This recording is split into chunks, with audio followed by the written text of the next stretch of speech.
Meniscus injuries are one of the most common injuries in sports medicine, and they are also one of the most misunderstood. There's also a lot of confusion around this topic. If a patient tears the meniscus, do they need surgery? Which surgery is going to be best for this patient? If we don't have surgery, what should rehab look like? If you do have surgery, what should that rehab look like? And I tell you what, there's a lot of disagreement between the best types of rehab post-op. In this masterclass, we're going to break down everything you need to know about meniscus injuries from start to finish. We're going to cover all the relevant background information you need to know about this common injury. We'll talk about how to diagnose meniscus tears. We'll chat when and when not surgery may be appropriate. We'll talk about the difference between common surgical procedures. We'll talk about how to rehab these injuries A to Z, both non-op as well as post-op. And lastly, we'll talk about the biggest mistake that clinicians make during their patients' recovery from meniscus injuries. So for all the physical therapists, athletic trainers out there, and other clinicians, this video is going to give you a completely evidence-based understanding of meniscus rehab and recovery.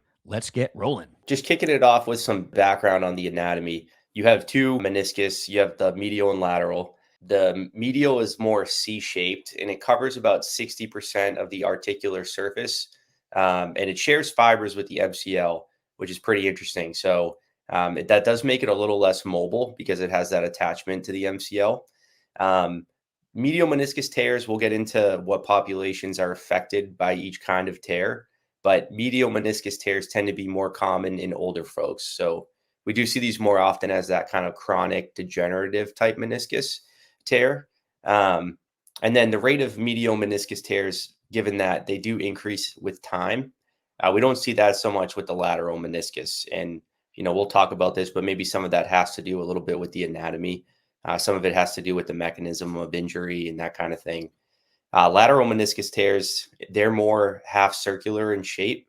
They cover about 80% of the articular surface. So there's quite a bit of joint contact there between the femur and the lateral meniscus. The anterior horn blends with the ACL. So we'll talk about this because we see that lateral meniscus tears are more commonly associated with ACL tears. So when we get into that, we'll discuss that. Lateral meniscus tears are more common in younger athletes. So where the medial meniscus seems to be more of that kind of chronic degenerative tear, the lateral meniscus is more common in the ACL population and in traumatic injuries generally. And then just a little bit about, what it's composed of: 72% water.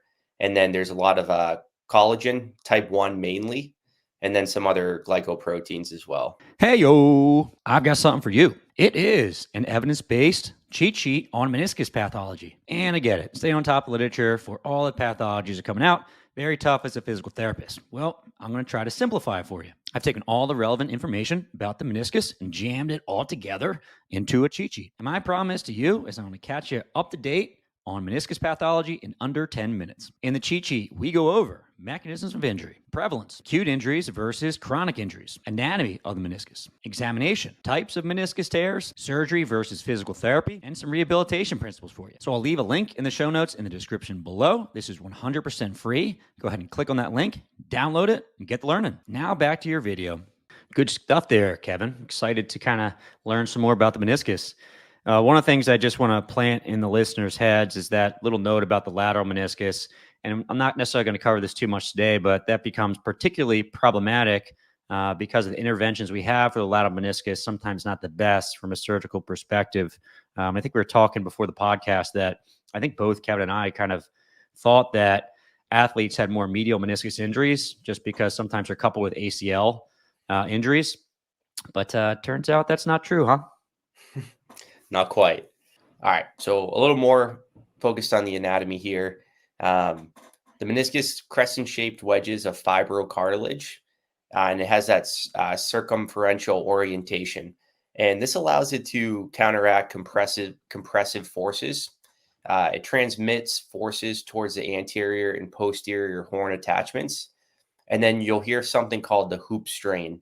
So the hoop strain is really just a property of the meniscus that allows it to dissipate forces. And we see that different types of meniscus tears kind of maintain the hoop strain function and some don't. And that kind of gives us some indication of who might be a better candidate for surgery, depending on the location of the tear, which we'll talk about, but that hoop strain, it's an important function of the meniscus. And in terms of healing ability, the next slide will have kind of a good visual on this, but the peripheral part of the meniscus, so that outer, 10 to 30%, that outer third, tends to have more vascular blood supply, and that allows it to heal a little bit better. Versus we see the kind of middle third, we call that the red-white zone. Again, the next slide will have a good image on this, but and then that inner third really doesn't get a good blood supply at all and doesn't do a good job of healing. So, we'll see how that relates to deciding who and who shouldn't get surgery. But yeah, so a little bit there about the anatomy. Yeah, just a quick note about the hoop strain that Kevin was just talking about. So hoop strain is sometimes maintained with certain meniscus tears and sometimes not, depending on the tear, and we'll get more into this. Also becomes very important from rehab perspective. So if the hoop strain is maintained with a tear and repair, we could probably weight bear a little bit sooner, right? So there's one thing to think about. The other piece is that, and we'll get into some of this a little bit later, is that the location of the tear will dictate whether or not you can get a surgery to repair it. And the other thing is it dictates spontaneous healing, because that does happen as well for some patients. So if you tear your meniscus, does it actually heal without surgery? More on this later. All right. Well, yeah, here's a great image just showing the different zones of the meniscus because, I'm sure we all learned about this in school a little bit. And it's definitely something that, a lot of people are familiar with. But I think a good review is that we have the red, the red-white, and the white zones. And that's kind of just going from the outside, working your way inside. And it's showing which zones get a good blood supply and which zones don't. So as you had just mentioned, Dan, sometimes we do get spontaneous healing. And perhaps if that's in the most periphery of the meniscus where you're getting that red zone with good blood supply, sometimes that's where we get the spontaneous healing. Versus if we work our way in, we don't get good blood supply and we don't get necessarily a spontaneous healing. Sometimes in those folks, the white zone, we do see that as the worst area for healing. And they may be a surgical candidate in terms of having a meniscectomy, but maybe not a repair. And this is something that will be important to figure out. And that's something that the imaging will be able to tell us. What do you think of this image here, Kevin? That looks like a custom fitness pain-free image. I really like that image. Yeah, it's a copyright-free image, and I was able to edit it via Fitness Pain-Free, Microsoft Paint. Just kidding. Very I don't think it good. was, but that was my best artistic rendition of the meniscus zones of healing. Did a good job. Thank you. All right. And now getting into the function, we did talk about how the meniscus is really, its primary function is to transmission load throughout the joint and for shock absorption. So it improves the joint congruency and acts as a secondary stabilizer with the ligaments in the knee. And this is important for function and important for kind of dissipating stress and making sure that it's not located too much in one area. And we do see that being a problem when people end up having a meniscectomy. And there's definitely a big correlation between the size of the meniscectomy and the amount of force that's going to be going to that area in the future that leads to things like arthritis, which we'll talk about. But there was this study that looked at a 10-year follow-up after a meniscectomy. And we do see some joint space narrowing, 22% on the medial side and 38% on the lateral side. And then with the 20-year follow-up, this ended up leading to 56% rate of knee arthritis for the lateral meniscectomies. And we were talking about this a little earlier on the, before we started the podcast as well, but it does seem like the lateral meniscus, I think you'll explain this better than me, but because of the joint congruency in the knee, when it's no longer there and it can't absorb force as well, we see more kind of wear and tear of the cartilage in the bone. Yeah, for sure. And again, I'll talk about this a bit later, but if you think about the lateral versus the medial tibiofemoral joint, so if you split it into left versus right, you have the medial and the lateral meniscus. The medial side is more congruent from a bony perspective. The lateral side relies more on the meniscus for congruency. So if you have a tear of the lateral meniscus, that's going to lead to more osteoarthritis, potentially worse outcomes compared to medial meniscus injuries. All right. Now moving on to prevalence. So who's getting meniscal tears? It's a very commonly occurring musculoskeletal injury, and it does occur across all age groups and functional groups. There is a group of people where it can be asymptomatic, and then we do see a difference between chronic degenerative over time and more traumatic. And like we had talked about a little bit earlier, the medial meniscus seems to be affected by the chronic wear and tear type situation. We see that in older folks. And then the younger folks tend to have a meniscus injury, generally of the lateral meniscus, following some type of traumatic incident. The mean annual incidence, so how often is this occurring? It's estimated to be as high as 60 to 70 per 100,000 knee injuries. A 5-year cohort study showed that 5.1 meniscal tears occur with 100,000 athlete exposures in high school athletes. So this is a fairly common injury that we'll see in the knee, especially in younger folks that have a traumatic knee injury, definitely. Yeah.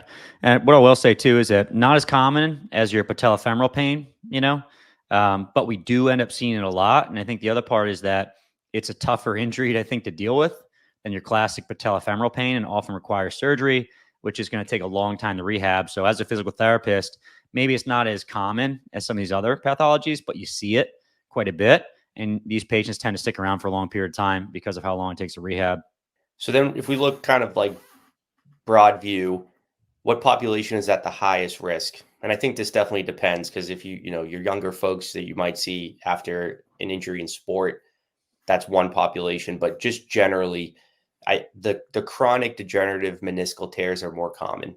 And we see these mostly in men greater than the age of 50 years old. They tend to have a higher BMI, but that's not always the case. We do see this in folks with a chronic ACL laxity. So, we'll talk about this. There's some interesting research showing that if this is different than chronic laxity, but if you do have an ACL tear and you wait to get it reconstructed, we see higher rates of meniscal damage in that period. So having good functioning ligaments in the knee seems to protect the meniscus. So if we do see kind of that chronic ACL laxity, we have more damage to the meniscus, and that's something important to keep in mind. So you might want to, even though if you're considering this is a meniscus tear, we'll talk about diagnosis, but you might want to check the laxity of the other ligaments in the knee as well. Kind of can help your decision making. We also see this occur. So, I would think of it the older gentleman or lady who maybe had an active job throughout their career that required them to do frequent bouts of squatting or kneeling and lifting. That mechanical load on the knee seems to predispose people to meniscus injury over time. And then in that population, we see kind of a rate of 8.27 per 1,000 person years. And those are always confusing, but I think, interesting numbers just to think about. So that's probably the population that we see at highest risk of this. So, maybe that age where we're thinking they might have some knee OA, but maybe there's something else going on in the knee as well. Mhm. Yeah, one thing I just note on a little bit is that you will see higher rates of meniscus injury and also subsequent OA in a lot of sporting populations, as well as manual laborers, or people who spend a lot of time in the bottom of the squat.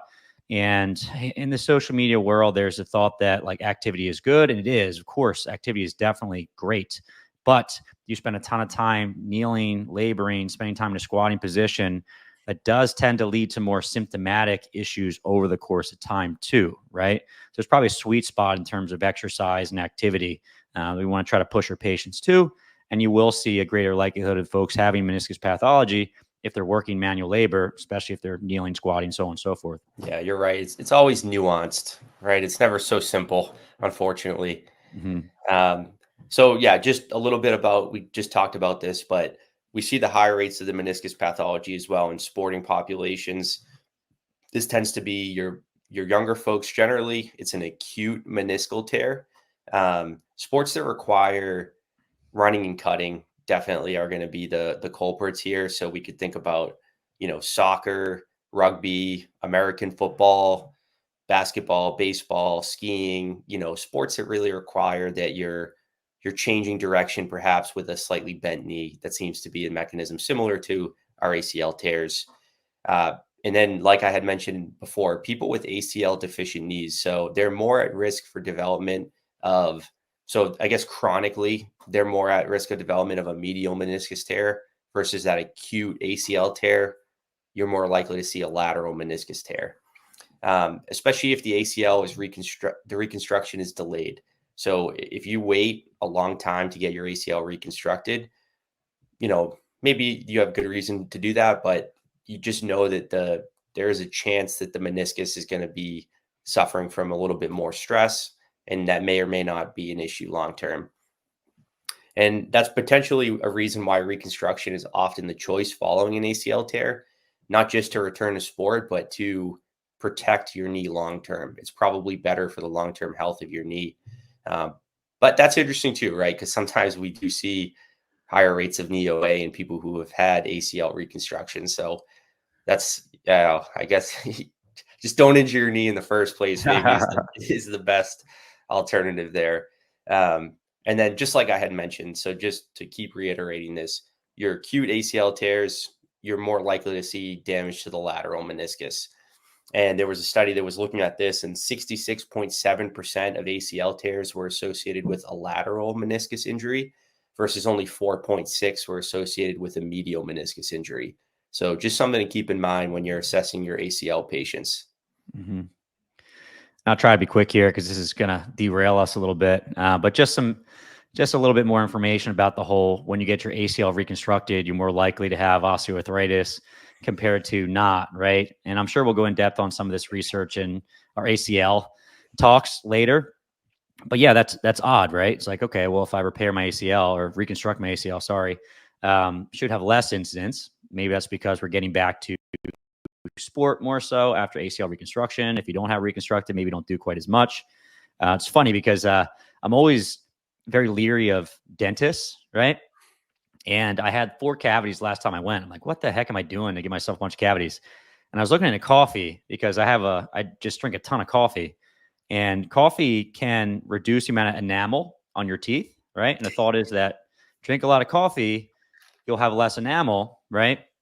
More cavities. But if you look at research on coffee consumption, it seems like coffee is actually protective against cavities. Doesn't make any sense. But I thought that was similar to the meniscus and ACL research, right? It's like, that's a great not parallel. counterintuitive, but sometimes that's what you see. Yeah. All right. Coffee's worth it, no matter what the negative effects are. Oh God, I So love the worth caffeine. it. Yeah. All right. And then just talking about the mechanism of injury. So how is this occurring?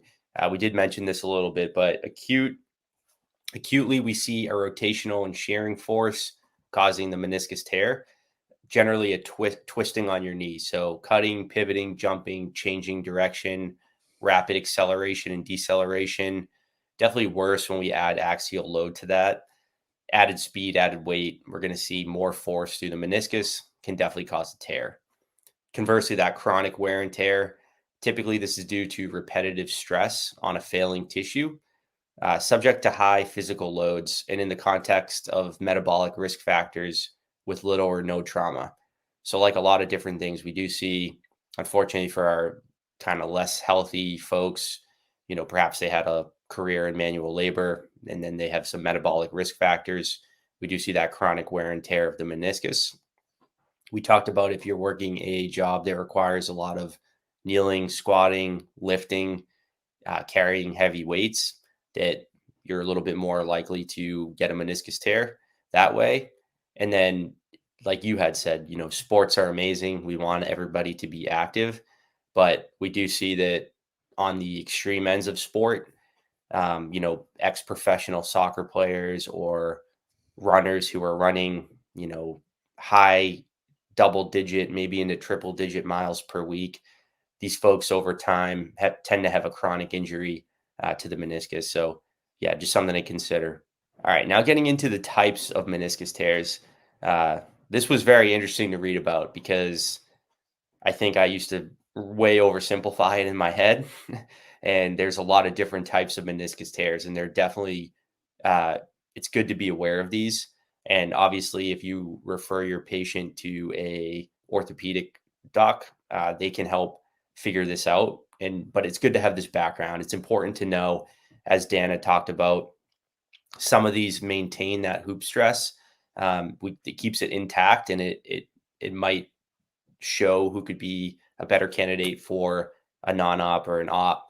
So just something to keep in mind. But there are a lot of different types of tears. And this little infographic on the side is pretty nice. It shows some of the ones that I'm going to be talking about, just so you can have a visual in your head. But the first type is a peripheral tear. So there's no picture for this one, but if you think about that crescent C shape and you're looking at the convex side of that C shape, we tend to have, that's where a peripheral tear can occur, a little tear on the outside of the meniscus there.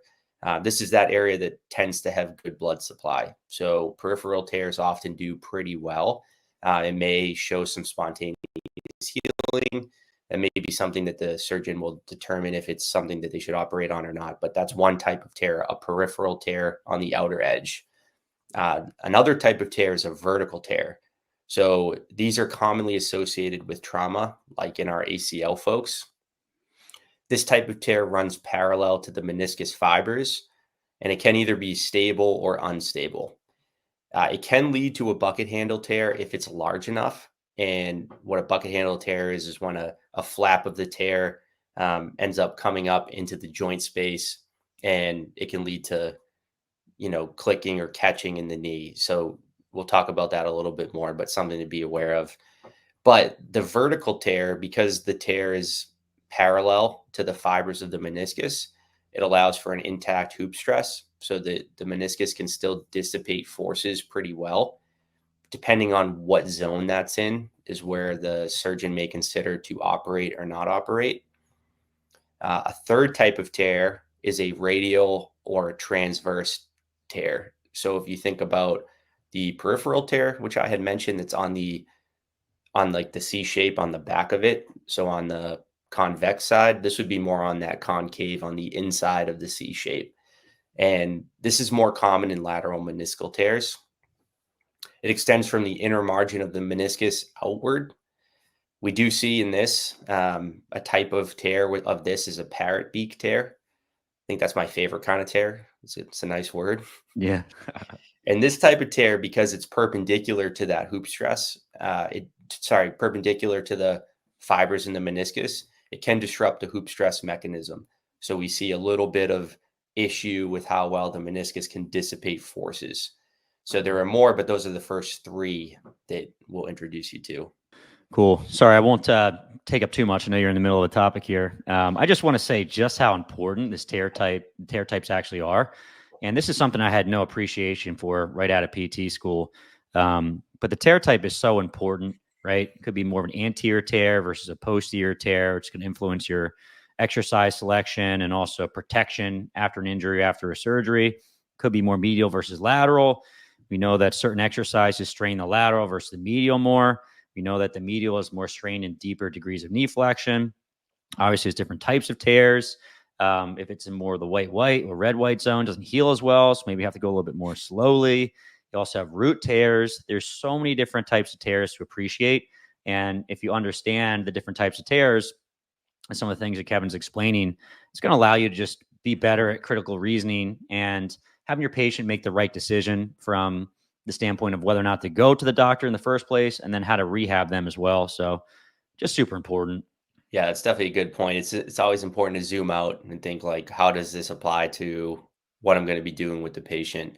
And it definitely has a huge impact, like you had said, even if it's early on before surgery, just symptom management, like what exercises to avoid if you have an anterior meniscus tear. Maybe we'll stay away from our TKEs and stuff like that. And I know you'll talk about that when we get into treatment, but yeah, just important to remember. So a fourth type of tear, and there's more than I think I'm going to cover, but I'm trying to cover the big ones that we see in the research. So a horizontal tear, this is also called a cleavage tear. I actually lied. This might be my favorite one. I think it's so interesting. It splits the meniscus perpendicular to the fibers. So if you were to look at, the meniscus from the side, it kind of splits it in half. So it's like two pieces of bread stacked on top of each other. That's just how I thought about it. This can also lead to a bucket handle tear. So we can get a flap that goes up into the joint space and can cause a lot of those mechanical symptoms. Or, if that doesn't happen, it can be asymptomatic. This is more likely to occur in older folks without trauma. So we do see this as more of that degenerative and chronic meniscus tear. And this does impact the force absorption. So, we don't maintain as good hoop stress in this type of scenario. The fifth one, and probably the most, the one that will impair you the most, is a complex tear. So this is just where we see that there's multiple tear patterns. Maybe somebody has a transverse tear, a peripheral tear, and some degeneration. So any combination of tears we see as a complex tear. And this severely disrupts the function of the meniscus, and it causes that kind of uneven load distribution, which we talked about can predispose somebody to arthritis. It may, where they're complex, they could be in different areas of the meniscus. Certainly some of those areas won't have good blood supply. So, that's a fifth type, and probably, it's a combination of a few different types of tears. And it's pretty common, unfortunately, I think, especially in the chronic kind of degenerative meniscal tears. Just to kind of shed some light into the surgeon's job when they have a patient come in. So you think about that horizontal tear, tends to go across different zones of healing, right? So let's say it starts in the white, then red-white, and then goes into that red-red. You can kind of appreciate that maybe part of that will heal kind of well, but other parts not so much. And it's funny from a history perspective, we used to think that these horizontal cleavage tears didn't really do well repairing. And some of the early research showed that. But one of the things we're finding is that it's so important to repair the meniscus whenever you can. There's some of the newer research, and I see a lot of surgeons do this, is that they just try to repair it. And it turns out that oftentimes these can be successful too. But that's going on in the surgeon's mind, is like, should we repair this? Should we resect it? What's the best course of action? And the other piece that happens sometimes from a surgical perspective, particularly with like a complex tear, with a complex tear, there's kind of multiple different types of tears going on. The surgeon has to figure out what should be repaired versus resected. And sometimes you'll find that part of the meniscus is repaired and other parts of the meniscus are resected, right? And I'm just kind of thinking back to a patient of mine that had a complex tear as a younger athlete, soccer player, and they ended up repairing what they could and resecting the rest, right? Because the idea is they're trying to save as much meniscus as possible. And even if they have to resect some of it, they resect as little as possible to make that repair, or at least the meniscus, stable at that point, right? Obviously, if they repair that, they want to repair some of it, resect some of it, but they want the resected element to be stable, but they want to leave as much as possible because we need our meniscus. All right. And then kind of a sixth type of tear here is a degenerative tear. Again, this could be, like I said, part of a complex tear. We do see it in that type of tear, but this is the gradual onset commonly seen in older adults.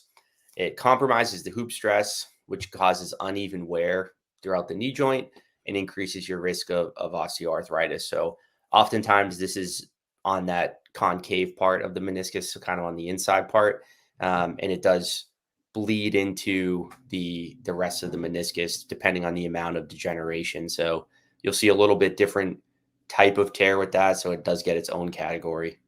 It's good to be in a degenerative. Oh yeah. Okay. Oh yeah. And then, so the prevalence of degenerative tears. So we see this increase with age. So between the ages of 50 and 59, roughly a 25% prevalence. Between the ages of 60 and 69, a 35% prevalence. Between the ages of 70 and 79, 45% prevalence. But then in patients with diagnosed knee osteoarthritis, it's as high as 75 to 95%. So, that's just super high. That's kind of wild. And then prevalence of articular cartilage lesions in athletes ranges from 17 to 59%.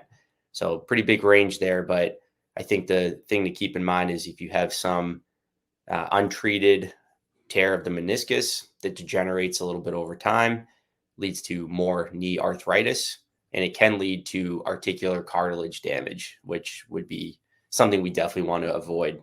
The incidence rate is high after a partial meniscectomy or a secondary ACL injury. So, like Dan had just said, we want to keep as much of the meniscus intact as we can.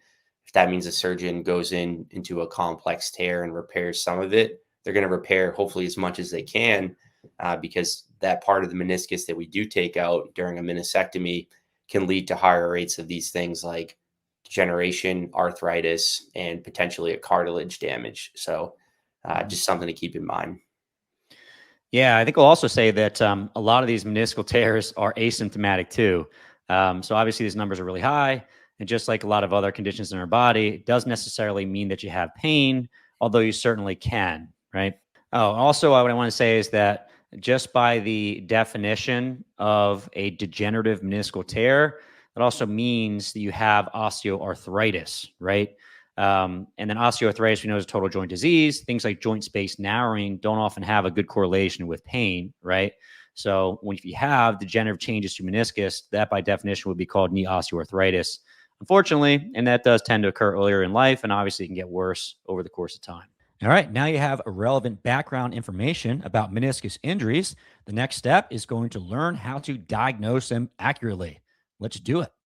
All right. So just to review a little bit, when you have your patient coming in with a potential meniscus tear, what are you going to hear on the subjective examination? So there's definitely things you want to be looking out for. Obviously, in our sporting population, we see a ton of different types of knee pain, and we have to be able to differentially diagnose. So some key things that you're going to be listening for a meniscus tear, especially in our younger folks, generally there's a mechanism of injury. So you want to pay attention to that. Did this occur gradually over time, or was this a sudden thing? So we'll talk a little bit about each of those, but for the acute injuries, they're going to come in and explain a mechanism of injury. Often there is a twisting component, so like a pivot twist type thing. That's usually associated with sharp pain in the knee joint. And they sometimes can feel a snap or a pop, but definitely not always.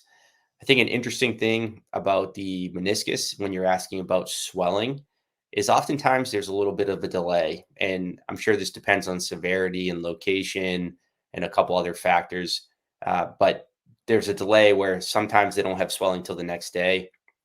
Anecdotally, I had a meniscus tear when I was in high school. Cross country, man, it will get you. I was running up a hill and it was a pivot twist mechanism. So like I was turning left and I had my right leg planted, and I must have kind of kept it planted as I rotated over it. And I had some acute medial knee pain, kind of fell to the ground. I think I just lost my balance, but I got up and I was able to finish the race. I think there was a lot of adrenaline. I went home. I don't remember anything terrible. My knee might have been a little sore, but waking up the next morning, my knee was like ballooned up and I could barely get out of bed. It was pretty wild.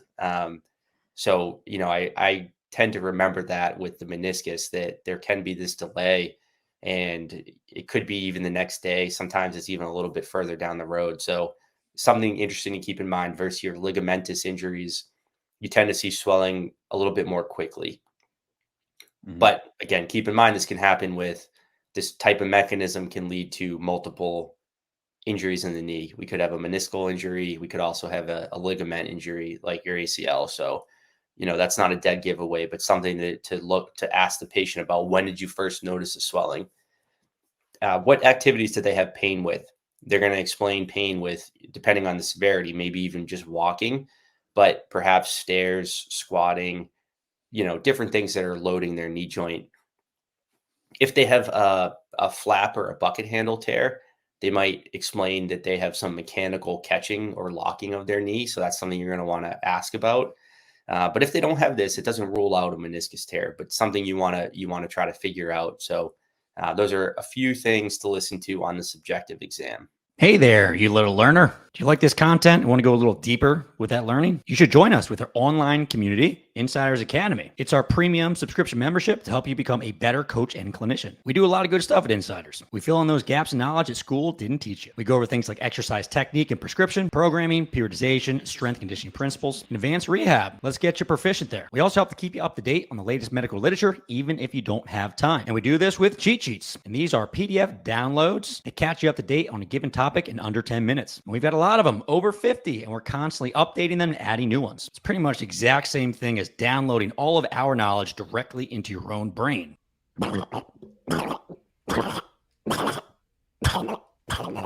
We also keep you up to date with our master courses. We cover pathologies in depth so you know exactly how to diagnose and treat patients with these issues. And we're really thorough, going over prevalence and prognosis, risk factors, anatomy, history, clinical presentation, diagnosis, differential diagnosis, patient education, and exercise prescription, as well as manual therapies. We have a whole bunch of master courses and we're always updating and adding new ones. Some of the big dogs are rotator cuff related pain, knee osteoarthritis, shoulder instability, femoral acetabular impingement syndrome, slap pathology, cervical radiculopathy, lateral ankle sprains, and radicular low back pain. Who doesn't love some searing back pain going down their leg? We also include case studies with every one of our courses. This way, you can see exactly how we diagnose and treat. Each master course comes with in-depth protocols, both non-op and post-op. This way, you know the exact exercise we'd like to use with videos of all movements, how many sets, how many reps, how do the exercises progress over the course of time, what are the relevant manual therapies when they're indicated, and exactly what you should educate your patient about. Hey, are you a physical therapist, athletic trainer, or physical therapy assistant and looking for some CEUs?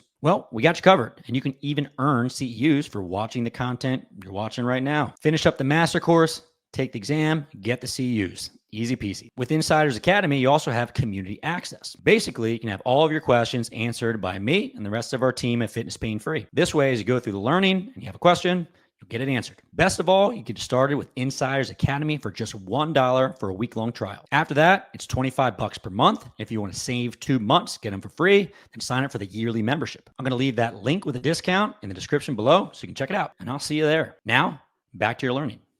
Yeah, one thing I will say, and I agree with you totally, Kat. I'm not trying to say you're wrong, but you will, over the course of your career, have a few patients that have like an ACL injury, meniscus tear with no swelling, which I also find to be interesting. I can think of 2 patients off the top of my head that they had an ACL tear with a meniscus tear, and they injured it. They heard a pop, but they never had any swelling whatsoever.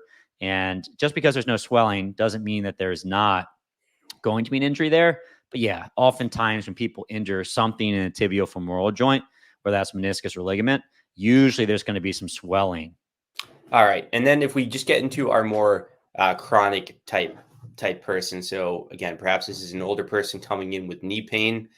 Their mechanism of injury, they might not know kind of when this started. They've had gradual knee pain for several months, perhaps years, or it could be a little bit more recent. So the knee pain is associated with intermittent swelling and or mechanical symptoms. I think Dan made a good point, right? Not every single time. We can't say that swelling has a 100% specificity for meniscus tears, but something to keep in mind. And intermittent swelling probably based on what they're doing, right? If they have a weekend where they're doing a lot of yard work or work in their garden, maybe after that, they notice some swelling in the joint. They rest it, they kind of like take a day off and the swelling goes down. So this might not be swelling that's there all the time, but do they have intermittent swelling? I think for me, that's a flag that something's going on in the tibiofemoral joint. So, you know, something's in there is aggravated. They tend to have pain depending on the location of the meniscus tear with deep knee bending or twisting. Sometimes if they have, we'll talk about more of an anterior meniscus tear, they might have pain at kind of terminal knee extension. So maybe when they're standing for a long period of time with their knee locked out, they feel better with their knee slightly bent. If they're playing sports that require rapid acceleration, deceleration, or change of direction and jumping, they might get a flare up of their symptoms while they're doing that. There was a study that looked at the average age of a 32-year-old and recreational or higher level athletes that were asymptomatic. And 27.2% of these athletes had meniscal damage. So again, these were asymptomatic athletes. and 3.9% had a meniscus tear. We also see higher rates of osteoarthritis we talked about, like, if you play sports throughout your whole life, it does increase stress in the knee joint, and you may be at higher risk of a chronic meniscus tear. So we see higher rates of meniscus tears and arthritis in ex-soccer athletes. And then just in the subjective, figuring out what this person does for work. If they have a more labor-intensive job, maybe a flag goes up, this could be kind of a chronic meniscus type thing. But something to keep in mind there, just in terms of what their daily activities look like and what stresses in their life are flaring their knee up a little bit. Yeah, for sure. One of the things I think about sometimes with these chronic or degenerative chairs, and you kind of mentioned, let's say, an older patient that does a bunch of gardening one day. So they're doing a lot of kneeling, kind of lunging, stuff they typically don't do. Maybe it's good weather and they're just doing some gardening that day. Their knee ends up getting real swollen. It could certainly be meniscus pathology. The other one that kind of coexists sometimes with meniscus injuries, chronic ones anyway, degenerative ones, also some knee OA, right? So if you're seeing a patient that has more swelling of the joint, like Kevin said, you're thinking more tibial femoral. For that older patient that didn't like cut while they're playing soccer, they're just doing something around the house. That starts, at least for me, to start thinking about maybe this is more of a degenerative tear, right? All right. Now getting into testing for meniscus pathology. And we have some great images here from Dan Pope. These look like you. When did you film these or record these? Do you remember? I want to say this was like just as COVID hit. This was like, I want to say beginning of 2020. Because I remember shortly after this student had a very tumultuous next few months. Oh yeah, that's tough. Yeah. Yeah, I think it's old Clay days. Cinnamon. You know Clay? No, that was right before I started. Okay, yeah. I believe that's him. So shout out to Clay. Great Yeah. job. Yeah, so I think all these images were still really relevant. So that's why they're in the slides here. But just to summarize that subjective information, so oftentimes associated with a twisting injury, they had oftentimes a tearing sensation at the time of the injury or a snap or pop in the knee. Oftentimes they do have that delayed effusion. It's not always immediate, like we do see with ligamentous injuries. There may be a little bit of delay. They may explain a history of catching or locking in the joint, and they might have pain with different activities at end range knee flexion and end range knee extension. So you hear those things. Now we're going to dive into the objective exam and kind of what we're looking at.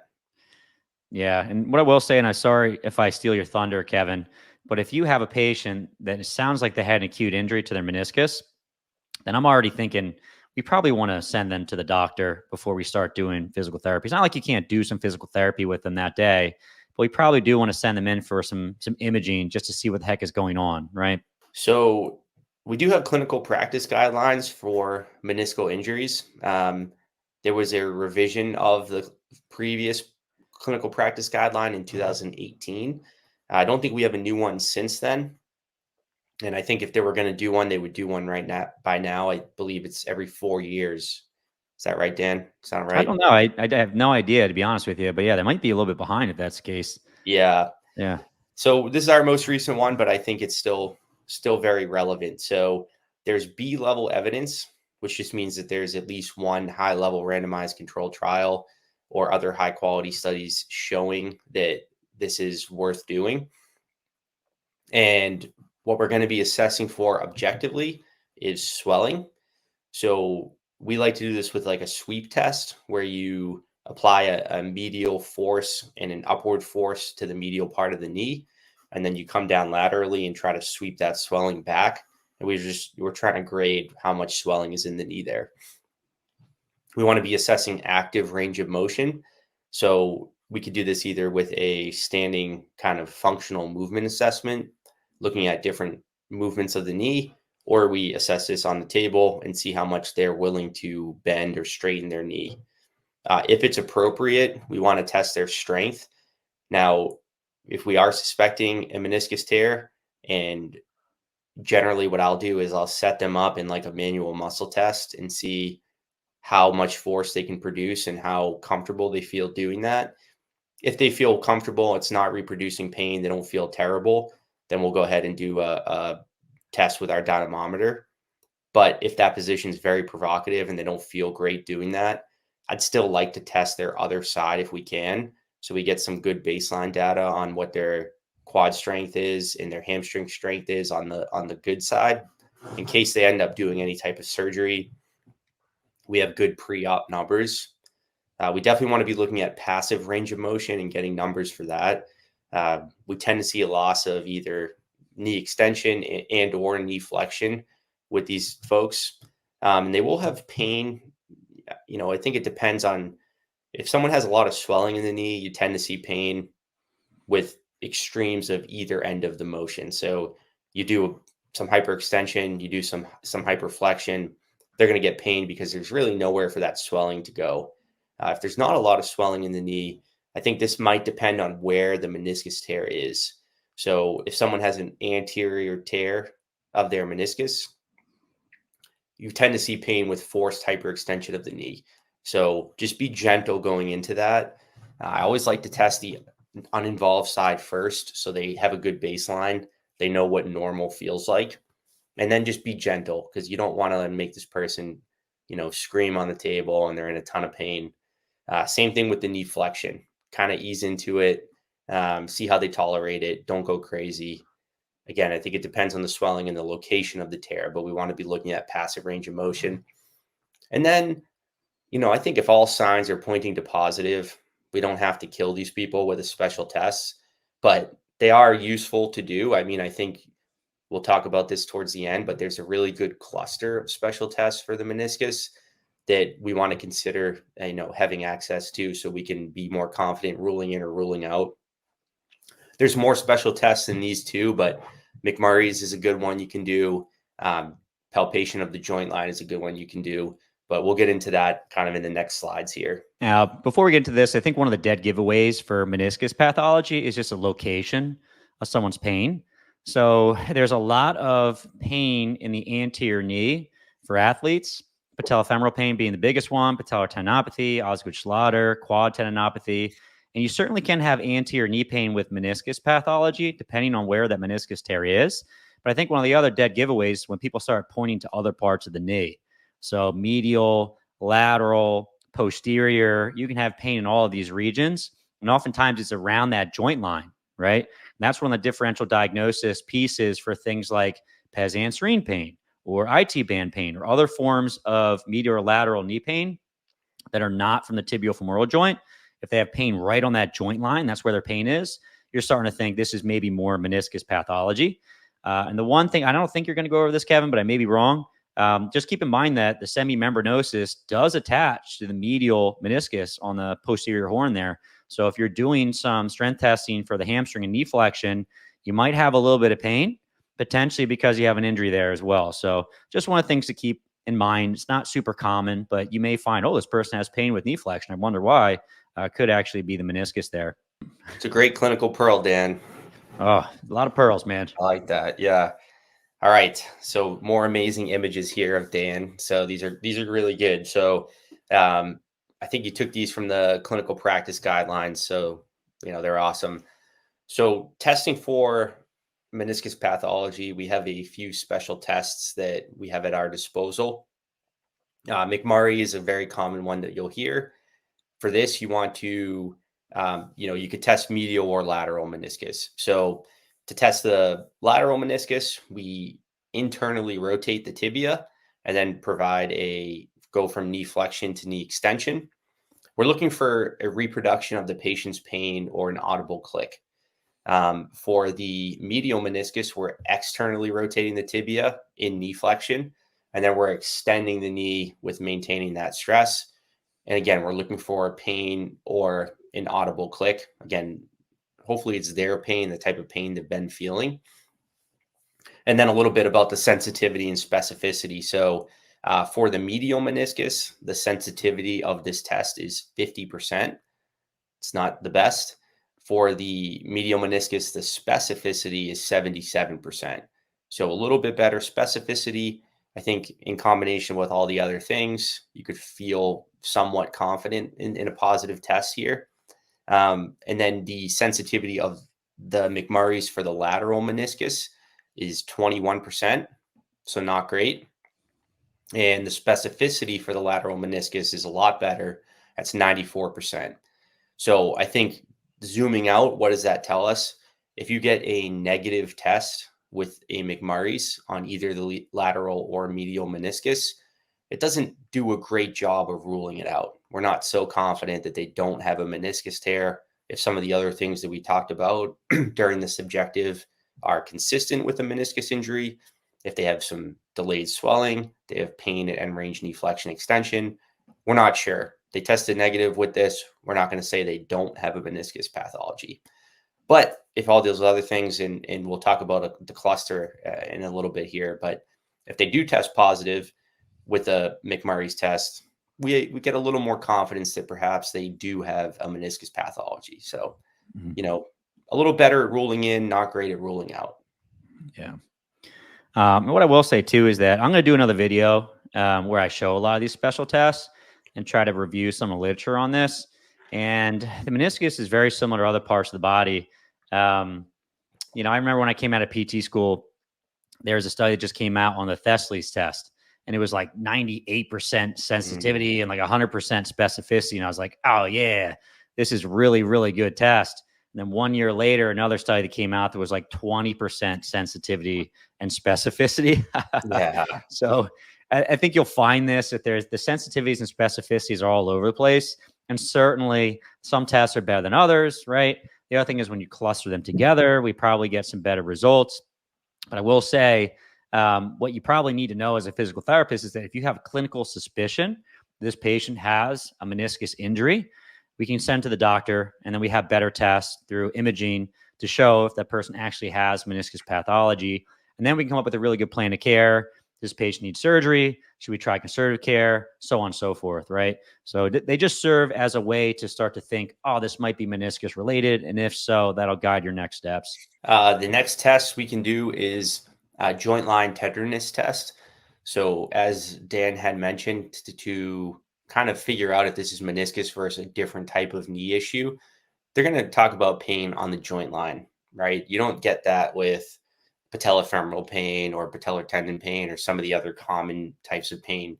That joint line tenderness is kind of not a dead giveaway, but something that will make us strongly consider that this is a meniscus pathology. I guess the other thing I'd say is sometimes folks can get a like distal femoral condyle bone stress injury or an injury to their tibial plateau, and that sometimes appears to be in the joint. So just other things to consider, but the mechanism is going to be pointing to this meniscus injury. Then joint line tenderness is definitely something we want to pay attention to. In terms of positive, so I guess to do this, you want to bend the knee a little bit. You want to have a little bit of knee flexion so you can access that front of the knee joint. And then you're going to palpate medially, palpate laterally. I think just one thing I see with a lot of our students in the PT in our clinic is that with palpation, a lot of times they don't palpate kind of hard enough. They're kind of gentle with their palpation. And we definitely see this with tendons. I think a lot of times you have to really squeeze it and apply more pressure than you think. I think the same thing goes for meniscus pathology. Obviously start a little lighter and see if you can reproduce symptoms, but don't be afraid to really poke because they shouldn't be getting knee pain with that. So sometimes to get a positive test here, you have to do it correctly. So don't be afraid to really poke the meniscus or poke the joint line and see if it's reproducing pain. In terms of, you gonna say something? Oh yeah, finish your thought though. Yeah, I was just gonna talk about the sensitivity and specificity. So, just in terms of the sensitivity, the medial meniscus is 83%. The lateral meniscus is 68%. So that's kind of fair. If they don't have it, if they're testing negative, perhaps we don't think they have one. That's something to consider. A pretty similar specificity. So the medial meniscus is 76%. Really good specificity for pain on the lateral joint line for the lateral meniscus, as high as 97%. So, if you do get if you do get pain there with this special test, perhaps we do have a lateral meniscus tear. So keep those numbers in mind. Yeah, for sure. I was going to say another clinical pearl. Just make sure you test both sides, poking on left, poking on right. And then if it is tender, you can always ask, is this the pain that you came here today for, right? Is this the pain that you've been experiencing recently, as opposed to, is it just tender? And what I will say is, like, I've been practicing for over 10 years now. Sometimes I'm still digging in there, having a hard time finding the joint line. And the students are probably like wondering, what the hell are you doing, Dan? It's like, I'm just having a hard time finding that joint line. And then once you get in there, like, oh, okay, this is it. And you can follow it along. So, yeah, really dig in there and make sure that you're actually finding it. And even after 10 years, sometimes you might have trouble. Maybe that's just me, but, No, does happen. especially when someone has a lot of swelling. It's like, where the heck is the joint line? It's Yeah. just, yeah. No, but you're absolutely right about testing the other side. That you have to do that, because I can think of someone I had recently. It was painful to palpate their uninvolved joint line. Like, it doesn't feel phenomenal, but it's different than a palpating a meniscus tear, perhaps. So, just keep that in mind. Definitely test the other side, because you don't want to get thrown off with a normal pain of the joint line. As Dan had mentioned, Thessaly is one of our special tests. It was very popular for a period of time. Still pretty popular. I think it's a decent test, depending on the mechanism of injury. But the patient will stand on one leg with about 20 degrees of knee flexion, and then they'll rotate medially and rotate laterally.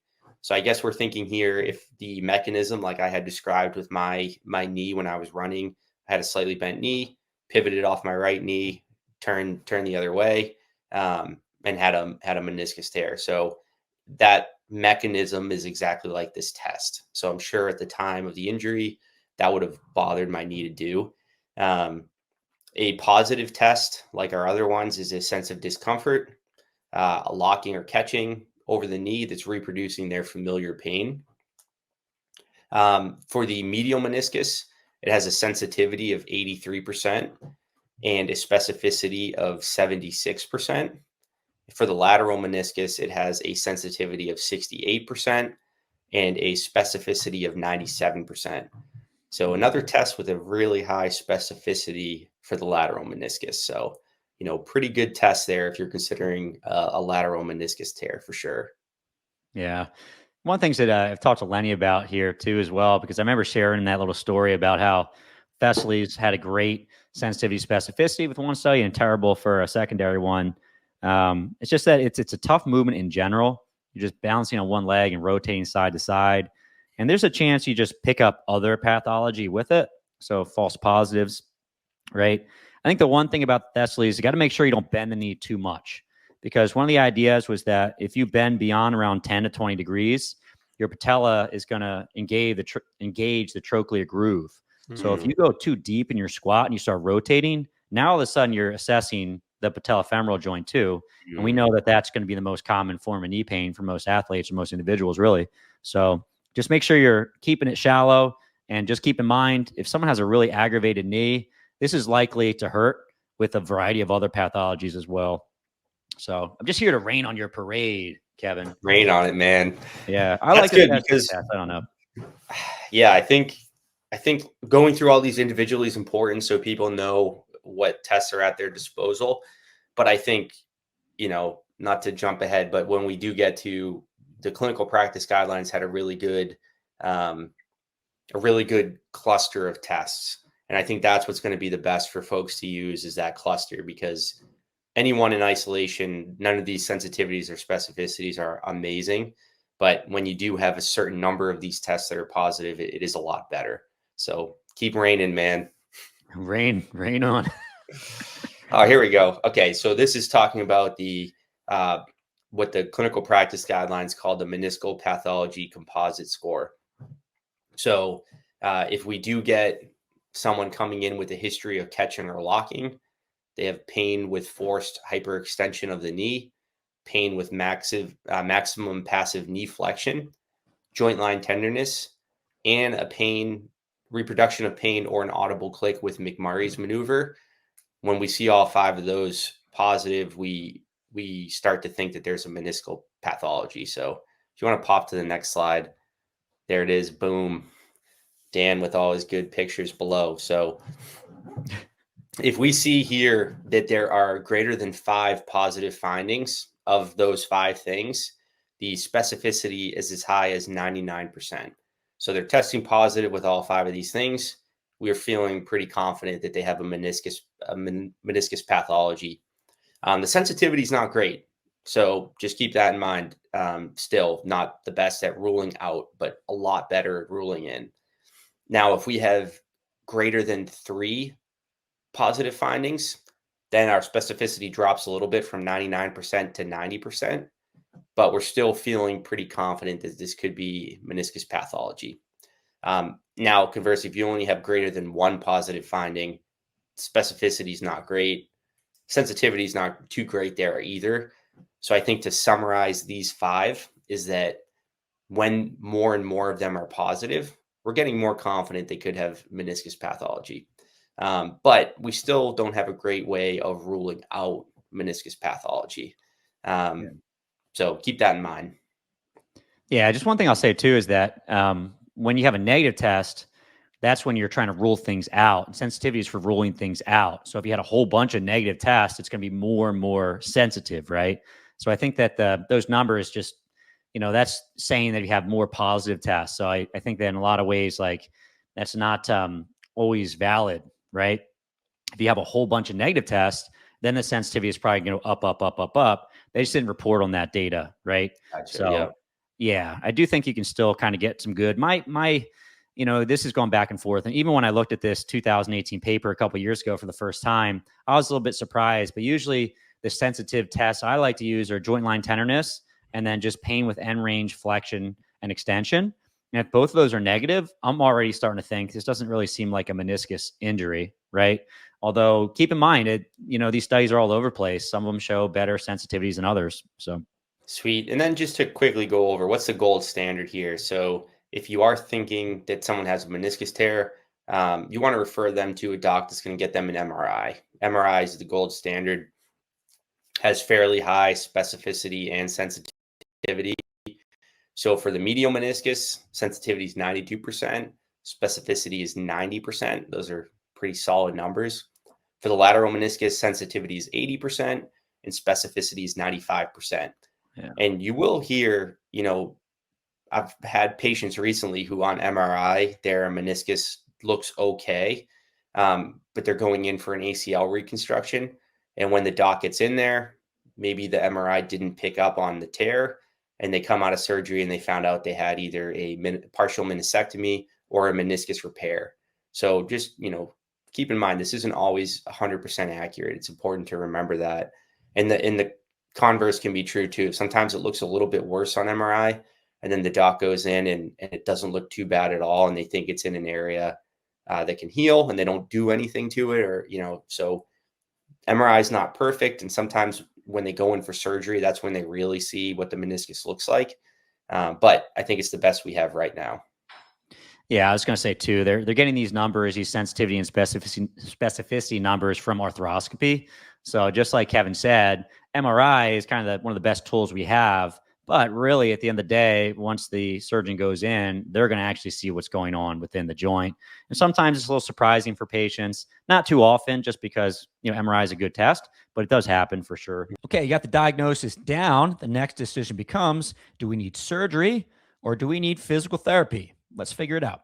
Okay, so before we get rolling, I want to talk a little bit about the different surgical interventions. So we have the arthroscopic partial meniscectomy. We have arthroscopic meniscus repair, and we have meniscal transplant. And what I will say about the meniscal transplant is we don't have good research yet comparing physical therapy versus transplant with physical therapy afterwards. Although there's a pilot study, a protocol for a study, which hopefully will be completed soon, called Meniscal Transplant Surgery or Optimized Rehab, Full Randomized Controlled Trial, Meteor 2 study protocol. So we will get this information soon, hopefully, when this study is completed. But they are looking at it. So essentially, we're looking at physical therapy versus meniscectomy, physical therapy versus repair, and then we're going to be looking at physical therapy versus meniscus transplant. So kind of cool. We'd love to get that information, because if you have a patient coming through the door, we have to have the right plan of care, right? It's like, hey, do we send back to the surgeon to get a surgical consult right away? Do we start physical therapy? Kind of have to know these things, right? Right off the bat, going to hit you with some profound statements. And this is from BJSM 2017 Clinical Practice Guidelines, Arthroscopic Surgery for Degenerative Meniscus Tears. So keep in mind, this isn't degenerative meniscus tears. If you guys need to know the difference between, let's say, an acute tear and a degenerative tear, then go back to our first episode on the meniscus where we discussed this. But they strongly recommend against arthroscopy in nearly all patients with degenerative knee disease, right? This is folks have degenerative meniscus tears with or without accompanying arthritis. This is patients with or without mechanical symptoms or sudden symptom onset. And it's a little bit challenging to decipher between acute/degenerative sometimes. If someone has a really sudden onset, it could actually be a degenerative tear, right? So hard to know. But they draw a hard line in the sand.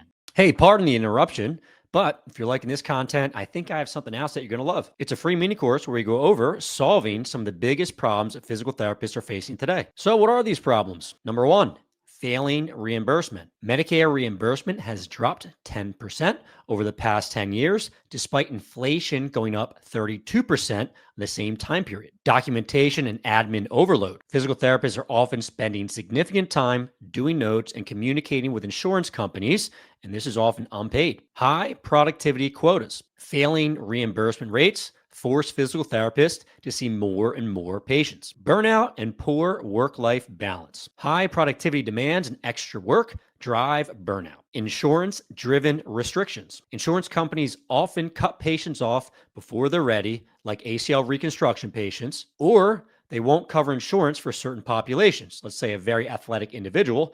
They don't care about your athlete getting back to Olympic weightlifting. Debt versus pay imbalance. The average student debt after graduation is $153,000, and our salaries are not matching this amount of debt. Lack of public awareness and referral dependence. Patients don't always choose PT first. They don't know our strengths as physical therapists, and they oftentimes will favor other healthcare providers. So how the heck do we solve this? We do this through a 6C process to help you start working towards that career of your dreams. And before we go into that, we got to figure out first, what do physical therapists want? So we want to be incredible clinicians. We want to be respected and valued. We often want to work with a specific population in a specific setting. We want to be able to practice the way we want to be able to practice. And generally, we want higher incomes. Now, given the current state of physical therapy, it makes a lot of sense that folks like you and I are upset. So in this mini course, we go over the 6C framework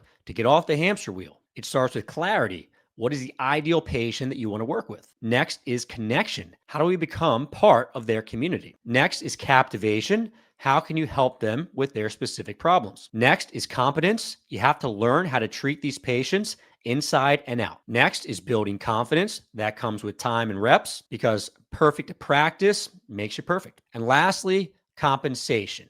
You want to get paid what you deserve. And this mini course will start you on your journey there. I help you to transform your career, start doing more of what you love and less of what you hate. This mini course is 100% free. And better yet, if you finish the course and then finish the quiz afterwards, which is nice and short, you can get 3.2 CEUs for physical therapists, physical therapy assistants, and athletic trainers. Again, it's 100% free. I'll leave a link in the description. Go ahead and click on that and download it, and I'll see you inside of the mini course. Now, back to your program. What do you think, Kevin? Do you agree with BJSM? Or are you going to say the opposite? Yeah, it is interesting. I guess the question that pops in my head is with mechanical symptoms, like someone's trying to be active in the gym and do, squats and lunges and stuff like that, and they're getting a clicking in their knee, or it feels like their knee's locking.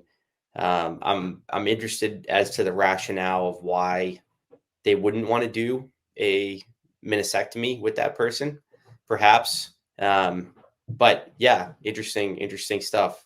What do you think with that? Well, to be continued, right? Oh, I'll give you a I'm on the edge little. of my seat. Little tidbit. It depends on if the person had a degenerative tear or if they had an acute traumatic tear. We'll say that. There's a recent article that basically goes into that. Just to give you a quick bit of information for degenerative tears, if you do physical therapy versus have surgery, it kind of resolves at the same rate, which is interesting. So those mechanical symptoms, and at least in the study I'm talking about, I'll go over that study more in depth. But they basically found that over the course of time, mechanical symptoms tended to go down, although those mechanical symptoms were kind of poorly defined, right? Locking versus catching, objectively locked, so on and so forth. So largely what this clinical practice guideline is saying, though, I'm trying not to get too off track, is that they don't want you to get a meniscectomy if you have a degenerative meniscus tear. We have a lot of research to show that, and more research at this point is probably not going to change the prior research. We're pretty certain that you probably don't want to get a meniscectomy if at all you can not get one, right? Mm-hmm. So for degenerative meniscus tears, arthroscopy was no better than exercise therapy. And randomized control studies have shown that arthroscopic partial meniscectomy and physical therapy after meniscus tears result in significant functional improvement and decreased pain compared to baseline. However, no randomized trial effectively supports a notion that meniscectomy is superior to non-surgical management of degenerative meniscal tears. And on top of that, meniscectomies lead to longer-term osteoarthritis. So what they're saying here is that you're not going to find research that shows that partial meniscectomy beats out physical therapy. And you'll find some studies, like I said, I already alluded to this, is that in the short term for degenerative tears specifically, physical therapy can outperform meniscectomies. And that's going to be very different from patient to patient. So again, if you're watching this and you're a patient, just got a meniscectomy, you're probably freaked out. You're like, why did my doctor prescribe this? Like, there are reasons for that, right? But yeah, if at all we can do physical therapy and get better, we still want to try this. We spoke about this in previous podcasts. Meniscectomy is still a very common surgery. You see it quite a bit. So I think as physical therapists, we're trying to protect our patients. And like, surgeons aren't nefarious and trying to destroy everyone's knees. They're not. They're really not trying to do this. And there are good candidates for meniscectomy. But we just have to be cautious with those patients that maybe don't give enough time, maybe didn't rehab well enough, go back to the doctor, end up getting a meniscectomy, and then they get another meniscectomy, and all of a sudden they're looking at a different surgical procedure down the line, have a lot of knee arthritis. That's something we want to avoid if at all possible. Any thoughts there, Kevin? Yeah, no, that makes sense. So perhaps these folks with the degenerative meniscus tear do better with physical therapy, and they don't necessarily need the meniscectomy. And we know that it could increase their risk of developing worsening arthritis in the future.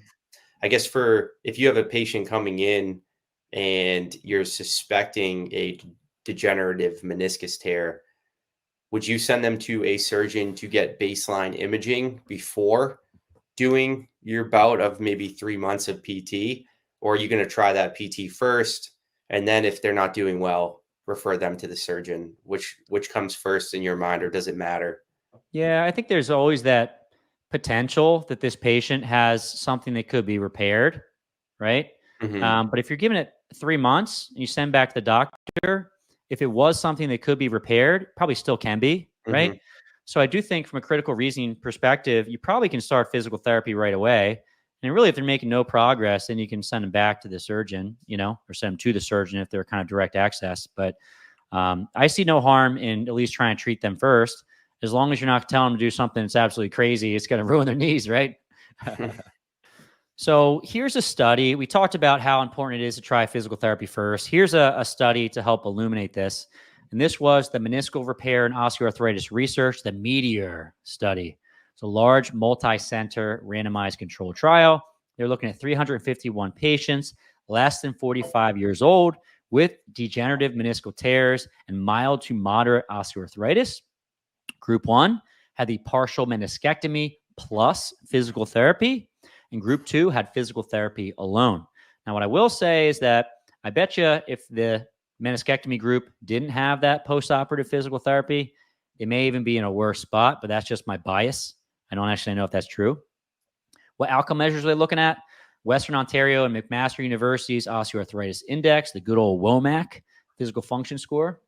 And they were looking at 6 months outcomes. And at the 6-month outcome, partial meniscectomy WOMAC scores improved 20.9 points compared with 18.5 points improvement in the conservative treatment group. There was a non-significant difference between groups, meaning that didn't matter if you got surgery plus physical therapy versus physical therapy alone. And at 12 months, there were non-significant differences between groups as well. So makes sense. Probably want to try physical therapy first because it works just about as good. And here's another important point. 30% of physical therapy patients cross over to the partial meniscectomy group in the first 6 months. And after they've crossed over to the partial meniscectomy group, because they weren't doing well, they end up doing just about as well as the folks that got the partial meniscectomy, right? And there was no problem delaying it. So to your earlier point, can we just have these patients try some physical therapy? And if it's not working, we can send them to the doctor. Yeah, we can do that for sure. But if you are suspecting a degenerative tear, there's a good chance that they're only going to be able to perform a meniscectomy anyway, right? So these folks in this study said there's no disadvantage by prolonged conservative management before undergoing arthroscopic partial meniscectomy. And then the other thing that I wanted to note on is that there's a 30% crossover, right? So here I am saying, like, you got to try physical therapy first. But keep in mind, 1/3 of these patients almost decided to get surgery because they weren't doing well. So yes, we want to try physical therapy first, but 30% of those folks might not do well, and they may need that partial meniscectomy. So it's really unfair to say that physical therapy works for everybody, because studies like this are actually showing that 1/3 of patients end up getting surgery because they're not happy with physical therapy. Any thoughts on that, Kevin? Yeah, that's interesting. And I think it's good to see that. I think this is one where we could say it's relatively comparable and it's worth trying PT first in terms of the long-term outcome. I guess a question I have for you, I have a patient who I have right now who has a non-op meniscus tear. Clinically presenting with a meniscus tear, from my perspective and her orthopedics perspective, but she has not had an MRI to confirm that yet.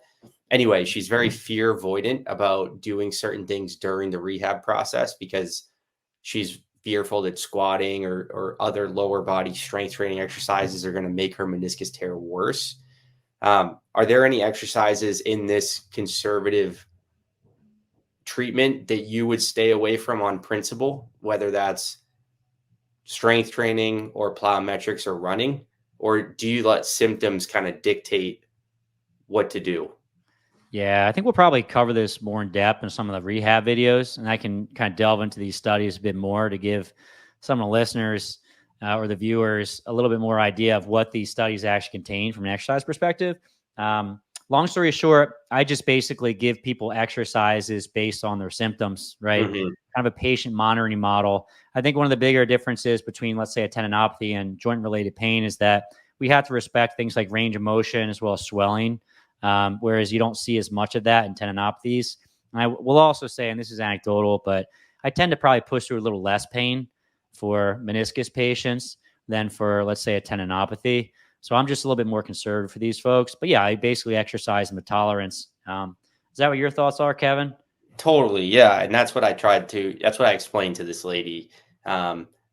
She's still fear avoidant and concerned that there are certain exercises that even without symptoms are making her meniscus worse.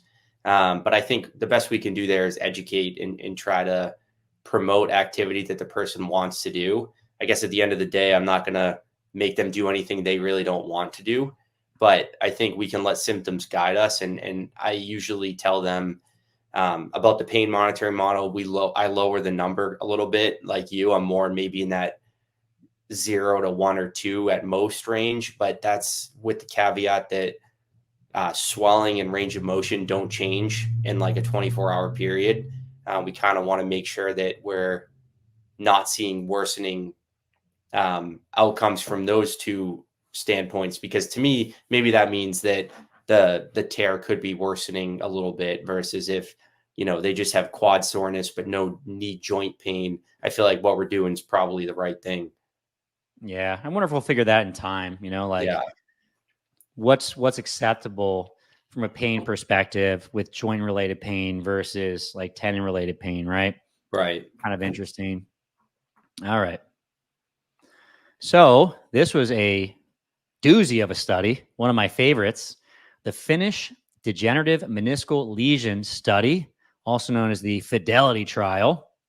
And this was a double-blinded, sham-controlled trial, which sham means fake surgery, which when this first came out, I thought this was a great study. Just made me smile. So they had 146 patients, 35 to 65 years old. They had non-traumatic degenerative meniscal tears and no evidence of osteoarthritis. And they also got physical therapy afterwards. The outcome measures they use, the Lysholm Knee Scoring Scale, LKSS, Western Ontario Meniscal Evaluation Tool, the WOMET. And essentially, they had one group that got an actual meniscectomy, and then they had physical therapy afterwards. And the other group had a sham meniscectomy. So a person went under, thought they were getting meniscus surgery. They didn't.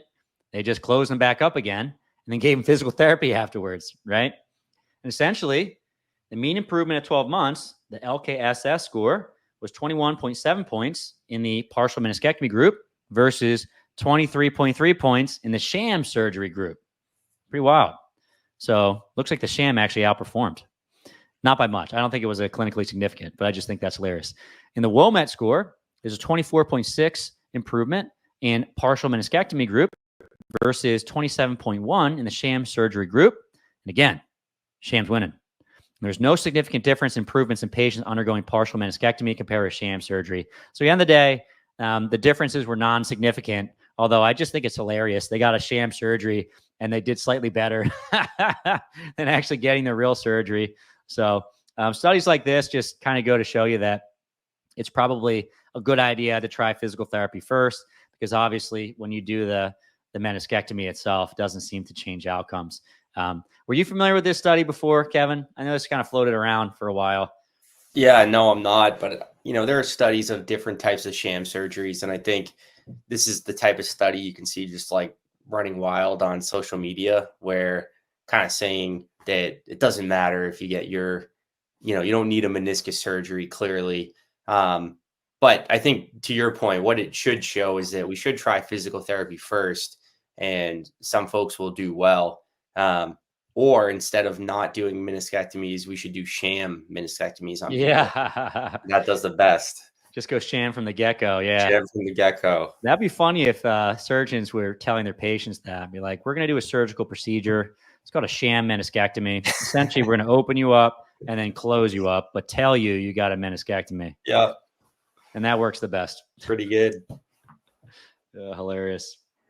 All right. So we already noted about this a little bit, but talking about crossover rates. So essentially in these studies where they're offering physical therapy or they're offering surgery, if a patient wasn't doing well, then they would offer them the meniscectomy, right? So essentially going from that conservative group over to that surgical group. And it can be as high as 21 to 30%, somewhere between 6 and 14 months, depending on the study that you're looking at, right? And then patients that cross over to the meniscectomy group from the conservative group end up having similar outcomes compared to the meniscectomy group, right? So I don't know, it's 1 in 3, 1 in 5 folks who trial conservative care don't do well, and they want to get the meniscectomy. And the partial meniscectomy remains an option after failed conservative management. And to your earlier point, this would be a time period where you can refer patients out. They're not getting better. Usually around 3 months is the time frame based on those ESCA guidelines, but you could make an argument for a little bit longer and see if they're progressing. And if they're not, maybe refer them out, right? I think we had spoken about this before, but if you wait 6 months and your patient's not doing well with physical therapy, and then you send them to get surgery, now you're looking at a much longer period of time until they feel good. So 6 months of waiting, followed by, let's say, another 3 months of surgery, followed by physical therapy, that's a long period of time to wait. So I think that the argument you can make is you may delay recovery in some folks by trialing physical therapy first, but you're saving people time on the back end, potentially, if they're having worse knee symptoms because they might be developing osteoarthritis as a result of the meniscectomy. So probably worthwhile. But again, you do potentially waste some time for certain patients. Any thoughts there, Kevin? No, yeah, that's all good. Yeah. All right. We'll move it on then. So another study, this was in traumatic tears. So up until this point, we're talking about all degenerative tears. What about those acute traumatic tears? You have a patient who's playing soccer, they twist, they feel a pop in their knee, a bunch of swelling, they come in. You say, hey, I think you have a meniscus tear. They go to the doctor, they get some imaging, and yup, they have a traumatic meniscus tear. Do these behave differently than degenerative tears? Should we do more surgery? What do we do? This study was entitled Arthroscopic Partial Meniscectomy versus Physical Therapy for Traumatic Meniscal Tears in a young study population, randomized controlled trial. So keep in mind, when you have a younger individual has an acute tear, you're going to try meniscus repair. But the majority of those folks are not going to be able to get a meniscus repair. So their options are, should we do physical therapy or should we do a meniscectomy? And that's what this study was looking at. They're looking at 100 different patients. The majority of them, 73% were male, and 1/3 of those were competitive or elite level athletes. The average age was 35. So it's not like you're a bunch of like teenagers playing sports. You have a mix and they're upwards. You know, some are a little bit older, so that mean is a little bit higher. They're still relatively young. And the results showed that early arthroscopic partial meniscectomy was not superior to a strategy of physical therapy with optional delayed arthroscopic partial meniscectomy at 24-month follow-up. So in patients, they have a meniscal tear, they go into the doctor, and the doctor says, we can't perform a repair on you based on the type of tear that you have. Then you can start with physical therapy. And it kind of looks like, at least a 2-year follow-up, they do about as well as getting the partial meniscectomy. So just like the degenerative tears, we could probably start treating them conservatively, and chances are they're going to get better at the same rate as doing the partial meniscectomy. Any thoughts there, Kevin? Yeah, no, that's interesting too. So yeah, after an acute tear, would you, if this was you, would you try physical therapy first before you got a meniscectomy for this? Yeah, I'm an odd guy though, right? Like sometimes what I do is not what I recommend my patients do, but we'll talk about this in a second. But if I tore my meniscus, I probably wouldn't want to know if it could be repaired. And if it could be repaired, probably want to do it, right? But we don't have long-term data to look at patients that were potentially good candidates for repair, getting surgery versus not. Because if I have a tear in like a red zone, will that spontaneously heal? Maybe. And will my long-term outcome be about the same as getting a meniscus repair? Maybe. We don't know that. What's interesting to me, and this is kind of like a historical thing with surgery, it's kind of like you see the same with like hip preservation surgery, is the thought process is, if I can repair the labrum, that will extend the lifespan of my hip, right? Thought process in the meniscus is that if I repair that meniscus, probably can extend the health span or lifespan of my knee joint as well, right? But the majority of meniscus tears that get repaired occur in an area that already heals pretty well, right? So we know that some of these spontaneously heal. We just don't have good data that compares the non-surgical approach versus the surgical approach, right? I would love to see that data. We don't have that yet, right? But I would potentially like to be that person that has a tear in that red zone that trials conservative care, right? And maybe that heals. Maybe I have a pretty good long-term outcome. Who knows, right? Good question. Don't have the answers, but there's a study in a minute that kind of hints towards an answer. We'll say that. Okay. So this is that exact study that I was mentioning.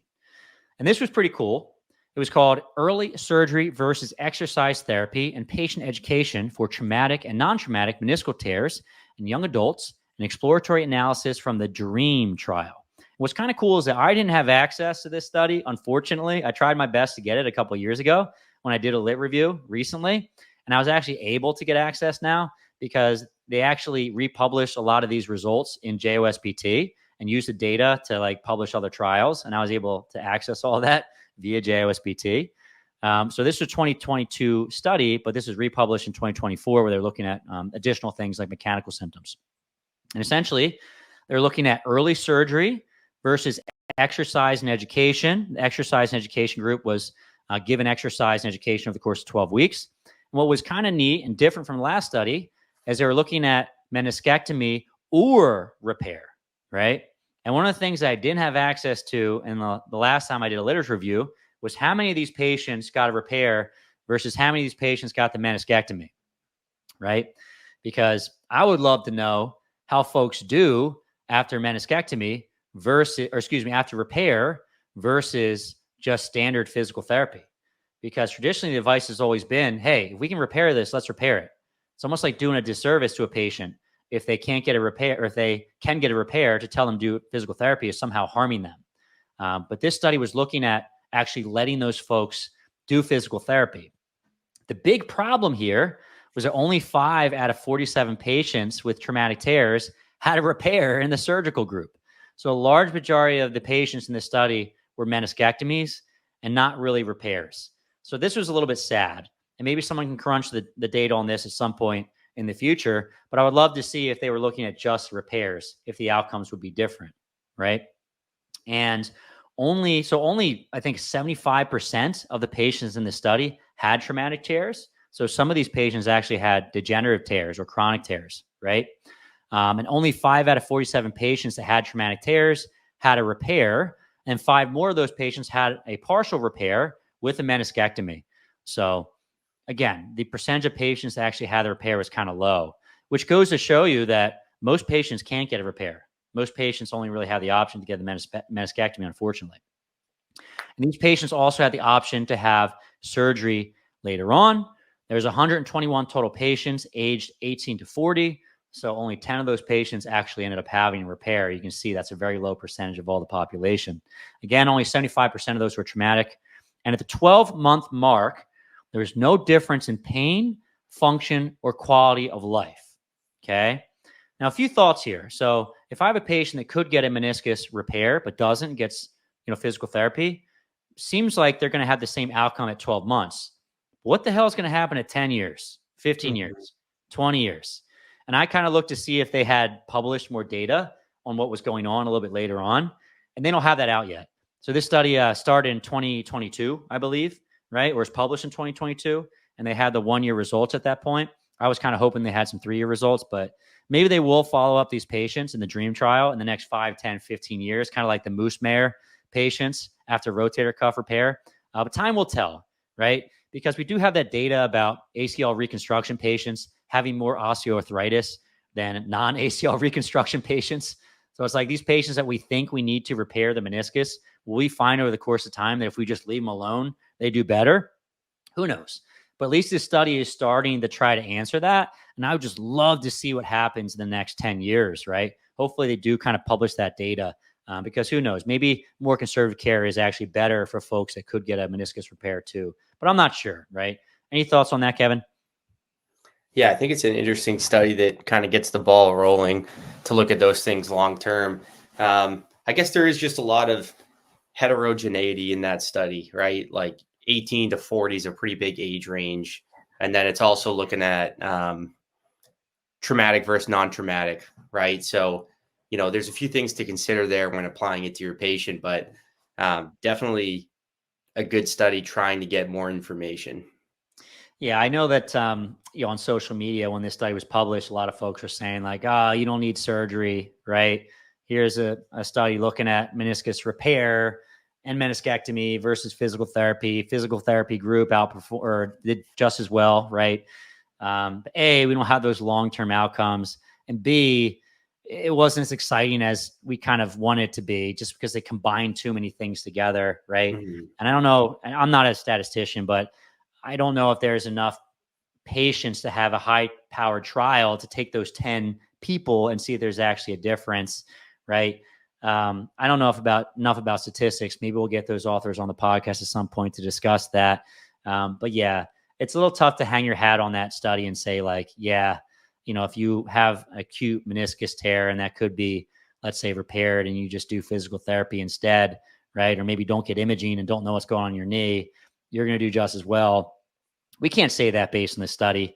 We need more studies like this. But I thought this was really interesting and kind of cool to start seeing the beginnings of us figuring this out, right? Okay, here's another one, Kevin.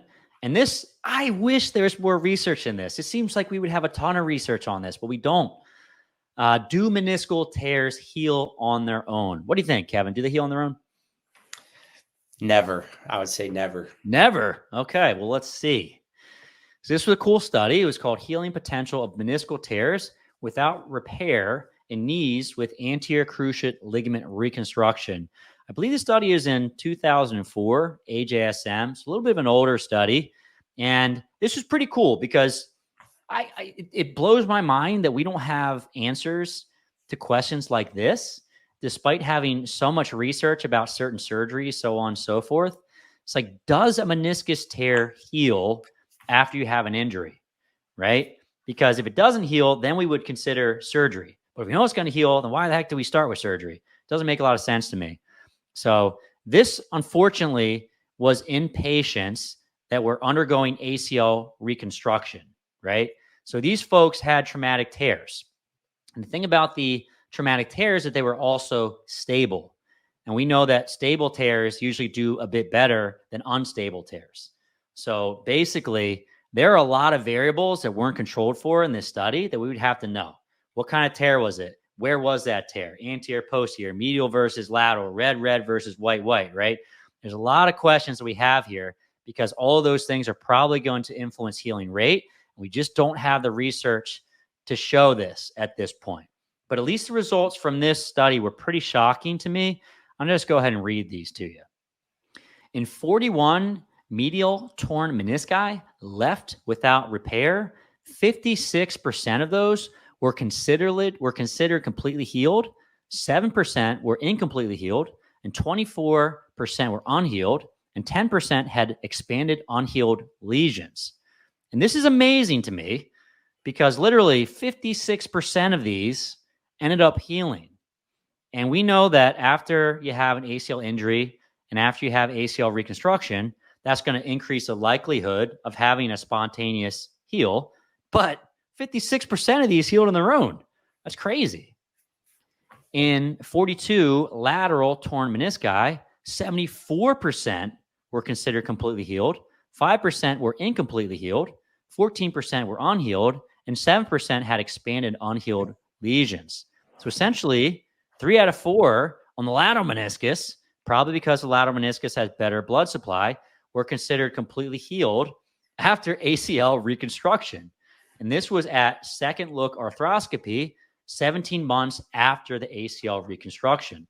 And this blows my freaking mind because they're showing somewhere between 50% and 75% of these meniscuses will heal on their own. And it's not fair to just assume that 50 to 75% of all meniscus tears will heal. That's not true whatsoever. There's a lot of reasons why these potentially healed better than other forms of meniscus tears. But at least in my mind, my first thought is like, why don't we have better data of which parts of the meniscus heal well? And why aren't we allowing some of this spontaneous healing to potentially occur? And if it's not occurring, then we perform surgery.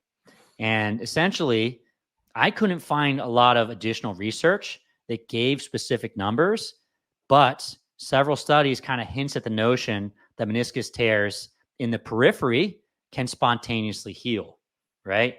But again, I couldn't find any specific rates. What are your thoughts, Kevin? Because when I first read this study, I was like, whoa, you know? Yeah, it is very interesting. I think,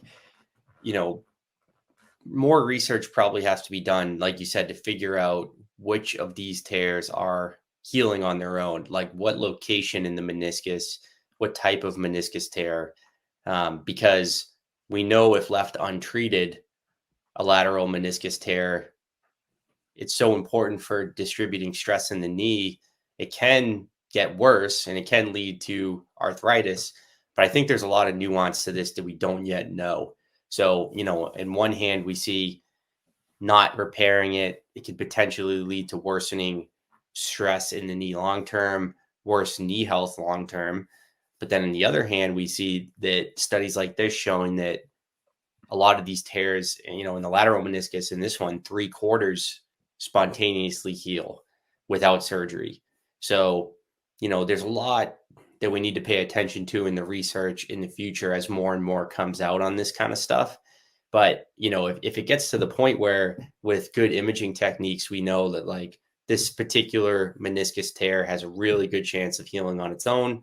Maybe we do a follow-up image to make sure that it is healed, versus this other type of meniscus tear does not heal well on its own. And this is the one we have to repair, or do a meniscectomy on. Yeah, there's a lot, it's exciting. I think there'll be a lot of good information coming out in the coming years. But the fact that that's an option and it can happen sometimes, I think is really cool. And like you said, maybe this is a different scenario in an ACL reconstructed knee. Like there are a lot of factors at play that lead to healing in this type of person. But, pretty interesting stuff. And I never would have thought it would be that high. That was way higher than I would have expected. Yeah. And kind of my fear too is that it's not going to get solved soon. Unfortunately, that happens a lot in research. You see like a little bit of research on a certain subject, and then, the area gets less popular. People don't do research on it. 20 years later, we haven't made any progress. So, that study was in 2004, I want to say, and I haven't seen anything subsequently. So my fear is that we won't get that information anytime soon. But to your point, it'd be really nice to get more data like this heals, this doesn't. I'm actually a little bit surprised because I know that, in certain countries like the UK, you have to wait a large period of time until you get like ACL reconstruction. And then we end up getting a decent amount of data from those types of places just because these folks will end up with an injury. And then basically we see if they heal over the course of time because they don't have the option to get the surgery. Whereas in the States, like you get the injury, like, you get surgery right away. So I'm kind of surprised we don't have that data. Maybe we do somewhere. I would say that if you're listening to this and you have more knowledge on this, you've read some studies or you do the research on this, I would love to hear it, because I'd love to learn more, Yeah, not to be a conspiracy theorist, but you wonder if part of the reason, well, one is this particular information just might not be disseminated well, but also, surgeons and stuff like that, maybe they assume that we know it does fairly well when we repair it if we can. And, that's a moneymaker, I guess. I don't want to think of it that way, but potentially a reason that maybe it's not studied as much as it could be. But yeah, just something popped in my head. Not a big conspiracy theory guy. I know. I know what you're saying. It reminds me of like acute rotator cuff tears. Like you'll see all over the literature, if you have an acute rotator cuff tear, we repair it. Why? Because we know they do well. It's like, all right, well, do they do well without surgery? Because you probably got to figure that out first, Mm-hmm. Like I know, again, conspiracy theorist, but I have like a part, like let's say I have a full thickness tear, but it's not like a very big one. If I let that go versus having surgery, does that do well? Very well. You know what I mean? I just, sometimes it's like we skip a step. It's like, Yeah. you hip labral repairs because we're preserving the long-term health of the hip. It's like, do you know it preserves long-term health of your hip? No, but we assume it does, right? Yeah. And you kind of have to do the surgeries to get the data, right? Because we have to wait after the surgery to see. But to your point, it's another one of these like time will tell, and do we skip steps kind of thing before? I mean, I would much rather have the option of getting my hip labrum repaired as opposed to they just invented the procedure, they do a study, they wait 20 years, and then they decide, right? So just kind of an interesting thought experiment. Like I still recommend my patients get like a meniscal repair, right? If they can get it repaired. I'm not saying to just go willy-nilly and go Wild West and try to figure it out yourself, but I would love to hear more about that and learn about it. Yeah. All right, Kevin, another big question. What about mechanical symptoms? So we already alluded to this a little bit. We'll first talk about degenerative tears. So essentially, if your patient is experiencing something like locking, catching, could be the meniscus is stuck in the joint, and the thought is like, you have to get rid of that meniscus to reduce these mechanical symptoms, right? So in the Fidelity trial, they were looking at physical therapy plus surgery, and they're also looking at physical therapy plus sham surgery, right? And here's what they found. Mechanical symptoms resolved over time at a very similar rate, which is very interesting, kind of meaning that maybe that meniscus is not necessarily causing those mechanical symptoms, and maybe something about physical therapy helps reduce mechanical symptoms. And I'll also say, this is very anecdotal, but when patients come in, they're like, oh man, my joint's cracking, popping like crazy after they have an injury. Sometimes I think it's because it probably cracked and popped a lot beforehand. And essentially the patient has pain there, and now they're just have a heightened awareness. So they're noticing that cracking or popping. But the other piece is that oftentimes a lot of that cracking and popping goes away. And maybe this is what's going on with physical therapy. Maybe physical therapy actually reduces some of those mechanical symptoms over the course of time just by using that joint. I don't really know, right? But at least in this study, they showed that fake surgery reduces mechanical symptoms as well as a real surgery. And I remember, I want to say in that study, they actually showed that the mechanical symptoms kind of just slowly got better over the course of time, meaning that in the surgical group, the meniscectomy, it's not like the mechanical symptoms went right away. They slowly went away over the course of time, which doesn't make any sense. If you're removing the meniscus that's causing the mechanical symptoms, it should go away right away. That's not what that study showed. So interesting. So they showed a non-significant difference in mechanical symptoms between groups. Again, this was degenerative tear, so important to keep that in mind.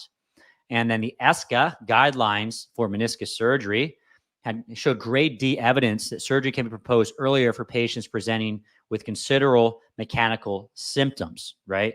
But largely the study is not supporting that. So if you have a patient that has mechanical symptoms from a degenerative tear, I wouldn't say, go ahead and get surgery. It's going to fix it, because it seems like, at least based on this trial, exercise might fix it too, right? And I think the other piece, we already covered this, but in the Fidelity trial, they didn't really define what mechanical symptoms were very well. So what if you have an objectively locked knee? Does that need to have surgery? I would think so, right? But I don't think that we've parsed that out completely. Any thoughts on that, Kevin? Yeah, that's interesting. And something I would have thought previously is having mechanical symptoms is a more severe type of meniscus tear and something that we need to get surgery on quickly because it's going to fix it. So that's great information. I think there are like two ways that PTs think about meniscus tears and mechanical symptoms. I think one is what I just said, like you need surgery to fix that, or with some of this newer evidence showing that it gets better with physical therapy alone, you don't need surgery at all and it's going to go away. But I think that middle road kind of nuanced approach is maybe physical therapy can get rid of it. Let's do some PT and wait and see. We don't necessarily have to rush into this surgery. But it's good to let the patient know, like, let's track this over time and see if these mechanical symptoms are improving. And then I think we know we might be heading down the right path. Yeah, good point. Yeah, for sure. So it can help with their reasoning for patients and let them know that there is potentially some hope there. All right. So, Kevin, what about mechanical symptoms after a traumatic tear? We know that after someone has a degenerative tear, it doesn't seem to matter if we get surgery or not. Those mechanical symptoms go away over the course of time. Does that hold up with traumatic tears? So usually these are young athletic folks that feel a pop in their knee and they end up having an acute tear, right? So different type of meniscal tear. And this information is coming from the DREAM trial. So that same study they were mentioning previously, where 75% of those tears were traumatic in nature. And this was a little bit different in terms of outcomes compared to the last study mentioned for degenerative tears. So in this study, in the DREAM trial, at all time points, the exercise group reported more mechanical symptoms compared to the partial meniscectomy or repair, right? So this would mean that if you have a traumatic tear, chances are those mechanical symptoms are not going to go away over the course of time. And they actually showed a graph in this study where they're looking at mechanical symptoms. And what they showed is that in the physical therapy group, they kind of stayed the same over the course of time, meaning that they really didn't change. And in the surgical group, the mechanical symptoms went down right away after the surgery. And I want to say at the 1 year mark, they went up a little bit, which kind of makes sense. So if you're starting to get some of these meniscus repairs and tears potentially being revised, or excuse me, not being revised, but re-tearing, then maybe now we're getting some more mechanical symptoms a little bit later on. So largely, if you have a traumatic tear, those mechanical symptoms seem to stick around despite doing physical therapy. And what this study kind of said that is if your patient is particularly affected by mechanical symptoms, then potentially consider surgery. But do keep in mind with the DREAM trial, pain and function still improved the same rate with surgery versus conservative care, but mechanical symptoms didn't. And if the patient is cool with their mechanical symptoms, they obviously don't need surgery. But if mechanical symptoms is like a really big pain in the butt, they really want to get rid of them, then maybe they would consider surgery at that point. Any thoughts with that, Kevin? Okay, gotcha. So that previous slide was more about the degenerative tears. Okay, yeah. Yeah. So I think the theme still is consistent a little bit, right? So it does seem like the traumatic tears, which occur more often in younger folks, potentially more involvement in the lateral meniscus, which we know is really important for distributing stress. Maybe that theme, they have mechanical symptoms. They might be, or they might do a little bit better with surgery, and it can help abolish some of those mechanical symptoms. So, but still something we could try in PT. And if it's not getting better and it's important to the patient, could opt for surgery. Yeah, it's kind of one of my thoughts too. If the person had a traumatic tear and they're trialing conservative physical therapy and they're having mechanical symptoms, I can't say like, look, there's a good chance it goes away. The research we do have, and it's just one study, right? Maybe future studies will change this. It's just kind of showing that they tend to stick around, right? So if there's a big concern of yours and over the course of time it's not improving at all, then we can consider something like a meniscectomy, but there's risks that come with that. So essentially, a patient education standpoint, we got to let them know, like, if you get a partial meniscectomy, it may reduce some of those mechanical symptoms. But the flip side is that it probably increased the rates of osteoarthritis over the course of time too. So it's a double-edged sword there, right? But unfortunately for those traumatic tears, like you said, unlike the degenerative tears, that they don't have reduction mechanical symptoms over the course of time with exercise, unfortunately. A question I get a lot from patients is like, do you think the mechanical symptoms they're experiencing are an indication that the tear is worsening? It's a good question. I guess I don't know. I'm not really sure. I would think not, just because my main thought would be it takes a lot of force to tear that meniscus, and Yeah. you're doing basic PT stuff and just moving around the house. I don't think it would tear it further, but I could be completely wrong there. I'm not really sure. Yeah, I usually tell them just monitor if usually kind of a rule of thumb I use is if the clicking or popping or mechanical symptoms are associated with quite a bit of pain, and with that you see an increase in swelling, maybe it's something we got to be really careful of. But otherwise, it does seem sometimes to get better on its own. I know with this acute traumatic tear, it might be a little bit different, but yeah, I tend to say we don't know, but I don't think it's associated with worsening structure of the meniscus unless it's accompanied by a bunch of pain.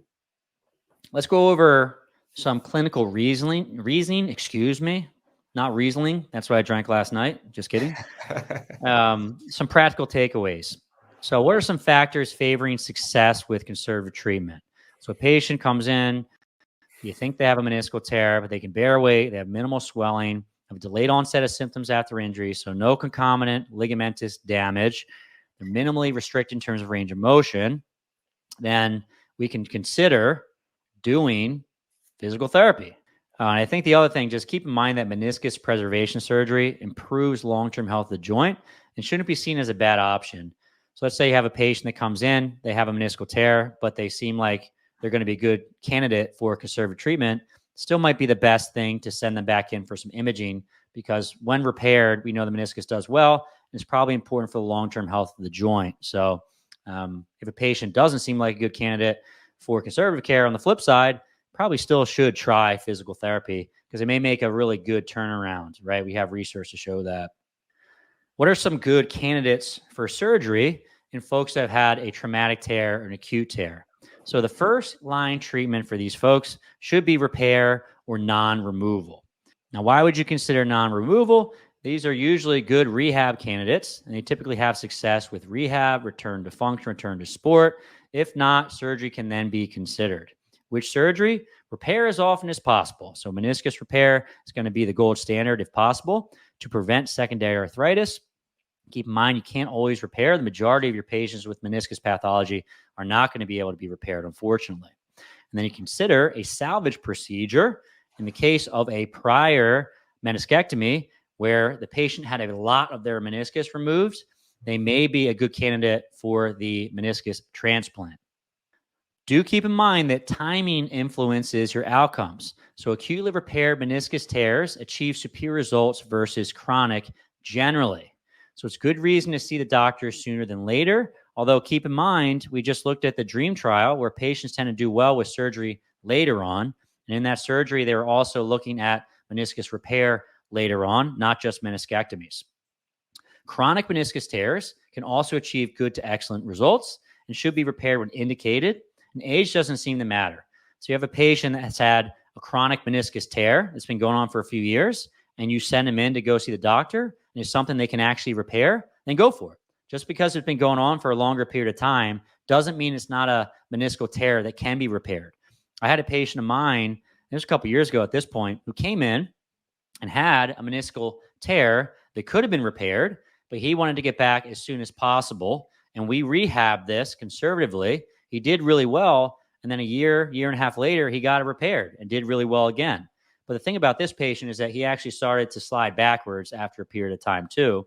And he was trying to get into the fire academy, and he just needed to be able to pass a bunch of tests, right? And if he got the meniscal repair right away, he wouldn't be able to actually get the career he wanted to. So he ended up delaying it, right? And he was able to get the repair later on. So just because it's been going on for a while doesn't always mean it's a degenerative tear. It's just basically an acute tear that's been going on for a period of time. And those can still do well.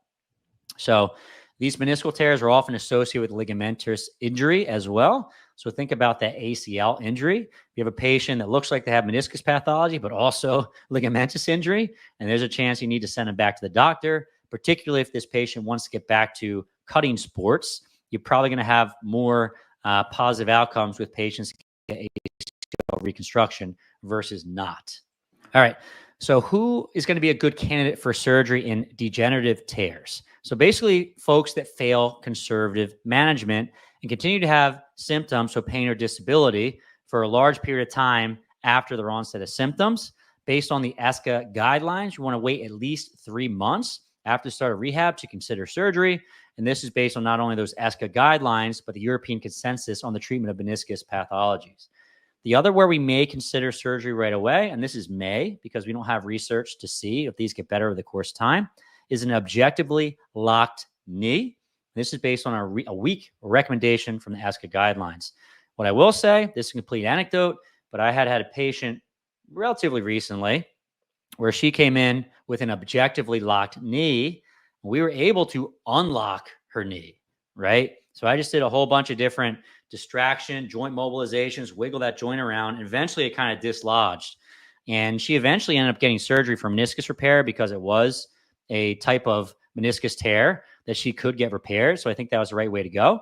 But do keep in mind that these objectively locked knees will sometimes unlock.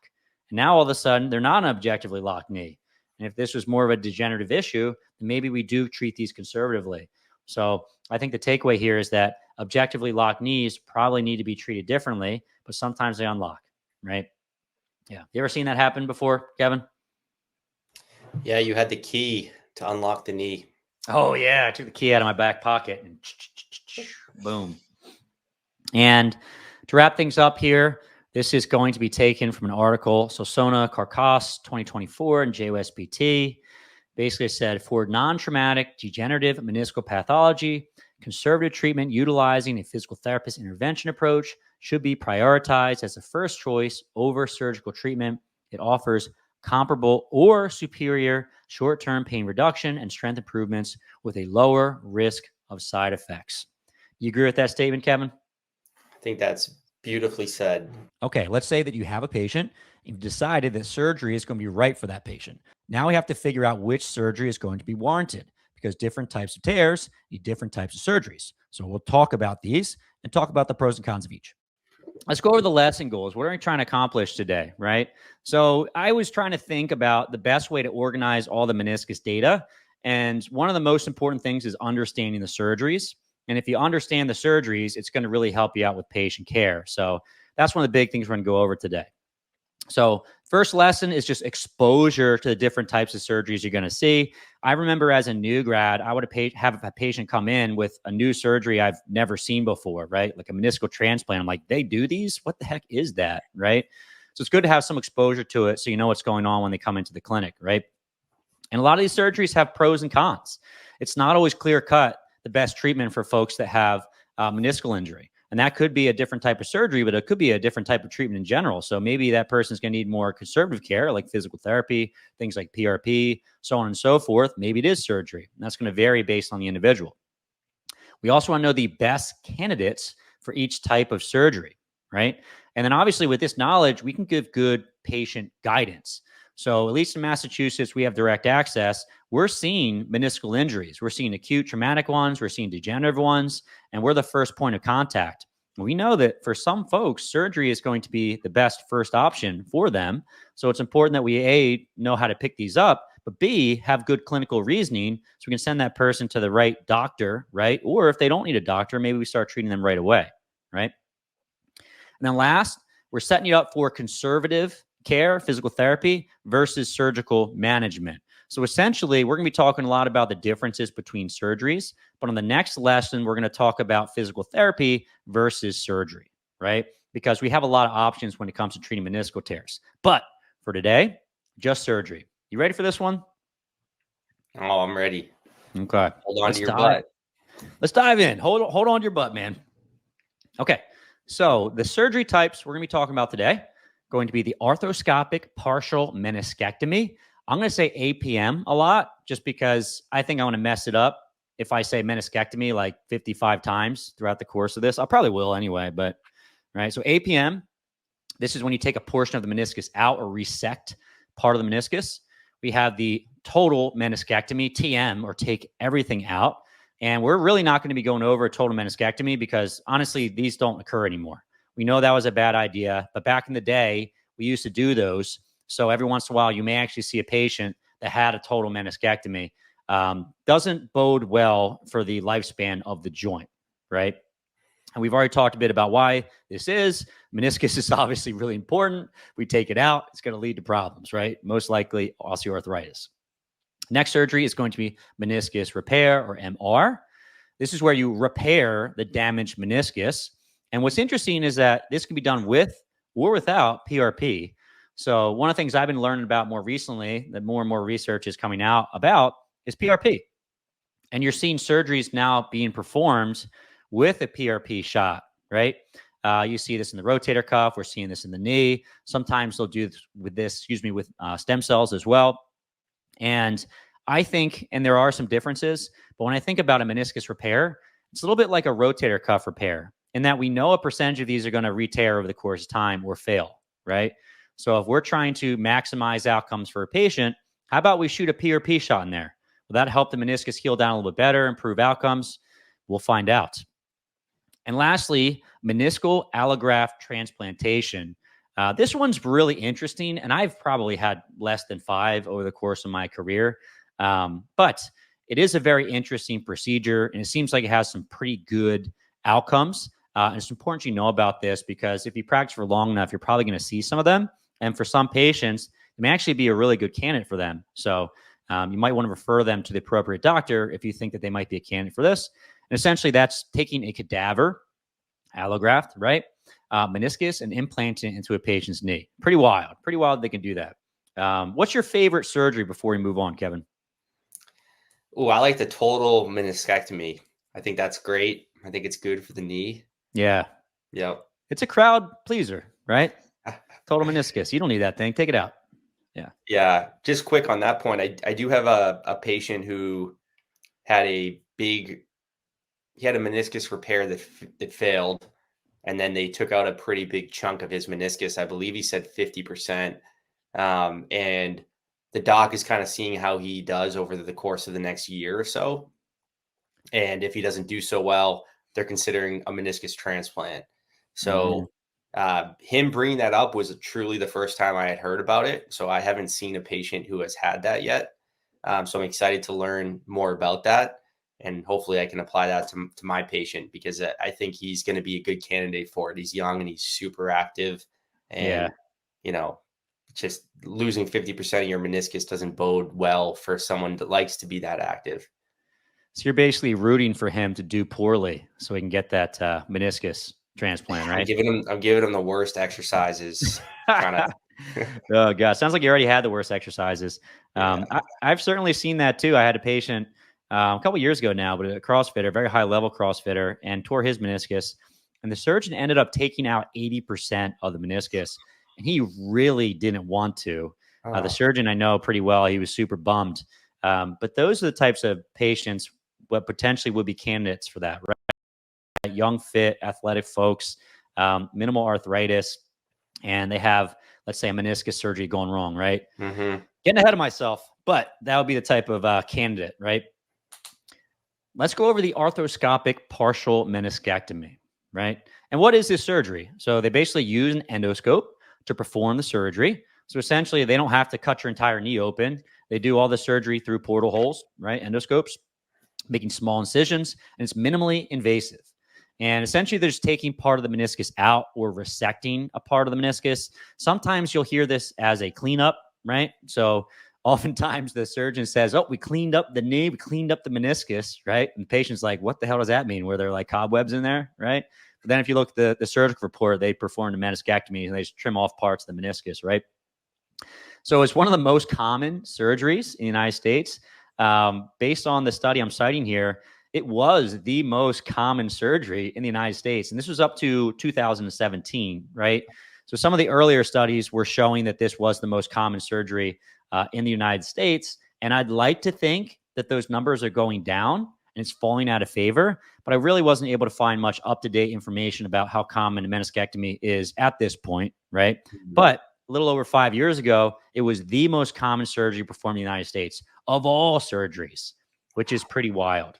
Wow. And what I will say is that it's sometimes followed by physical therapy and probably should be based on some of the research we have, just because it tends to reduce pain, improve strength better, right? You still will have some docs that will say you don't need surgery or you don't need physical therapy afterwards. We certainly see that. I've had a bunch of friends that had meniscectomies and they just go out freely on their own over the course of time. Probably a good idea to have physical therapy after you have that meniscectomy, right? One of the problems with the arthroscopic partial meniscectomy is it is sold as a quick fix, meaning that if you have the option to do a meniscectomy where you trim out a portion of the meniscus versus doing a repair and repairing the meniscus, generally speaking, the repair is going to be a lot longer rehabilitation, right? And what I will say too, and this was very surprising to me, is that this evidence is mixed. So some studies will actually show that getting back to sport after a meniscectomy takes a similar time as repair. But that's not what I've seen in my own experience. And we'll go over some of the research. Generally, that is true. So most folks that get a meniscectomy get back to their sport, their activities much more quickly than if they have a repair. But if you start to look into the world of conservative care, physical therapy versus meniscectomy, sometimes the short term is better for physical therapy. But more on that in a future Fitness Pain Free show. Anything to add before we move on, Kevin? Yeah, I think just a couple of things quick. I think, like you had said, it's sold as a quick fix, and it's often like the word a cleanup. A lot of patients think that's a really good thing. It's like, I got this. I don't know exactly how they think about it, but they have this little bit of debris in their knee that they're just going ahead and cleaning up. And this is actually the surgery I had for my meniscus when I had a meniscus tear. And yeah, I mean, we know that if we can preserve the meniscus, we'd like to. I know surgeons, they're not trying to harm people, I think, and just take out a chunk of their meniscus and see what happens. But I think as we learn more, we know that preserving as much of the meniscus as possible is going to be a good thing. And the other thing I think you had mentioned about doing physical therapy after, obviously, we're a little biased and we think folks should.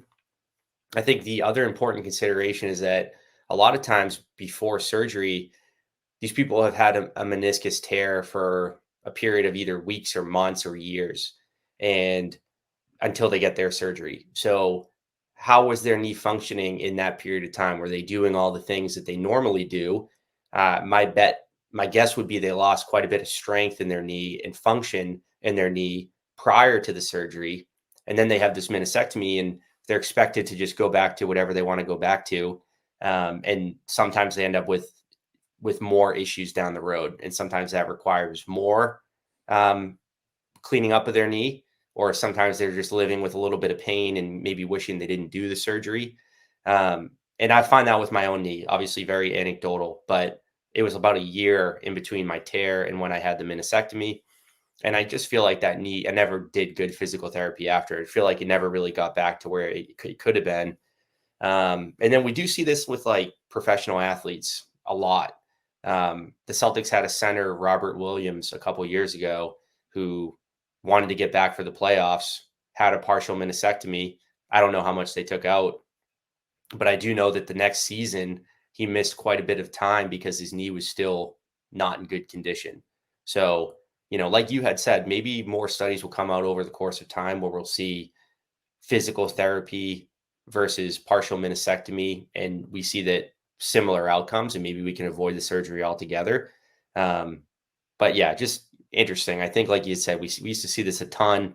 We still see it quite a bit, but hopefully it's decreasing a little as more alternative options get more popular. Yeah. And I know that some people are going to watch this video who aren't clinicians, just regular folks trying to learn about their own meniscus that just had a meniscectomy. So I don't want to talk too much crap in the procedure. There's certainly people that will benefit from it and are good candidates. We'll talk about who those are, right? But one of the problems is that this is kind of a home run procedure. So if you have a patient and you're a surgeon that comes in and they've got pain that's related to the meniscus, if you have the surgery, it's quick and easy, and generally folks feel pretty good afterwards. And that's a problem because they may not feel great longer term, right? So if you're a surgeon and the only thing you can offer your patient is surgery, it feels kind of bad that you have to say, no, just do physical therapy, or I can't do anything for you, right? So I think the surgeons are happy that they can supply something that feels good in the shorter term. But we know long term that's not great, right? A little bit problematic, but we'll talk about who the right candidates are for meniscectomy, because I do realize when I put these videos out onto YouTube, I get people that are like, what? I got a meniscectomy. My surgeon, you did a bad job, right? And like, I just don't mean to say that outright. There's definitely people who do well with it. Definitely. Okay. Yep. All right. So let's go a little bit deeper about partial meniscectomies. We'll talk a little bit about the medial versus the lateral meniscus. And we already talked about this a little bit in the last podcast, but the lateral meniscus behaves a little bit differently when you have a meniscectomy compared to the medial side. And one of the thoughts as to why this is because the lateral meniscus is really important for joint congruency of the lateral portion of the tibial-femoral joint. And we'll talk about this in the next slide, but in the medial tibial-femoral joint, there's more bony congruence. So essentially, the stability of the joint is coming more from bones on the medial side. On the lateral side, more of that congruency is coming from the meniscus itself. So if you start taking out part of that meniscus, you run into more issues on the lateral side versus the medial side. And it does some studies where they're looking at contact pressures within the knee joint. So if you resect portions of the lateral meniscus, you increase contact pressure within the lateral portion of the tibial-femoral joint. And these numbers are greater on the lateral side versus the medial side. So if you start trimming out portions of the lateral meniscus, the contact pressures go up quite a bit. If you trim out portions of the medial meniscus, those contact pressures don't go up quite as much, right? So one of those thoughts is that the lateral meniscus is maybe more important than medial meniscus. And lateral APMs are associated with slower return to sport times. And this is a little mixed. We'll talk about some studies in a minute. They're associated with more adverse events like a secondary surgery. They're often associated with more pain and more swelling, and also associated with rapid chondrolysis of the lateral joint, which just means that you have more joint space narrowing more quickly after you have lateral APMs. And one conclusion for lateral partial meniscectomies, some authors recommend against the use of a lateral partial meniscectomy for these reasons. And they only recommend surgery for highly symptomatic tears that are not amenable to repair. So essentially, if you have a tear and it's not getting better over the course of time, right, and it still really, really hurts, only then would you consider doing this surgery. And when you do get a meniscectomy, they recommend as little resection as needed to make that area stable. And then we want to try to repair it a little bit more frequently. So let's say that's in an area of the knee that doesn't typically heal quite as well. A surgeon may attempt the repair a little more likely than the medial side, just because we know that lateral side is just so darn important. And it may fail, right? Maybe a better chance it'll fail if it's in an area that's more kind of red, white, white, white. But it's still worth the risk just because we know that if we don't repair it, we're going to have some trouble. Is that making sense there, Kevin? Totally. Yeah. I think that's good information to have because, how could you apply this clinically is maybe if your patient goes to see a surgeon who is talking about doing a lateral partial meniscectomy, maybe it's good to get a second opinion if you have another doctor in the area you like, and just see if that doc thinks this could be managed a little bit differently. Maybe they can repair the lateral meniscus. So I think it's good to have this knowledge so we can advocate for our patients so they're making the best decision possible. Yeah. I agree. The other thing too is, and I've sat in rooms with surgeons, and nothing against surgeons. I really like surgeons, but oftentimes where the patient will tell the surgeon, it's like, yes, I have this meniscus tear. I've done physical therapy. It's not getting better. And then the surgeon's like, okay, well, next step, we got to do surgery on this, right? That's the only other option. But how good was the physical therapy? Did the patient actually give it like a thorough shot? I can think of a lot of patients that did physical therapy, but they were just kind of horrible patients in the sense that maybe they just didn't do their exercise. They didn't give it enough time, right? We'll talk about how much time is enough in the future. But yeah, you've really got to give it your best shot because if it's that lateral compartment, we know that meniscectomy can lead to more issues. So we really want to do our best job. And if we need to maybe change the rehab program, alter what we're doing, it's probably worthwhile as opposed to jumping straight into that meniscectomy. I have a quick question. I know we're jumping I'm jumping the gun here, but just on that note, how long of a trial would you give physical therapy for somebody with a meniscus tear before you thought they should see the surgeon? Yeah, so there are guidelines on this. So the ESCA guidelines, and there's a couple other guidelines. They're around 3 months. And to be honest, 3 months is like, you'll see that in a lot of other joints too. I know the hip is like that with FAI. Largely, we want to give it at least 3 months of good conservative care. And my thought too is that if you go 3 months and you're progressing, keep going. I think when patients hear that 3-month number, they think, okay, I gave it 3 months. I'm still not 100%. I need to get surgery. If you go 3 months and it's not getting better at all or potentially worsening, then maybe.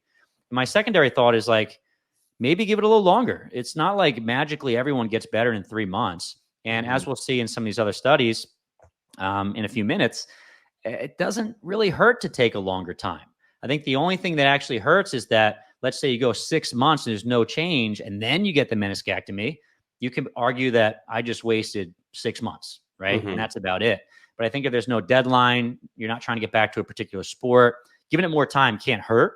And getting the surgery can hurt. We know that. So I would recommend waiting longer period of time if you can, right? So not necessarily like the ACL where the longer you wait, there's risk of potentially more damage. You could give it a little more time and see. Yeah, this is a big question mark, and we're going to talk about it a little bit. But if you're like a young athlete that has a traumatic tear, thought is maybe you want to get this repaired sooner because you might have a better outcome. Although this evidence is mixed and hasn't been parsed out well enough for multiple years. So we'll talk about that. I have a few studies I think will help to answer that. Awesome. I'm going to go over in a minute. Yeah. All right. Let's talk about the medial meniscus. So it plays less of a role, anatomical role of joint congruence compared to the lateral tibiofemoral joint and the lateral meniscus. APM is generally well tolerated in athletic populations. So unlike the lateral meniscectomy, the medial meniscectomy tends to do quite a bit better. And surgery results in less of an increase in joint contact pressure compared to the lateral APM. So as we talked about previously, if we get a medial meniscectomy, a little less scared about creating more longer-term arthritis than with the lateral meniscectomy. Although both are going to lead to more arthritis over the course of time. Generally, medial not quite as bad. So when would you consider the medial APM? So folks have symptomatic longitudinal tears in an area that has poor vascularity. And this kind of goes for most meniscectomies. If you have an area that is not going to heal on its own, then maybe it's a good option for folks that can't do well with conservative care, right? Could be considered with horizontal cleavage tears, although we have research showing that if you repair the horizontal cleavage tear, they tend to do quite well. So it's a consideration, but obviously maybe repair is better. Could be with complex tears, just because if you have unstable, irreparable fragments, we know that we can't really repair those. And if it's very symptomatic, maybe take them out. And lastly, in general, when folks can fail conservative treatment and they still have a lot of symptoms and they're not able to do things that they enjoy in their life, then you consider getting an arthroscopic partial meniscectomy, right? What do you think there, Kevin? Anything to add? No, that was pretty succinct, pretty good. Oh, succinct. I like that word. Yeah. All right. And this kind of brings us to the problem, the outcomes of arthroscopic partial meniscectomy. So, and this is based on the clinical practice guidelines, 2018. We spoke about these in the last Fitness Pain Free show.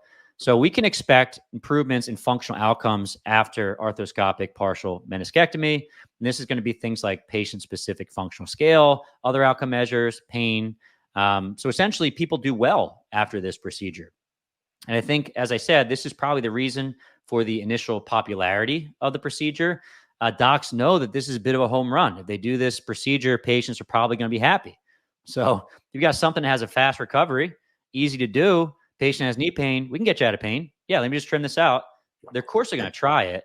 It's just that over the course of time, we found that this maybe causes more longer-term issues in our patients. So that's a bit unfortunate, but overall, pretty good outcomes. So if you are that individual that got a partial meniscectomy, right, you're finding me on YouTube, you'll probably do well with the procedure. It's not always a bad thing, right? But this is one of the things that's going into your surgeon's clinical reasoning when they're deciding what surgery is best for you, right? All right, so quick question for you, Kevin. Can patients get back to sport after partial meniscectomy? Oof. I'm going to say it depends. Depends. Okay, I like that.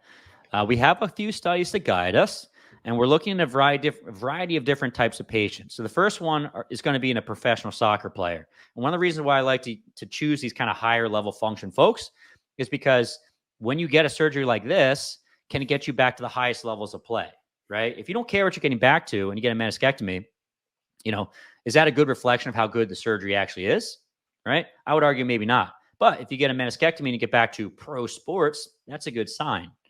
So this was studied by Nawabi in 2014. They're looking at 90 professional soccer players. 42 of them had lateral meniscectomies, and then 48 had medial meniscectomies.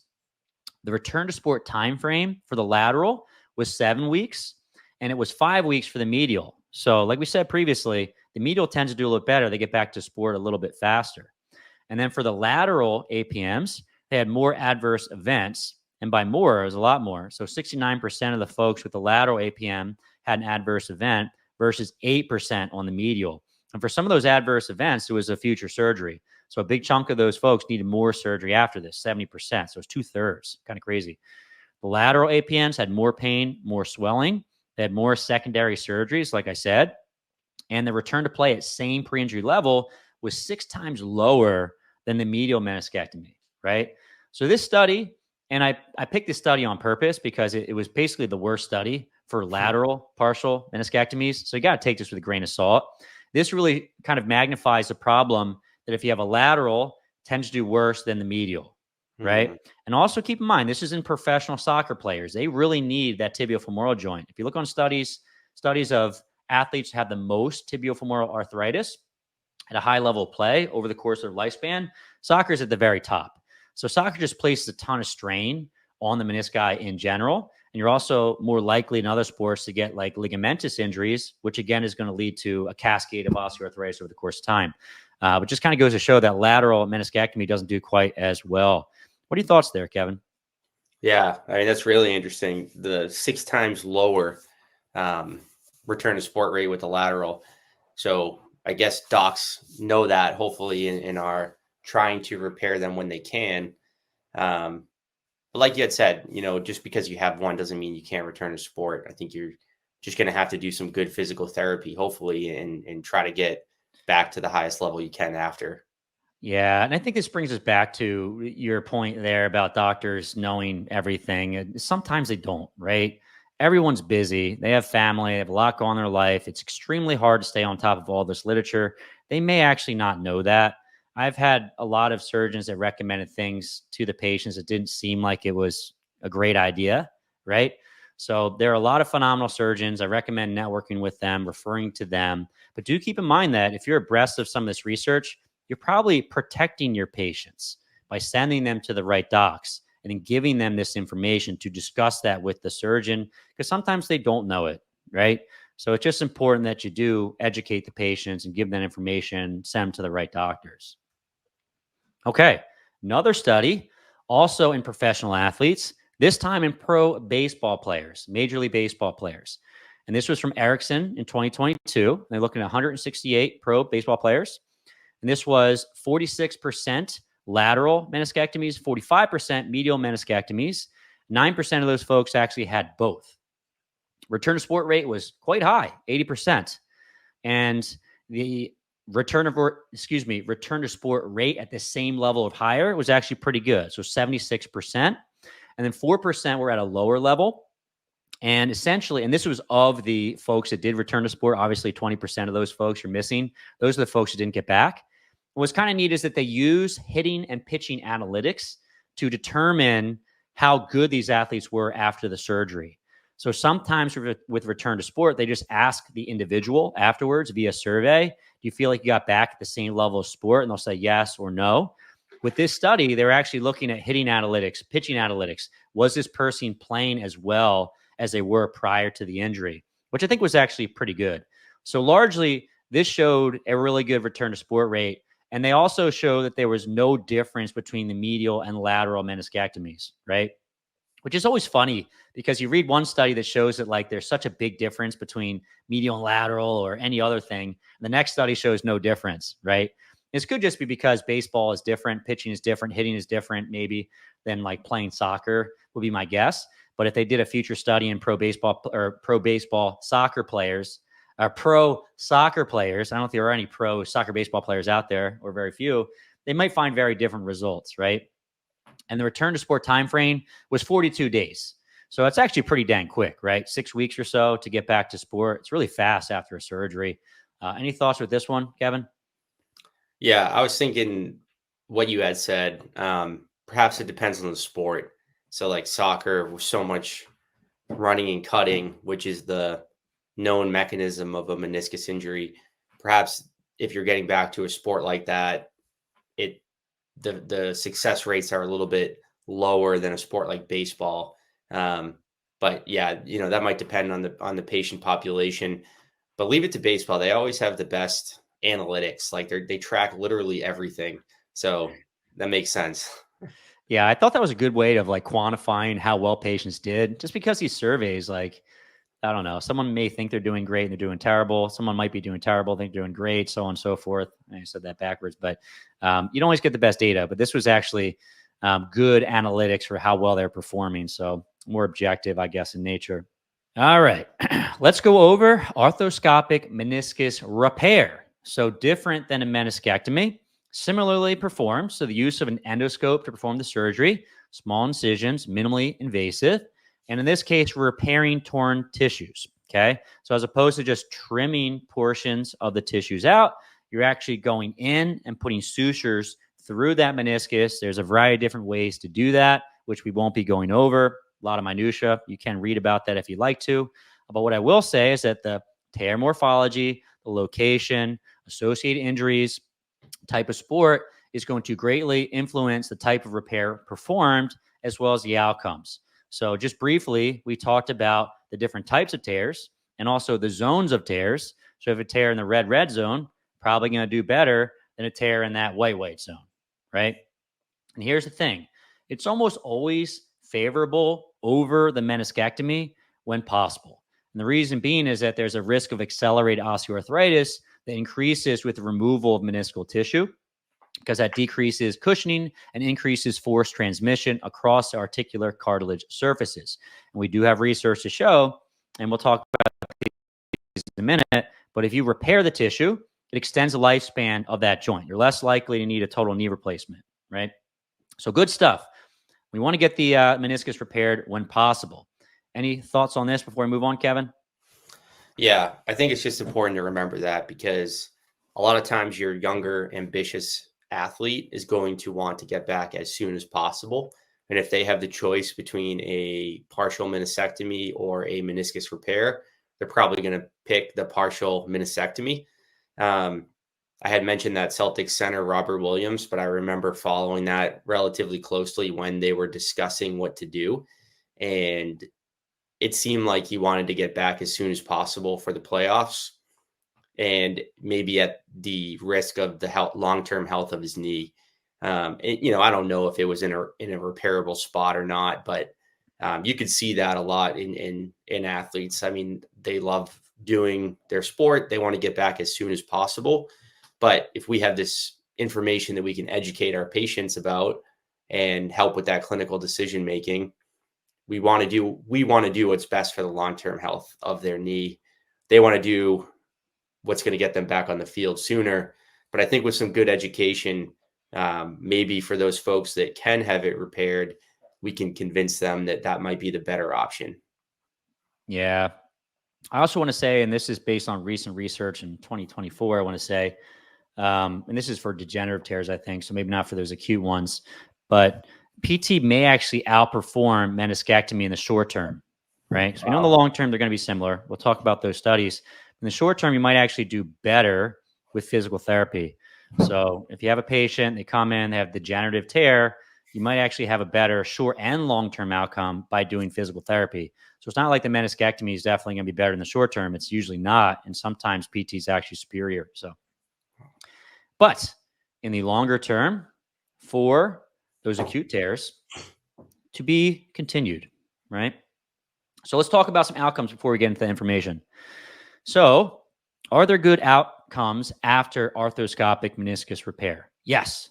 Good to excellent long-term clinical outcomes can be observed after isolated meniscal repair. When I say isolated, it just means that meniscus repair without like an ACL reconstruction on top of that, okay?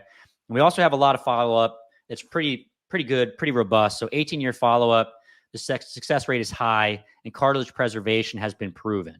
So we know that folks tend to do well after meniscus repair in the short term, in the intermediate term, so 1 or 2 years, and in the long term, so like 20 years later.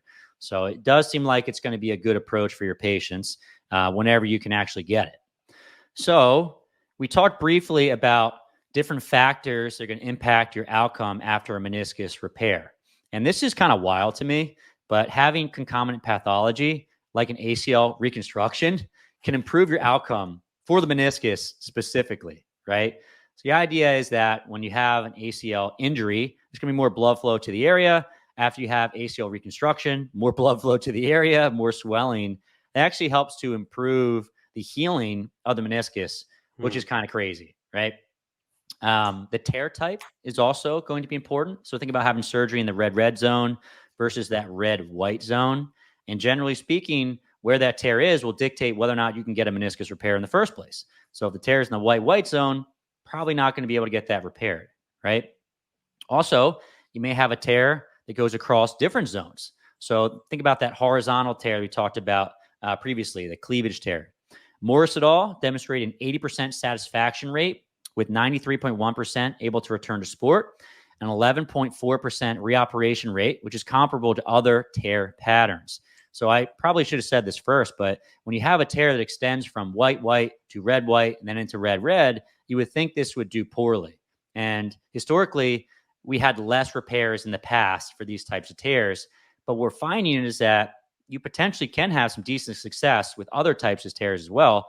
So even for these tears that extend to that white zone that previously wouldn't repair, we're now kind of seeing we should probably at least give it a shot.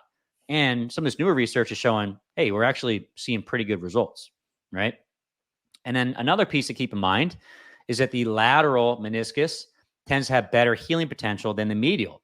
So going back to our early example of someone that has a lateral meniscus tear, and you're considering doing a meniscectomy for that individual, we know they tend not to do quite as well. So maybe wait a little longer, or maybe we're more likely to do a meniscus repair on that lateral side, even if it doesn't have good healing, if it's not in a good healing zone, because we know that meniscectomy is not going to be quite as good for the lateral area, and it potentially has better blood supply. So there's a lot of factors that go into the decision-making for the surgeon, whether or not you want to do a repair or resection. Any thoughts there, Kevin, before we move on? Yeah, overall, those are pretty solid data. So, it does, fairly well, which is awesome. I think the other thing that popped in my head about that is interesting that it does better with ACL reconstruction. And, perhaps what you said, like you're getting more blood supply. I also wonder if we just do a fairly good job with ACL rehab, that those folks might be rehabbing longer than they would if they just had an isolated meniscus repair. So, that's what popped in my head, but I'm sure there's anatomical reasons as well, kind of biological processes going on after the ACL. It's interesting. I'm getting ahead of myself, but we'll talk about spontaneous healing rates after ACL, and also when like tears occur, re-tears, little different than the rotator cuff. And with all this hubbub about not repairing things recently, kind of like the Achilles getting more popular, not to repair it. The ACL, it's getting popular not to reconstruct it. I wonder if we're going to see more people advocating against meniscus repair to see if that heals on its own. Time will tell, but just interesting to think about. All right, so what are return to sport rates after meniscus repair? Eberbach in 2018 found a return to sport rate of about 90% in mixed level athletes and 86% in professional athletes. And our prior study, I think, was 80% in the meniscectomy, so actually a little bit better. I don't know if it's actually clinically significant, but the return to sport time frame was somewhere between 4.3 and 6.5 months, right? So in the other studies we were mentioning, it was somewhere between 5 and 7 weeks for the soccer players, and then I think it was around 6 weeks for the baseball players to return back. This is 4 to 6 months largely, so a much longer period of time. Another important thing to note is that there is a failure rate in meniscus repair, and we'll talk about these numbers a little bit more in depth, but in this study, they had a 21% failure rate, and that's almost 1 in 4, 1 in 5. So essentially, we know that 1 in 4, 1 in 5 of these folks, after that repair, they're going to re-tear, right? A lot of factors go into this as well, kind of like that zone and the type of tear, right? But we know that a percentage of these are going to re-tear, and then outcomes actually drop a little bit with this re-tear as well. So any thoughts there, Kevin? Did you happen to see at all when the person's likely to have a failure? How long after the surgery? Was that in the research at all? Yeah, so we'll go over that in a minute, but usually it's after a year. It's far out. So it's not happening right away like you see in rotator cuff repair. Rotator cuff repair, this first 3 months, is when you see the large majority. For 6 weeks, right? People are still in the sling and they're having tears. This is not the case for the meniscus. It tends to tear further out, like 1, 2 years, which is interesting, right? A little different characteristic compared to the rotator cuff. So kind of funny. All right. So here's from another study. This is by Fried, or maybe Freed, in 2020. This was a systematic review, so they combined a lot of different studies together. And what they found is the return to sport rate was somewhere between 71 and 100%. And the return to sport time frame was between 4 and 6 months. And this is very similar to the last slide we mentioned. Return to play level. So 54 to 93% of athletes returned at the same level. And that maybe has something to do with the level of play. So pro versus recreational. Probably depends on the sport they're trying to get back to, so on and so forth. And they also reported a failure rate of 21%. So very, very consistent with the last study. We see about 1 in 5 or so of these will end up re-tearing over the course of time. So this begs the question. If you compare the meniscectomy versus the repair, which tends to do better? So this question was partially answered by Ektiari et al. In 2017. And they were looking at athletes. So this wasn't regular individuals, folks that play a sport. And the return to sport rate for the meniscectomy was right around 80%. And for the repair, it was around 86%. So slightly higher with the repair. Return to sport time frame, which this is very interesting because I don't know where they're drawing all these studies from. But the meniscectomy return to sport time frame in this study, which included a bunch of different athletes from a variety of sports, was 4.3 months, right? So for whatever reason, this study, it's way longer. I don't understand why. And in the repair group, it was 7.6 months. So at least in this study, this is a longer period of time, okay? Now, kind of looking through some of the studies, what I have found is that they'll call return to sport when individuals play their first game, which is sometimes you have an athlete that gets injured and they get the surgery in their off season. And the reason why they don't play a game is because they have to go through an entire off season first and get to the next season. So that return to sport time frame will be extended despite the athlete maybe being ready to play sooner, right? So these return to sport times are a little bit goofy, but I think the big takeaway is that the meniscectomy gets back sooner, right? And these are also interesting stats. So if you look at the rates of conversion to a total knee replacement, so they have this data, which is pretty interesting. And this is coming from Bracey et al. In 2024, so a different study. So the conversion to total knee arthroplasty in 5 years after a repair is 1.7%, right? So pretty low percent. For the meniscectomy, it's 8.4%, right? This is obviously going to depend on a lot of different factors. If you have an older individual with more osteoarthritis and they end up getting a meniscectomy, then yeah, you're going to convert to a total knee replacement a little bit faster, right? If a younger individual doesn't have a lot of arthritis, get a meniscectomy, is probably going to take a little bit longer. But I think what's crazy here is that, what is that, like 5 to 6% or 5 to 6 times greater amount of conversion to total knees. And if you look at the 20-year follow-up for these folks after meniscectomy, it's around 15%, 16%. So what I will say is that the majority of folks, 85% after 20 years, don't get a knee replacement, right? So when doctors tell their patients, you're going to need a knee replacement in 10 years, 20 years, that's not super accurate. And it's a little bit frustrating. It's like the large majority of folks won't need a total knee replacement if you're being objective and looking at data. But at least in my mind, you want to get the repair for long-term health. And that meniscectomy has an increased risk of getting a joint replacement, but it's not 100%, right? It really isn't. So I think there is a little bit of fear-mongering coming from surgeons, but obviously this, there's a reason why they're saying this, because they obviously want to repair and increases the likelihood. But what are your thoughts on that, Kevin?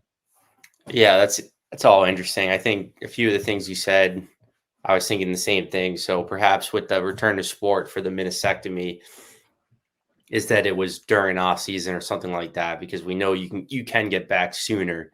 The other thing I wonder about the meniscectomy, because I did a fair amount of, perhaps it seems like I don't like them. And like you said, we don't want people to think that they're going to have terrible knee pain forever. I think this is a good study that shows that the long-term, 85% of the folks in that study did not need a knee replacement 20 years out. So that's definitely reassuring. And you do wonder if someone's living a generally very healthy lifestyle, they're a good BMI, they're healthy metabolically, do they tend to have less rates of knee replacement having had a meniscectomy versus someone who also did, who's, cardio metabolically unhealthy, perhaps a little bit overweight? That's hard to know, but my gut would say that if you take care of your body, perhaps you'll be a little better off. Can't say for certain, but there is a person that the meniscectomy might be the right candidate for. So we don't mean to completely bash it, but I think if all else is equal and you don't have a sport you're so competitive with that you need to get back to in a very quick amount of time, and you are a good candidate for a repair, specifically in the lateral meniscus, may be good to get it repaired. But I think we have options with the meniscus, which is good. That's kind of my takeaway. Yeah, really good stuff, Gavin. Let's move on. This was another systematic review by D. Ambrosi et al. In 2023, and they're looking at meniscectomy versus repair. They took 421 elite athletes with isolated meniscus injuries. The sports they're looking at were wrestling, baseball, soccer, rugby, or handball. And these percentages are going to be meniscectomy first, followed by repair. So the rates of return to sports were 84% versus 85%. So very, very similar. Return to sport at pre-injury level was 78% versus 75%. Very similar. The time to return to sport was 35 to 50 days versus 141 days. And that seems a little bit more realistic and more in line with the prior research we're talking about. That last study we're looking at, I don't know why the return to sport times were so delayed. The rate of revision surgery was 3.7% versus 17%. And that's also something to keep in mind. So if you have a meniscectomy, there's less likelihood of needing a revision surgery. If you have a meniscus repair, like we said, around 20% of those are going to re-tear. 17% of these repair patients need a revision surgery. And that's also interesting too, because if you think about a rotator cuff repair, we know that there's a high rate of re-tears, except the re-tears tend to do pretty well. For the meniscus, it seems like these re-tears are not doing that well, to the point that they may need a revision surgery, right? Which I thought was kind of interesting. Mm. And there is an 83.3% rate of revision surgery for the lateral meniscus after partial meniscectomy. So think about that. Again, that lateral meniscus. And I didn't look to see, but this study may have included that soccer study I mentioned previously, just because they had a pretty poor outcome compared to the medial. But that rate of revision surgery is pretty high after lateral meniscectomy, kind of showing like, hey, lateral meniscectomy doesn't do quite as well. And that revision surgery is going to be another meniscectomy. It's not like they have a meniscectomy and followed up with a repair. Usually, it's usually meniscectomy, meniscectomy, meniscectomy, osteoarthritis, right? So just kind of hammering the point of how important that lateral meniscus is. Any thoughts there, Kevin? Wow, that's a very high number. That's interesting with the lateral meniscus. So yeah, I mean, super important structure in the knee, which is kind of new to me. This research that we dove into here. So I think that's Yeah. just important to keep in mind. It's a little different than the medial meniscus. Yeah, really surprised. That was one of my biggest takeaways when I was doing this lit review. I'm like, wow, that lateral meniscus, more important than I thought it was previously. So largely, the meniscus repairs can be favored over meniscectomy because of the function of the meniscus and the increased incidence of osteoarthritis over time with the loss of the meniscus. There are re-tears. I wanted to look into research to give you a little bit more data about this. So the lateral meniscus has a lower re-tear rate. It's probably due to having better blood supply that we talked about previously compared to the medial meniscus. So largely in the lateral meniscus, the re-tear rate is around 19.5%. In the medial, it's 24%. And this was also very interesting because they were basically taking serial images of the meniscus to figure out when these re-tears occurred. And the median time to re-tear was 28 months. So after 2 years. And the majority were after 1 year. So the large majority are occurring later. So unlike, let's say, a rotator cuff repair, when we're like super concerned of what we do in the earlier stages of rehab, because we don't want to re-tear the rotator cuff, that doesn't seem to be what's going on in the meniscus. So the majority of these folks are not tearing early on with physical therapy. They're tearing later on, which I thought was pretty interesting and maybe helpful for physical therapists, just because, you know, and I've done, maybe I'll link some of this in the show notes. When we start to weight bear after folks have meniscus repair, even early on, doesn't really seem to affect our outcomes. Although I'm not saying go ahead and run and jump with your meniscus revision or repair patient right away. I don't think you should, but maybe we don't have as much impact on re-tear rates as we do with something like a rotator cuff repair. Any thoughts there, Kevin? Yeah, that's an interesting thought. I didn't think of that, but if that is when re-tear rates are occurring a little bit later on, perhaps we could start weight bearing a little bit earlier. I'm sure it depends on where the tear is and that kind of thing. Or you wonder if re-tear rates are lower early on because we don't weight bear, you know? Yeah, maybe. Yeah. I would say that if you're a patient and you're watching this, don't just start walking on this against your physician's orders right now. Right. Hope to God that never happens. But yeah, I never know what I'm who we're influencing, right, Kevin? right. Yeah. All right. So I should probably speed this up because we still have to go over the meniscus transplants. But here's the thing. Not all meniscus can be repaired. So we just talked about how important it is to repair this meniscus. But here's the deal. Only a small percentage of folks with the meniscus tear can actually get the repair, right? And the best candidates are generally under the age of 40 years old, although this research is conflicting. I mentioned that Sedgwick et al. Article in 2024, and they found there was no differences between repair less than or greater than 40 years old. You will find some previous research showing the opposite, right? So acute tears probably going to be better to be repaired than degenerative. Although if like you have more of a degenerative tear, it's not classified as a degenerative tear, right? So if you have a different type of tear, maybe the horizontal cleavage tear that's been sticking around, it's more of a chronic tear, you probably can get that repaired as well if the surgeon is willing to do it. It looks like it's like a stable meniscus. Vertical tears generally are going to be repaired more so than horizontal tears. That's probably because they occur more often in that fully red-red or red-white zone where there's good blood supply and the success rate is high. And we have research to show that cartilage preservation has been proven. So we know these surgeries work well. Like I said, the red zone tears tend to do better just because there's better blood supply. We also want to make sure there's no mechanical misalignment, meaning that if you have a lot of osteoarthritis in one portion of the tibiofemoral joint, let's say you have a lot of medial tibiofemoral joint space narrowing, that's going to cause a varus deformity. And we know that if we repair that meniscus, it doesn't do quite as well. And tears that are longer than 1 centimeter, but shorter than 4 centimeters do well. If they're too small or too long, tend not to do as well with repair. Yeah.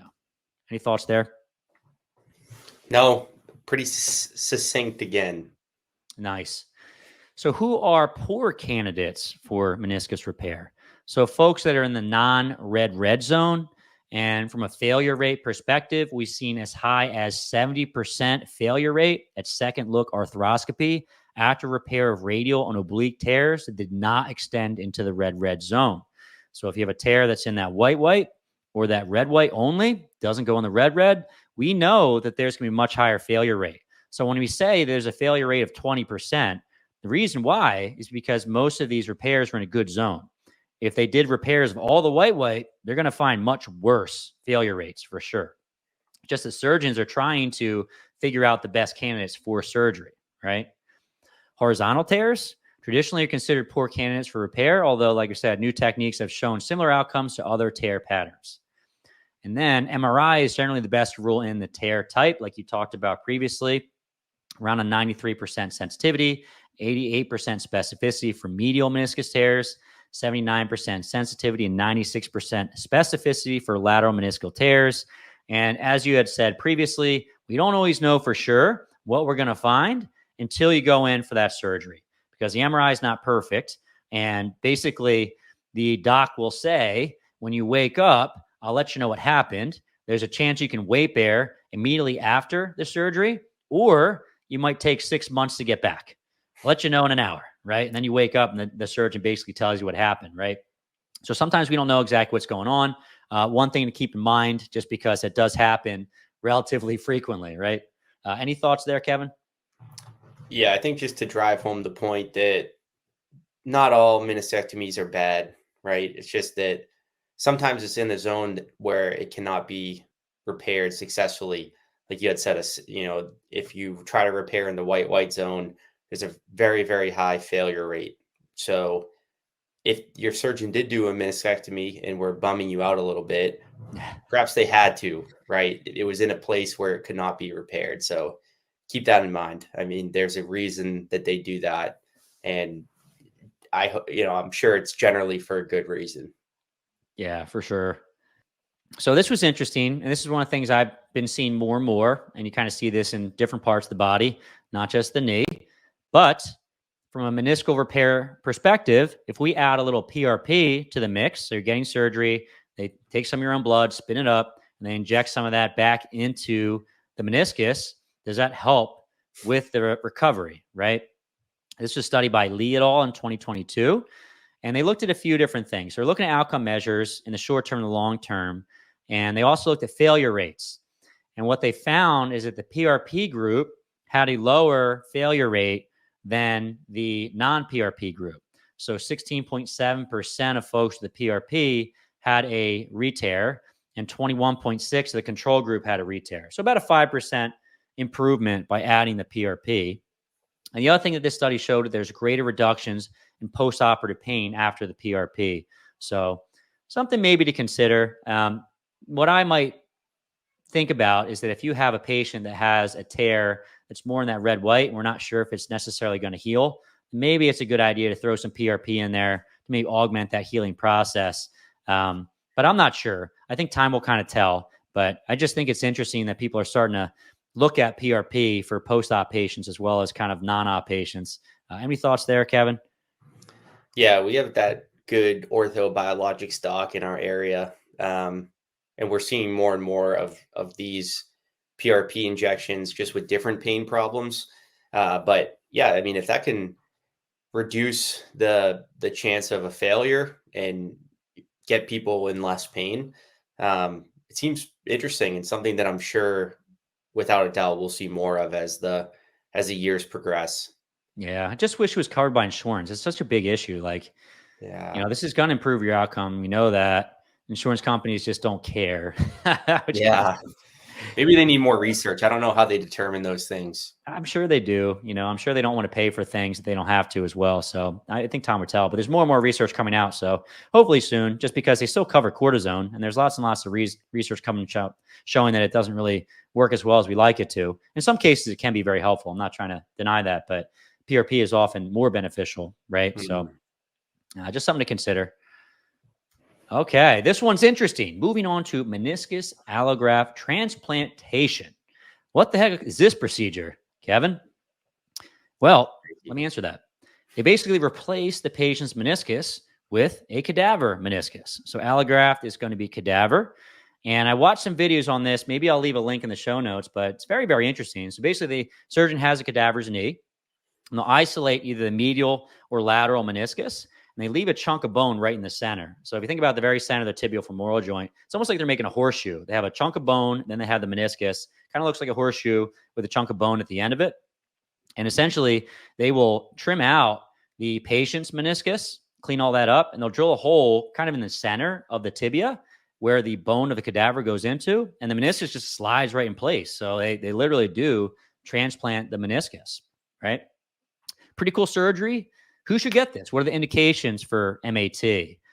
So if you have pain due to meniscus deficiency, and usually this is from a prior meniscectomy or prior injury. So just like you were talking about before, your patient that had a meniscectomy and had to remove 50% of meniscus, my patient that had a meniscectomy had to remove 80% of meniscus, they would actually be pretty good candidates. They're young, they're fit, they don't have a lot of osteoarthritis. That would be the candidate that you're looking for these meniscus allograft transplantations. One of the things that's important for these folks is they need to have minimal osteoarthritis. This is generally a Kellgren-Lawrence grade, which is a grading system for osteoarthritis, less than about a 3. They usually don't want to have a varus or valgus deformity. And I haven't personally seen this, but when I was looking through the literature, sometimes surgeons will combine an HTO, a high tibial osteotomy, or a DFO, a distal femoral osteotomy, which is a surgical correction for varus or valgus deformities due to osteoarthritis in one portion of the tibial femoral joint. Because when you add extra meniscus within the joint, it actually improves joint space and it will alter varus or valgus deformities. So largely, you want to make sure you don't have a big varus or valgus deformity, but apparently some surgeons will combine the meniscus allograft transplantation with an HTO or DFO in order to restore the alignment of the joint, which really cool. And the other piece is that we don't want to have a lot of instability within the knee. So if there's like a chronic ACL deficiency, that's not good. Probably don't want to do the surgery for that individual. The surgery is generally performed in young, healthy, and active patients. And usually the age cutoff is around 50, so under 50 generally, although this is not absolute. So if you have an individual that's over the age of 50 and has all of these requirements met, then chances are they can get the surgery. It's just that if you're over the age of 50, greater likelihood of having things like more arthritis, varus valgus deformity, instability, so on and so forth, right? Any thoughts there, Kevin? Yeah, I think just in line with what you had said, the one patient that I've seen who has floated this idea around, who had that partial meniscectomy, younger, very, very active guy who does like trail running, ultra distance running. And, he's kind of leaning towards this in the next year or so, where his knee's just not where he wants right now, but maybe something we'll see a little bit more of. Interesting surgery though. Yeah, for sure. I've been lucky to see a few HTOs relatively recently. The HTOs, DFOs, TTOs are kind of interesting procedures. I feel like this MAT kind of falls into a similar bucket. It takes like a very particular patient to have this procedure. And thinking back on my prior patients, sending back to surgeons and the images they order, like weight-bearing tests, to check varus versus valgus deformities. These guys are trying to figure out if you're a good candidate for certain procedures. And it's pretty interesting as a surgeon because you're kind of going through the patient and trying to figure out, okay, do they have varus? They have valgus. They have, they have arthritis in the patellofemoral joint, no arthritis there. They have too much arthritis in one compartment versus the other. It has to be such a particular patient for us to prescribe something like this. So just kind of interesting. I really like these procedures. Whenever I have a patient that comes in with a surgery like this, I'm always super excited. They're obviously kind of pissed off that they had to go through this process, but I'm like, cool surgery, man. You know? All right. So what are the outcomes like after MAT? This is a study from Alvico et al. In 2023. They're looking at 35 patients with the MAT procedure, and they were significantly improved at the 1 and 2 year mark. This is based on the outcome measures, the KOOS, K-O-O-S, and the Lysholm outcome measure.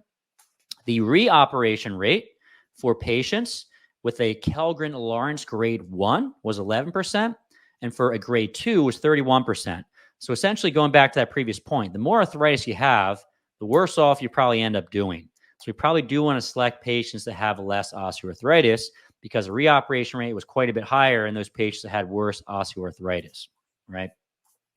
Houston et al. In 2024 found good to excellent clinical results and a mean follow-up of 7 years, which is pretty cool. Extends out, still has pretty good results. And Torres Claramunt et al. In 2023, add that little spice to that person's name, even though I don't know if they actually have it. They had good results at the 15-year follow-up. So I think largely it has pretty good outcomes. 1 year, 2 year, 7 years, 15 years. Seems to be a pretty good option for the right patient. Any thoughts on that, Kevin? Yeah, just thinking about that kid that I'm going to be seeing. It makes me pretty happy to hear that, especially because I don't think he has any arthritic changes. So he'd be low on that scale. So yeah, that's pretty good and good information I can share with him. Yeah. The other thing that kind of floats through my mind is that if you're young and someone had to take out like 80% of your meniscus and you're still having pain, we should probably send them to a doctor that specializes in this, right? Yeah. Because if we can extend the lifespan of that knee, we know that they may progress more quickly to a knee replacement, right? Especially if you had a lot of meniscus that was torn and had to resect it. Maybe that's a procedure to look into a little bit more frequently, because I think that as physical therapists, that's usually not on our radar. We're not thinking like, hey, let's send you back to the surgeon. Although I think that for most physical therapists, a good rule of thumb is that if your patient is not progressing, send them back to the doc eventually. But having spoken to, let's say, my wife, who's a family medicine physician, and she sees patients with like knee osteoarthritis, meniscus pathology, this is not a surgery that most docs are familiar with, right? I would say family medicine docs, not to throw them underneath the bus there, but they may not know about this. So good to just have docs in your network that you can refer to if you have a patient you think meets this criteria, because they may not get that guidance otherwise. Okay. How about return to sport? Is your patient going to be able to get back to sports? We'll see. McCacci et al. In 2014 sought to answer this question for us. They're looking at 12 male pro soccer players, which the first thing I thought when I saw pro soccer players is like, that's cool. You can get this very high level procedure and return back to sport. They're even considering that, because if you look through medical literature, they'll often consider this a salvage procedure. When I think salvage, I think reverse total shoulder. I think like we're getting this person out of pain, but it's not going to be that effective, right? That's one of the things that pops into my mind. But this was looking at pro soccer players, which I thought was amazing. They showed a 92% return to sport rate, which is amazing. And the return to sport time was 10.5 months. So these go quite a bit slower than other meniscus procedures, even a meniscus repair. And it has 75% return at the same rate of play, which is really good. So the majority of folks are returning to sport, and 3/4 of them returning at the same rate at the professional level. Thought that was really, really cool, right? However, I don't know, I'm a little biased, and this is not a reflection of the total literature. This is one study, right? Grassi et al. Showed some different results. I believe this was a systematic review, although I'm getting my studies mixed up at this point. But the reason why I wanted to choose this study is that I want to give you a kind of an accurate reflection of all of the research, not just one really, really good study. So this was a systematic review, I believe in 2019. Hopefully I'm not getting that screwed up. And they found a 77% return to sport level generally. Return to sport rate. And only 67% of them returned at the same level. And they're looking at soccer, swimming, and running. And what they found is that the return to sport rate was a little bit better in lower impact sports, right? So first study, super hopeful. Second one, tempered expectations a little bit, because the research is kind of mixed. And I think I did find a study that showed that return support rates were as low as 20% too.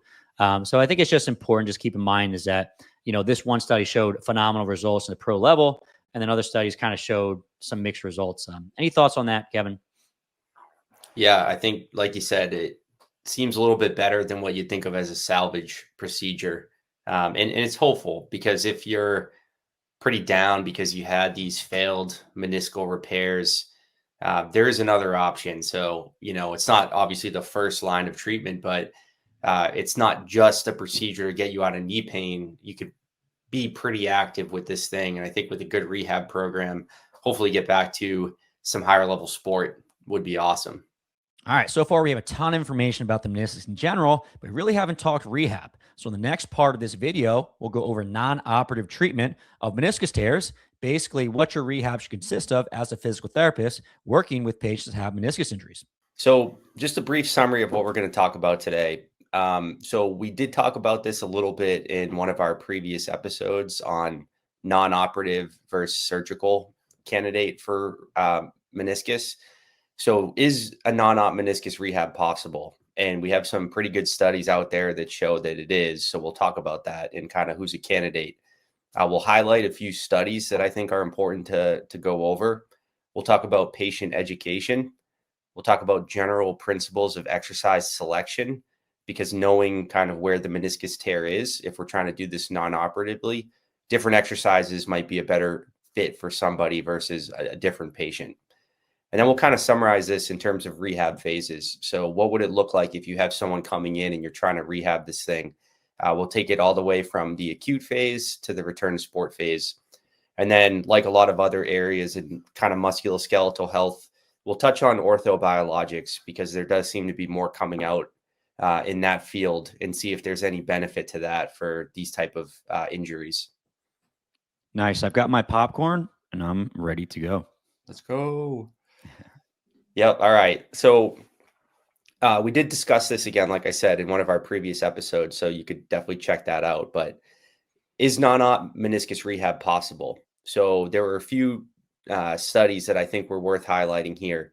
So the first one was titled Arthroscopic Surgery for Degenerative Knee Arthritis and Meniscal Tears, a Clinical Practice Guideline. And this was in BJSM, so a pretty good journal there. And this was just one of the quotes from the discussion section is, we make a strong recommendation against the use of arthroscopy in nearly all patients with degenerative knee disease, based on linked systematic reviews. Further research is unlikely to alter this recommendation. So if you see the video here and you're looking at the slides, I put that in bold and underline. And I think in physical therapy practice, we don't see that statement very often. I think it's always nice when we do, because that's showing that the body of evidence is truly pretty confident about this recommendation. So that's good to know. I think right off the bat, if you have somebody coming in with kind of a degenerative meniscus tear or, arthritis with a degenerative meniscus tear, we definitely want to try physical therapy first, and we'll get into that. But if there's an abundance of evidence, I think that's good to know and good to educate your patient about. And just another quote here, or part of the study, this rapid recommendation package was triggered by a randomized controlled trial published in the BMJ in June 2016, which found that among patients with a degenerative medial meniscus tear, knee arthroscopy was no better than exercise therapy. So again, just to reinforce that, keep that in mind. A second study highlight was the Meteor study. So in this study, there were two groups. One group was meniscectomy and physical therapy, and then one group was physical therapy alone. This had a pretty large patient number. So there were 351 patients, and they were all older than the age of 45. So they were just focused on degenerative meniscus tears. So not acute or traumatic, but we will talk about that. And the outcomes of this study, it showed that at 6 months and at 12 months, there was no significant difference between groups. Both showed an improvement in the WOMAC that was clinically significant. So both groups did seem to improve. This was one of the studies that Dan had talked about in our previous episode. And one important thing to keep in mind here is that 30% of the patients in the PT alone group did cross over to get a surgery. But I think that doesn't show that, physical therapy fails, but we want to try that first. And this is, surgery is always an option if that patient needs to go on to surgery. And the authors did want to highlight that there was no risk in waiting. So if you want to go ahead and try physical therapy, you're not kind of wasting time. If you do go on to get surgery, you're not potentially setting yourself back. So I think these studies kind of highlight that, yes, we can definitely do non-op meniscus rehab, and these types of patients seem to be a good fit for that.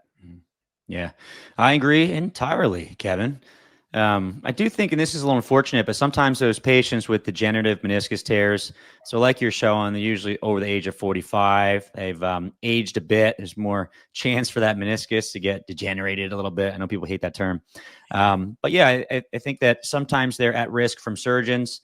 Again, surgeons know that this is kind of a home run surgery. After the surgery, patients tend to feel a bit better, although we know that the outcomes are going to be the same. And then long-term outcomes show that there's more osteoarthritis in the meniscectomy. So I think it's important we protect those patients. Oftentimes, people aren't great at exercising in general, and they may go to the surgeon, and the surgeon wants to help that patient as much as possible. And the patient said, yeah, I tried some exercise, tried some physical therapy, but how good did they actually try? Did they wait long enough? And I think sometimes, patients get kind of bought into this idea of like, well, my meniscus is torn, I can't heal it with exercise. Surgery has to be the way to go. So I know you're going to cover this probably, but patient education thing is going to be super important. And I've definitely seen some patients where I think they were over surgerized, right? So they get a bunch of surgeries and eventually, they're relatively young and they've got quite a bit of knee arthritis, probably related to all the meniscectomies they had. So I do feel pretty strongly that we should be advocating for these folks to exercise some more and give it some more time. Obviously, you do too. So does the research. I think we all know that. Awesome. Yep. Okay. So then another study that we want to talk about here, that in this study, I think they end up getting into a protocol that we'll talk about. And I think it was good to just see what types of things are they doing that are leading to success. And this is the DREAM trial. So the trial was studied early surgery versus exercise therapy and patient education for traumatic and non-traumatic meniscal tears in young adults, an exploratory analysis from the DREAM trial. So what was different about this study is that they did have a younger patient age. So patient age was 18 to 40 years old.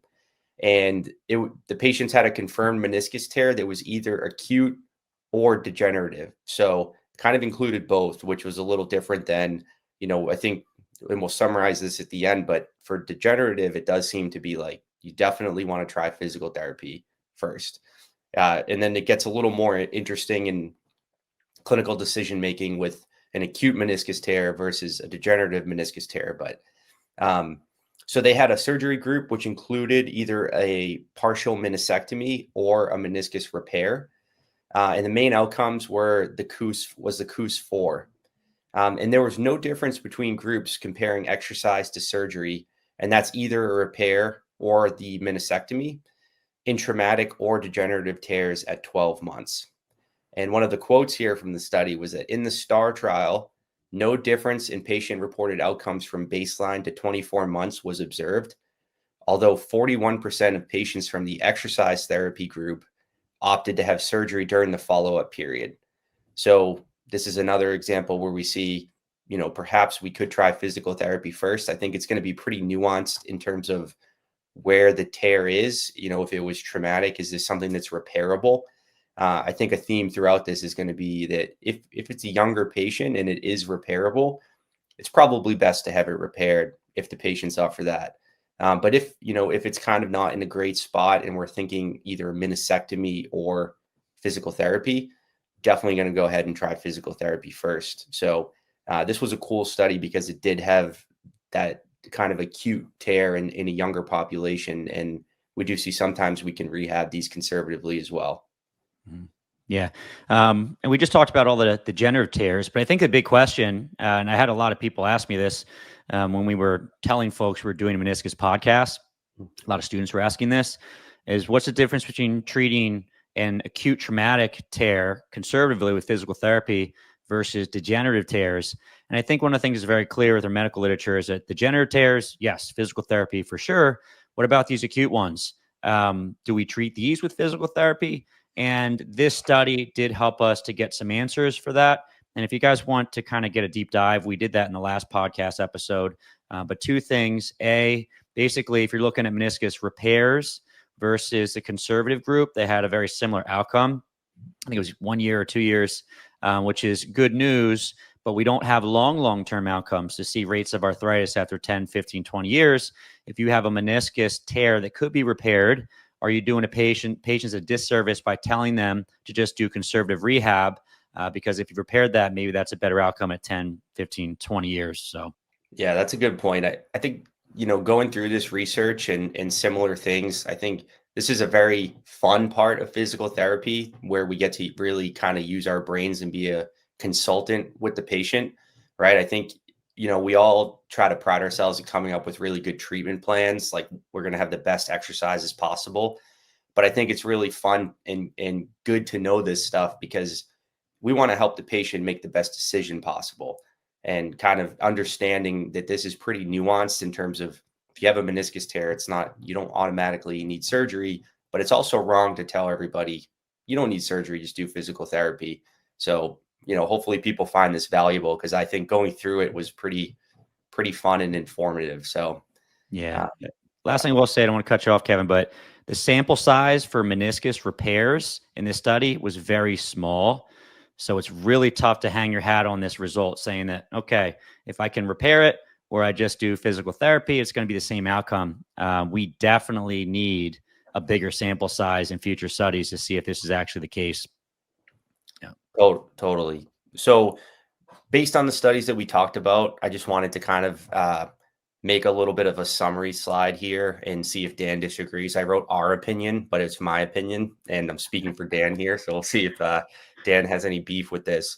But I think for the chronic degenerative tears in an older type person, definitely going to educate them to try physical therapy first and tell them that, hey, even if we do try this and you don't feel like it's working out, I don't think we're necessarily doing more damage to the knee. I think we're safe to try PT first and kind of see if we get you to where you want in terms of the outcomes.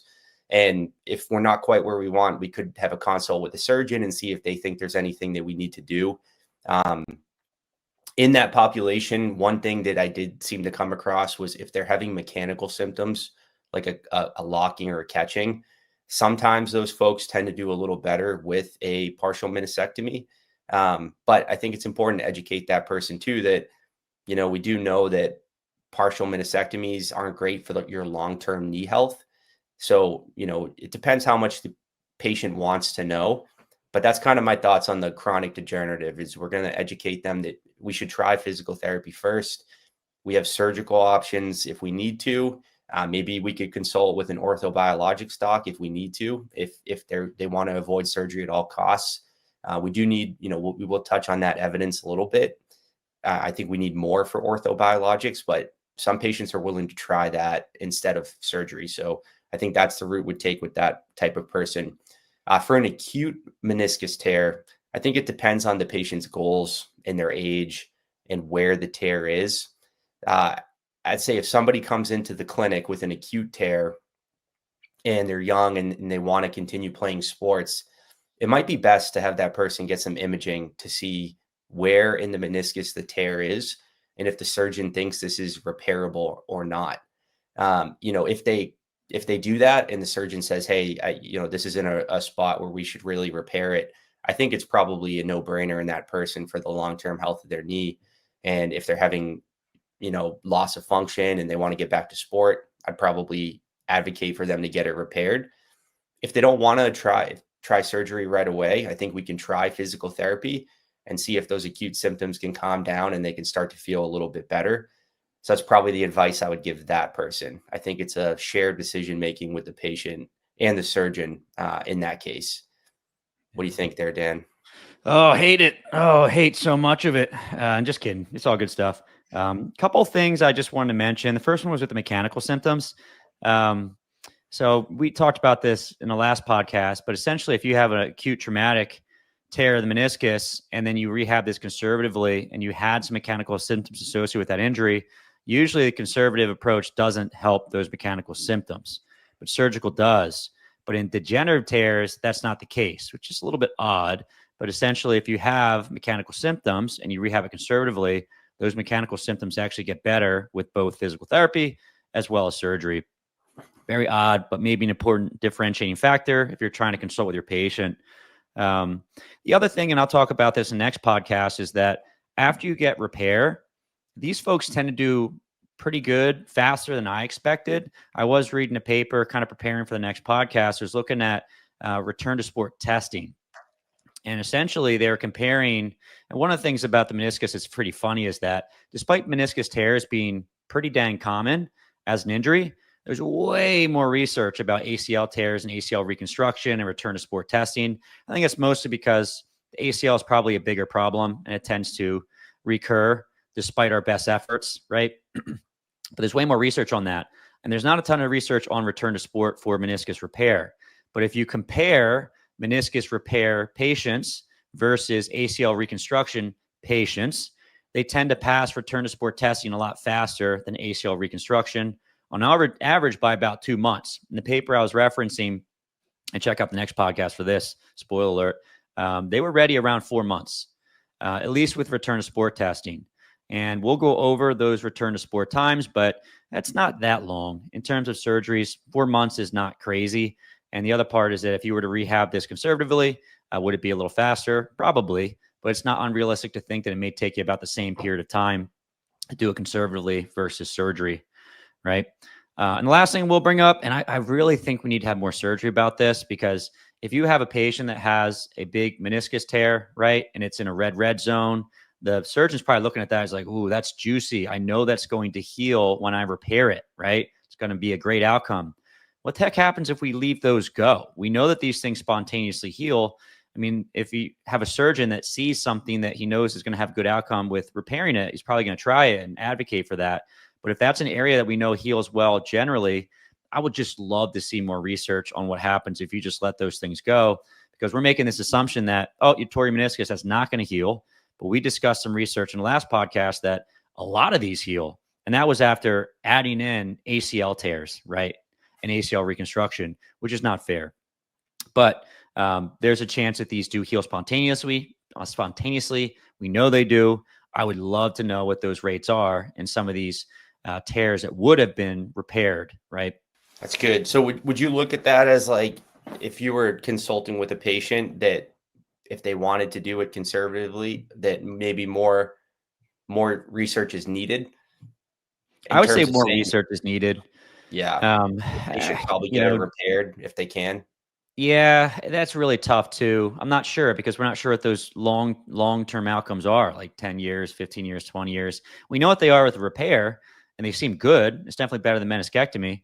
But what's it look like with more conservative care? I think that's a big question mark. So I don't know. I think we know that the meniscus repair does well. It reduces some osteoarthritis. So probably a good way to go, just like you said. I would just love to see more research. Another spoiler alert, I was doing all this research about the ACL. That's another super interesting one, conservative versus, surgical rehab. You would think it'd be a no-brainer that reconstructing the ACL is the way to go, but it's a little unclear. So sad that we don't have those answers, but I would love to see what we do in 10, 15, 20 years. We may actually change our tune quite a bit, but who knows? Totally. Yeah. So it seems like best practice might be to just keep an open mind about conservative for those things and see what the research pans out over time. Yeah. So it is interesting. So what did they do in the DREAM trial? So the DREAM trial was the one we were just talking about that did show some success for conservative treatment. And the study that's in the references page, the reference number 12. So the DREAM trial cited another paper that it got its protocol from. So if you want to go ahead and check out that study, it's on the reference page for this number 12. Show notes. Show notes. What they talked about here, they provided the patients with education and with exercise.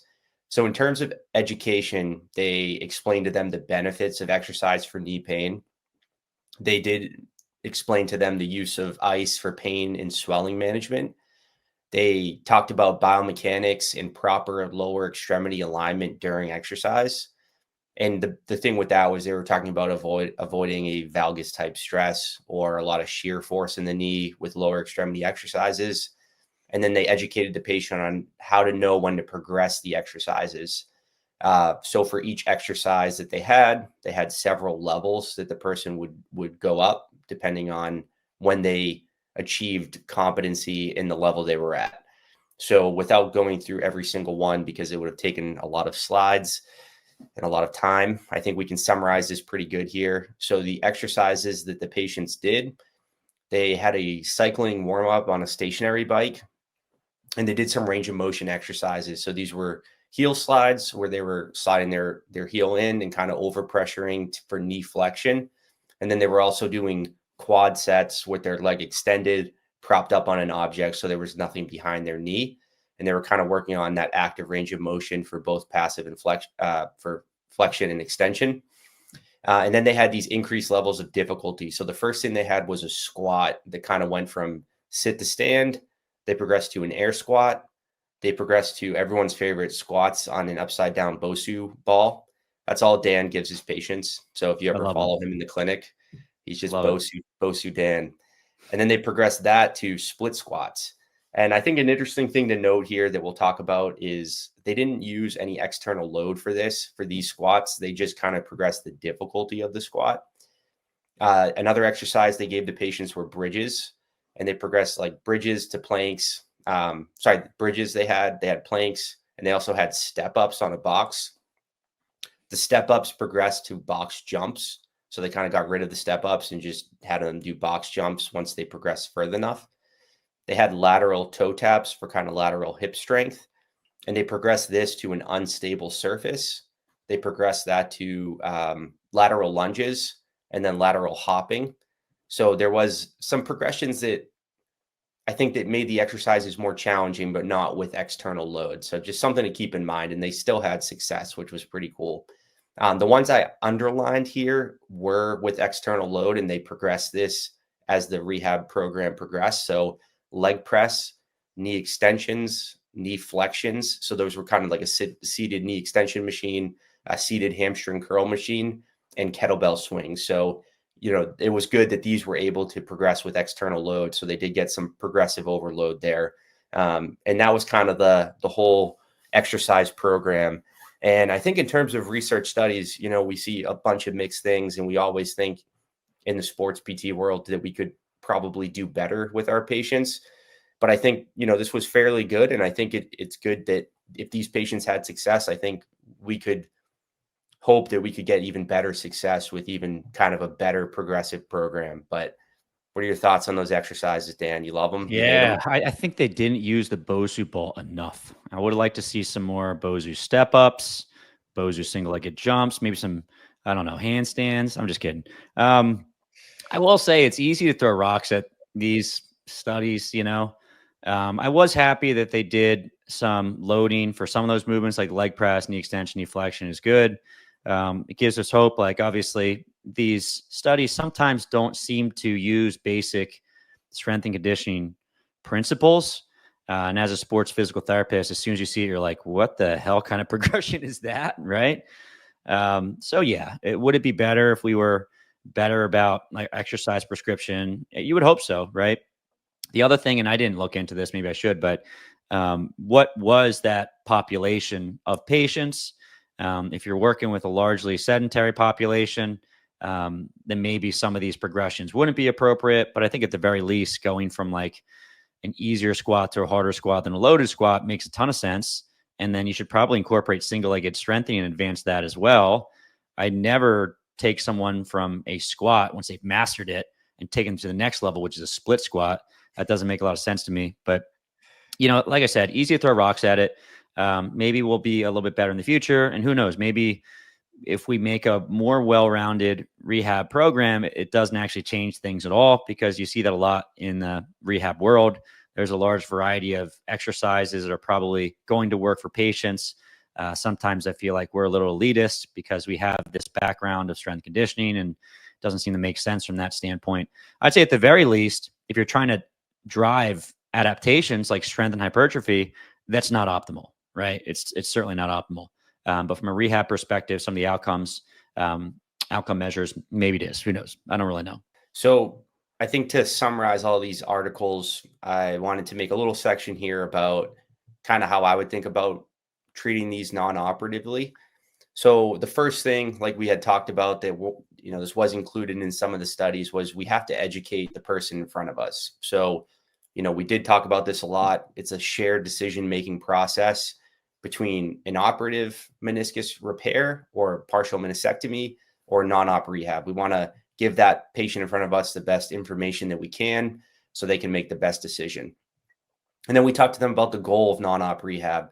So, if this was someone with a meniscus tear, the goal is obviously going to be to get back to high level of activity, whatever it is they want to get back to without significant dysfunction in their knee. We're going to come up with a game plan with the patient. So we outline the phases of rehab so they kind of know what to expect. I think this is so important because as PT progresses, the patient, I think, needs to have a clear understanding of the end goal. So we both know we're on the same terms. When you return to running 3 times a week, I think that, you've done a good job with the rehab and you can keep progressing from here. So, definitely go through that process with your patient, ask them what success kind of looks like for them. What do they hope to get out of rehab and how can we best help them get there? We want to talk to the patient about how to modify physical activity using pacing and load management strategies. So, if we are having a bad day and the knee is a little bit irritated, we don't throw in the towel. We kind of just manage load. We figure out what's going on. Is it something we're doing together in the gym or in rehab that's bothering them? Or is it something that they're unaware of that they're doing on their own? They're still walking their dog 3 miles a day and they didn't realize that walking would affect how their knee feels. So we can just manage that, and we have to have a good understanding of everything they're doing in addition to the things we're giving them so we can come up with good modifications. I think educating them about pain is important. I think telling them that, if they are having a little pain in their knee, that, they're not necessarily making things worse. I think a lot of patients are fearful of that. If they are rehabbing this conservatively, is the pain they're experiencing meaning that their knee is getting, their meniscus is tearing more? I think this is important to educate them that, let's say a little pain is acceptable. This is kind of an arbitrary number, I think, but we could use the pain monitoring model, or if it's a fearful patient, maybe opt for even a little bit lower pain and see if we can get some exercises in with that kind of 0 to 1 or 2 out of 10 type pain. I think it's important, aside from just educating about pain, to educate about swelling. I think if we're doing activities that we're not sure if we're ready for, and we try it and we notice an increase in swelling, maybe we have to back off a little bit and kind of reconsider what we're doing, manage the exercise program a little bit better. We could educate about good technique and good form. I think this is really important if we're trying to drive specific adaptations. So if we're trying to increase someone's quad strength, we want to make sure that they're understanding how to properly load their quad. So I think that could be important.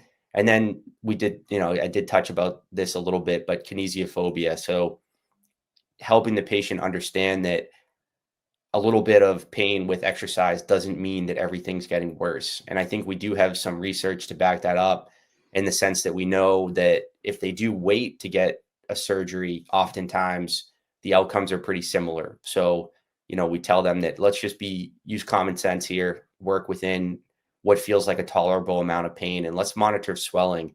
And if those things are, going pretty well, then I think we're kind of headed in the right direction. We don't have to be fearful of all these kind of little things. So to say that's kind of what we want to hit from an education standpoint. Mm-hmm. Dude, great job. I like it.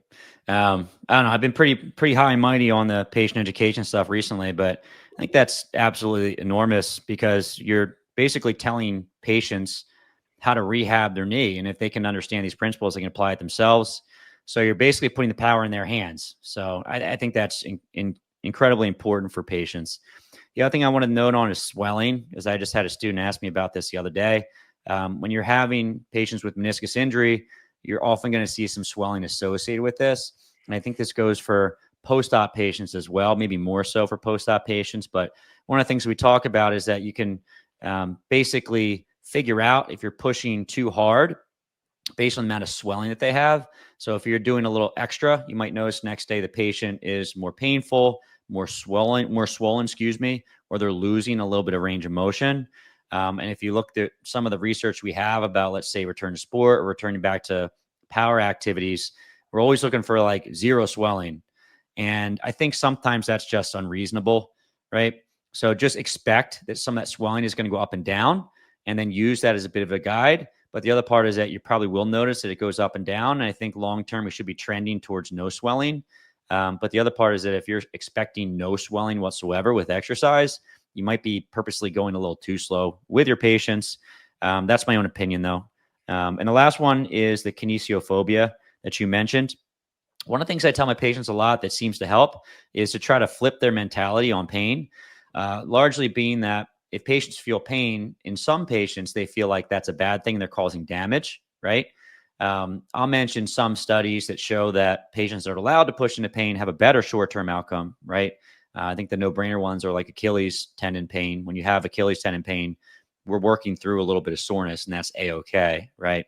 I like to tell patients that if you're feeling some pain, that means the exercise is going in the right area, and the exercise and the medication. And a lot of patients, like, that really makes a big difference. They go from being extremely scared of everything they're doing to all of a sudden now being like, oh, okay, I think this is actually good. And I think that's what we want. And you have to be a little cautious because some patients will obviously overdo it. You have to figure out what type of patient that you're dealing with. But for those patients that are very scary, I found that to be very beneficial. Yeah, that's really good advice. I like that. I like using that. I'll steal that. Nice. Good job, Dan. Yep. All right. So a little bit more about the general. So this is in terms of non-op rehab. This is kind of an article I found in the Archives of Fitness Pain Free. Whoa. So I thought Dan had touched on this. I can't remember when you made these images that we'll go over, but I think these are really cool and really important to understand if you happen to know the location of the patient's meniscus tear, but not even, with imaging. Perhaps you could tell from clinical testing, kind of like, okay, this seems like a medial anterior meniscus tear based on the fact that they have pain on the inside of their knee and it hurts when we do overpressure extension. Let's keep that in mind as we select exercises, because this study it's titled "Knee Joint Loading in Healthy Adults During Functional Exercises: Implications for Rehabilitation Guidelines." And pretty cool study. I kind of wish they did this for every joint, but the paper quantified loads during common activities that we would do in the gym. And it looked at kind of the average and peak forces throughout the knee joint, both the tibiofemoral and the patellofemoral joint. And they had 15 healthy adults, so pretty small number, but I think for this type of study, that's probably okay, with no history of lower extremity injury. And they performed tasks with 3D imaging and force plate data.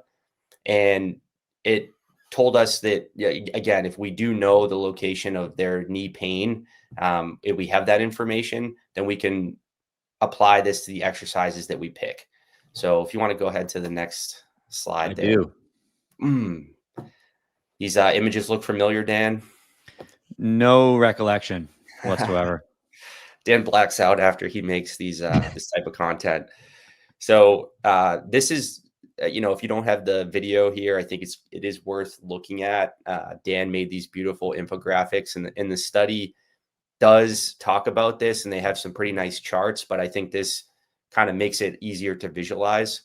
So on the left here, the image is just showing the tibiofemoral joint and how different exercises stress the knee joint differently.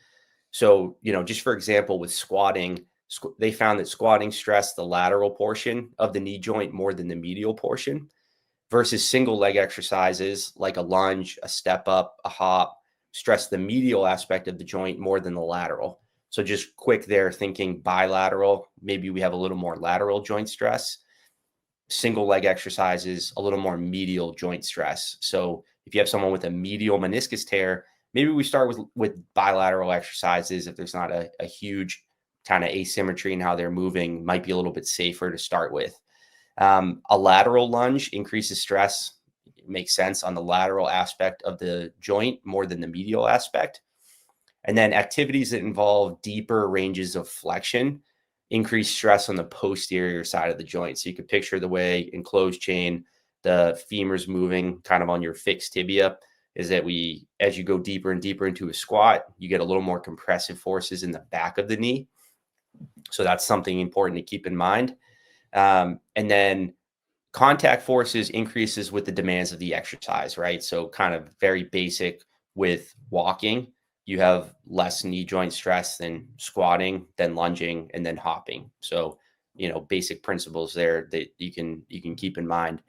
And then the image on the right, also showing the tibial femoral joint, is how stress changes in the knee during deep squats. And like I had said, the total surface area is available to dissipate forces, that we have a little more joint stress to the lateral portion of the knee. And as we go deeper and deeper into a squat, into the posterior portion of the knee. So I think that's, kind of cool, helpful things to keep in mind when we're trying to select exercises, if we can figure out where the kind of damage is in their knee. So good job, Dan. Thank you. I do think it's really relevant. And when I kind of stumbled on that article, I was like, oh man, this is really good information from a rehab perspective. And I don't think that it got the attention it deserved. And I don't think people are applying these concepts for folks who have meniscus injuries. This particular patient was a post-op patient, which these are also very important for post-op patients. But I do remember having a post-op meniscus repair, and this was a posterior medial repair. And this was a softball player, and she was also a catcher, right? So these folks sit in the very bottom of a squat, full knee flexion, and all that load is centralized to the posterior medial aspect. Essentially, like when you go into full knee flexion, the lateral part of the joint's no longer available to kind of take some of that force. It all is centered around the posterior medial part. And the surgeon was saying that she can get back around 3 months, which is fast for meniscus repairs. And I remember just thinking like, whoa, that's really, really quick. And telling the patient's father that, because she was a high school student. And I just really didn't feel like she'd be able to get back in that time frame, thought it was unrealistic. She wanted to get back. And essentially by the time she was between 3 and 4 months, she was having difficulty even staying in the bottom of a squat.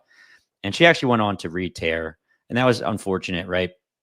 And we know that at least for meniscus repairs, a chunk of those will re-tear, but usually that happens at 2+ years.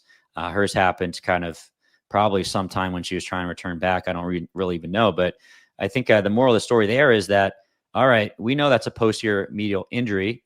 Her given activity she wants to get back to stresses that posterior medial aspect a lot.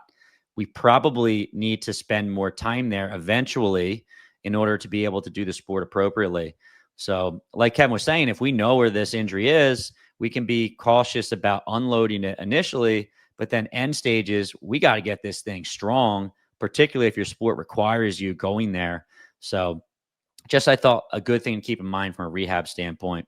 Kind of putting this all together here is, how can we rehab non-operative meniscus tears? So kind of everything that we've talked about so far. I think in the acute phase, if you do see someone coming in, initially they just had this injury, or this is a degenerative tear and it's flared up and things are bothering them, so they come into PT. I think the first thing we have to do is, in this acute phase, is monitor swelling and kind of see where they're at. The first goal there would be to achieve a quiet knee. And you'll see a quiet knee, that's a term used in some of the research, but I think it basically means that we're just trying to abolish swelling. We're trying to get the knee to calm down and kind of head in the right direction. I think icing is probably appropriate for swelling and for pain. So we do know that it can help with arthrogenic quad inhibition. And since we want to wake the quad up and kind of get things going from that perspective, I think icing is appropriate. We tend to have our patients, we have a lot of time with our patients where we work. We have the ability to ice before the session starts. And I think that could be helpful. We'll talk about this with ACL, but we have been doing that with our ACL patients. I think, you could educate your person at home when they're going to do exercises. If they ice a little bit beforehand, I think that could be helpful. The other goal we really want to achieve in this phase is just to normalize their range of motion. So we'll do some passive range of motion. Could be helpful for pain and for getting back motion. I think for making them a little less fear avoidant too, they can see that their knee can actually move and it's not, horrible pain. For knee flexion, we tend to do passive range of motion seated at the edge of the table where the patient kind of just feels comfortable sitting there. We'll do some patellar mobilizations if that's required. I think sometimes doing a mobilization with movement where you're kind of providing an upward and downward force to the patella as they're kind of relaxing and squeezing their quad into full knee extension can be helpful. For home exercise, for working on range of motion, I think some good drills I've actually seen you do with your patients, Dan, if it's tolerated, is like a quad rock back.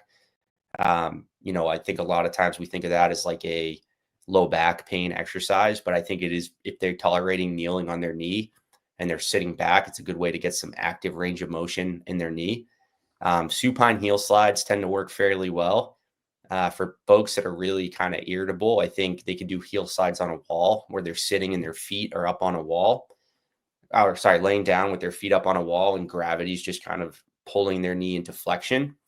And then I also think if they can tolerate further ranges of knee motion, they can lay on their stomach with a stretch strap and kind of get a quad stretch as they're working into flexion. For extension, I think it's really important that we educate these patients that their knee's probably going to feel a little bit better in slight flexion. Most people tend to feel that way. If their knee's bent, 15 or 30 degrees, they're like, oh, that feels pretty good. But we don't want to get a kind of contracture over time where we don't have full extension. Definitely leads to issues with quad activation long term.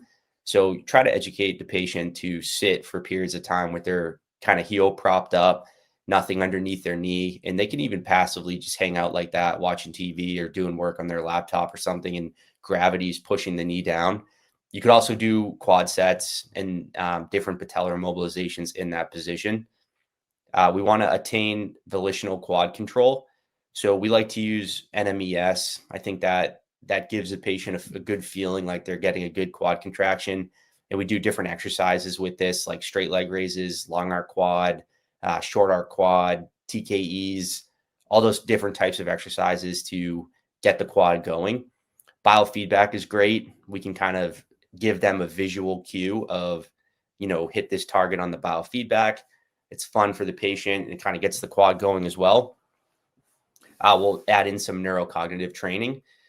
We definitely want to try to normalize gait. I think in this, this all goes together, but if we do normalize motion, definitely got to normalize gait. If motion's a huge issue and swelling's a huge issue, it's going to be really hard to get gait to look a little bit better, but that's something that we want to work on. If they're in a phase where it's pretty acute and they are on crutches, don't rush to get them off crutches. I think, I see that quite a bit, and I've probably been guilty of that in the past. We want to feel like we're progressing as quickly as possible, but we don't want to normalize, poor gait mechanics. So take your time with that. Some drills we like to do early on are, cone marching. So marching over cones or small hurdles. That works on some good active knee flexion and knee extension, really cueing like a nice heel strike to midfoot to toe off. Using a mirror for feedback. Sometimes the patient just doesn't know what they look like, and that visual feedback can be pretty helpful for how they're walking. I think progressing all of this from very intentional practice to, as they're getting better, some neurocognitive training, which we're seeing a lot in ACL. I think those principles would apply here. So they're doing things that are challenging their kind of neurocognitive system as they're doing rehab tasks that, are pretty simple at that point. And then in this phase, what would be very appropriate from a strengthening standpoint is doing some blood flow restriction. I think, we utilize this a lot where we work. If we have access to that, it could be very helpful to try to get a strengthening effect as we're kind of managing all these other aspects of the rehab. And we can do, different quad, everything that we just talked about, we can do with BFR on. Probably a combination of open chain hip work and knee work if it's tolerated, doing some closed chain like mini squats, some TKEs, loading above and below the joint. So some calf raises, lateral hip work, step ups if it's appropriate. And I think all these things at generally a higher volume with a low intensity would be a good way to start that acute phase of rehab. Love it, man. I think that's great. I always feel like it's tough to describe rehab with this format of video, right? Obviously, that is all stuff we like to use, myself included at Champion. One of the things I was just going to say is that I usually make supplemental videos that go along with these kind of longer format discussions. And I'm going to be making videos going over gait retraining, exercises for arthrogenic muscle inhibition, the quad control that Kevin's talking about, also some of those neurocognitive drills that we really like to use. And the other piece is that I've already made some videos about basic, intermediate, and advanced strengthening exercise for the knee and the hip. So if you guys are looking for that, I'm going to put some links in the show notes. And obviously, just make sure you're subscribed to the channel so you can see the new stuff as it comes out. Yeah, that's a good point, Dan. And I think we've talked about this before, I think just at work, but not every patient we'd have to go through like phase 1 of exercises, phase 2. I mean, a lot of times you have to use your clinical judgment and realize that we can skip, the acute phase if they're not in a ton of pain, right? So I think this type of format, we're trying to highlight the full spectrum of rehab just to give people ideas, but understand that you could have someone who really is just plugging into the return to sport phase. So it's not always point 1 to, the end. We might plug them in at a different point. So yeah, you got it. And the other part is that certain phases might be really short or really long, right? So, we have a post-op patient, we're thinking, all right, this phase lasts this long, and we need to do that to protect the healing injury. But for someone who's non-op, like you said, plug them in wherever they're able to tolerate, right? So if they're intermediate phase, jump them there. You may find it only takes a couple of weeks and already do advanced stuff, right? And that's fine. That's a-okay. Totally. Yeah. If you are thinking this way after the acute phase and you're, I'd say for that person, you're tolerating basic gym stuff. You have full range of motion. The knee isn't really getting swollen anymore. We're progressing to a little bit more of an intermediate phase. So I'd say for this, we're thinking of progressing strengthening. We're doing more closed chain, kind of traditional strength and conditioning exercises in the gym. So things like step downs, split squats, single leg squats, regular heavy double leg squats, deadlifts, sled work, just being sure that we're progressively loading in terms of intensity. So these folks are getting stronger. Like we had talked about, really just abiding by those general principles of strength and conditioning. I think depending on the person's long-term goals, if they are a sport athlete and they're going to be returning to running, it makes a lot of sense to incorporate plyometric training. And I actually been pitching this to a lot of my patients. I think if we see even, older folks who have no interest in running, we know that plyometric training can be so helpful for long-term tendon health and for bone density. And, I think a basic plyo program is probably appropriate for most people. And if it's something that the patient's never done before, working with you as a physical therapist can be a great time to get them to do that type of training.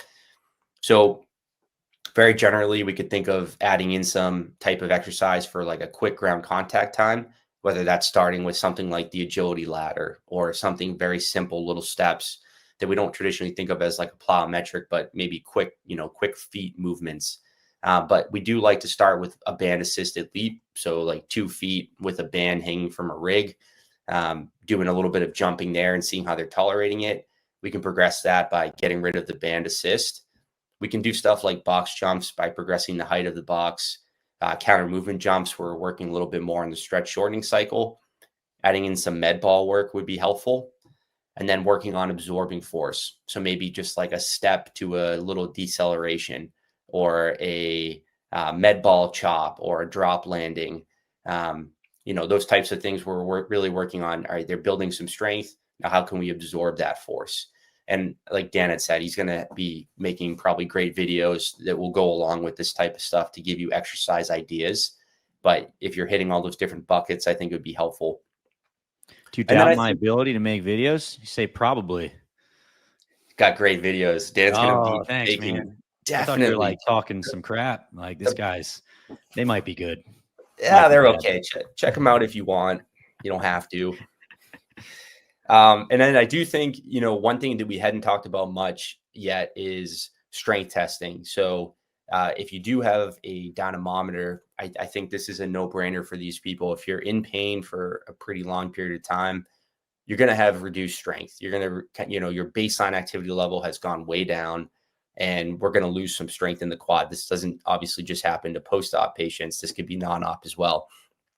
So I kind of use like Dan had said, we have a ton of research in ACL for whatever reason, and not as much in the meniscus.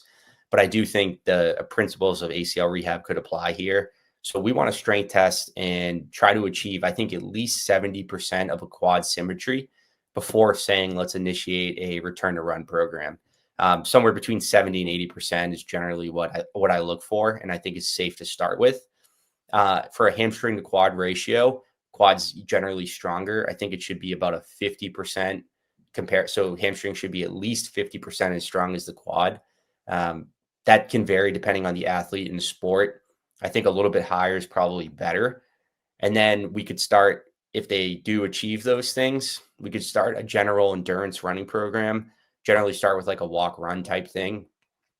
And if they're a sport athlete, we're maybe incorporating some early acceleration drills and early top end speed work, and just kind of getting the ball rolling with that. So we're making sure that we're kind of touching all phases of return to sport in that intermediate phase.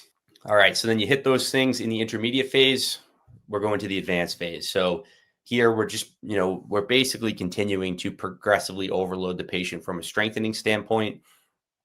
We're using our testing along the way in terms of strength, quad strength. If you do have the ability to do force plate jump testing for athletes, that would be amazing. And we're using that data to come up with better exercises and make sure we're progressing the person based on their specific needs.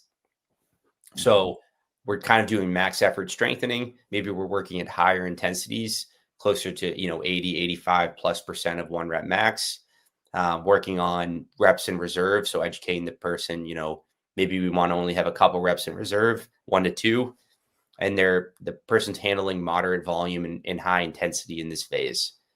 We've been progressing the plyometric training. So kind of our easier effort exercises that we started in the intermediate phase, we're progressing those. We're doing some kind of max force generation and max force absorption type plyometric exercises. And we're progressing the return to run program. So if we lay down a foundation of general endurance running and submaximal sprinting, submaximal top end speed work, in this phase, we're progressing those to a more intense effort towards a max effort. And this is the phase kind of right before that return to sport phase.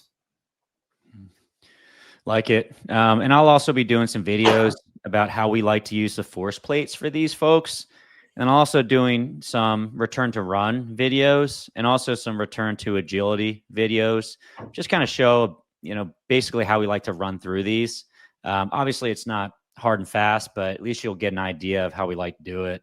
And then just some key notes here for return to sport. So if you do have an athlete who's trying to get back to a sport, I think it's good that we go through all of rehab. We don't just say, all right, go return to games. We want to kind of have a plan in place here. So they can return to practice. Maybe we're monitoring volume or intensity of practice. Maybe they're participating in half a practice to start and they're doing it without contact. And then we're progressing the amount of time they're practicing, or we start, all right, let's return to practice on non-consecutive days, kind of see how we do, and then progress to everyday return to sport. Do we go to games right away? I think going through practice first makes sense. And then when we do return to games, just, everything we've worked with the patient on, them monitoring their pain, monitoring their swelling, kind of making sure that they feel fully prepared. I think a lot of our readiness questionnaires would be helpful to use, and then go ahead and have them return to sport and totally unrestricted fashion. And I think at that point, you've had a successful rehab and all is well. All is well. Yeah, good stuff, Kevin. I think one of the things I try to do, and I think it's really tough depending on the sport you're returning to, and it's also tough based on also the coaching staff, and whether or not they're willing to have patients kind of ramp up more slowly, is that, and the patient themselves, because sometimes they can't put like their self governors on and decrease the amount they do once they go to practice. But starting with easier drills, if possible, and then trying to expand to harder drills over the course of time, and then gain time situations. I would love to get patients back faster than slower if they can do it safely, but I think that's oftentimes really tough. And our job is to try to get people prepared with specific drills within the clinic that by the time they get out to the field, it's an easy transition, where sometimes the field can be easier than what they've been doing in the gym or in the rehab setting. So that's my plan anyway, if we can do it. All right. And then just the last thing I wanted to touch on with non-op meniscus rehab is orthobiologics. So this was a cool study, 2024, so very recent. And there does seem to be kind of more coming out. The study was titled Degenerative Meniscus Tears Treated Non-Operatively with Platelet-Rich Plasma, so PRP, Yield Variable Clinical and Imaging Outcomes, a systematic review. So they did PRP injections, and they looked at clinical results and they looked at imaging. So they actually did some imaging on the meniscus to see if it healed, if there was a change in the structure after the PRP injection. And this included level 1 to level 4 human studies. 6 studies were included, and there was only one level 1 trial that had 184 patients. And the follow-up was between 75 days and 31 months. So kind of a big follow-up period there. And what the authors of this paper concluded was that the most important findings from the study were that the use of injectable PRP for management of meniscal tears characterized as chronic, degenerative, or intrasubstance, as reported in 6 studies in 184 patients, led to variable improvements on post-op MRI and meniscal status based on MRI. Secondly, improvements in pain and total Kuss and Lysholm scores were with unclear clinical significance and a high rate of patient satisfaction following treatment.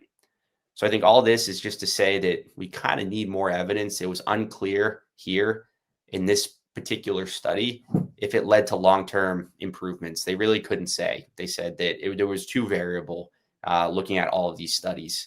So I think with a lot of other things in sports medicine, this is something just to keep an eye on.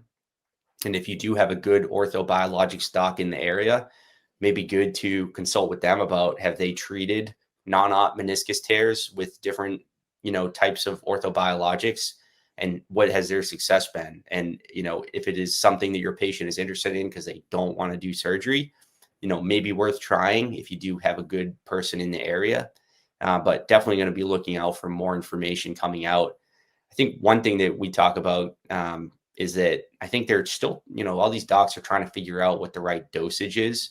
And you see all different dosages in terms of how much PRP they're injecting, the concentration there can vary quite a bit. So I think as they continue to do more studies and learn more about this, I think it could be pretty promising. But you have any thoughts on that, Dan? Yeah, I think that orthobiologics, obviously we have some good orthobiologics docs that we like. So I think that helps out a lot.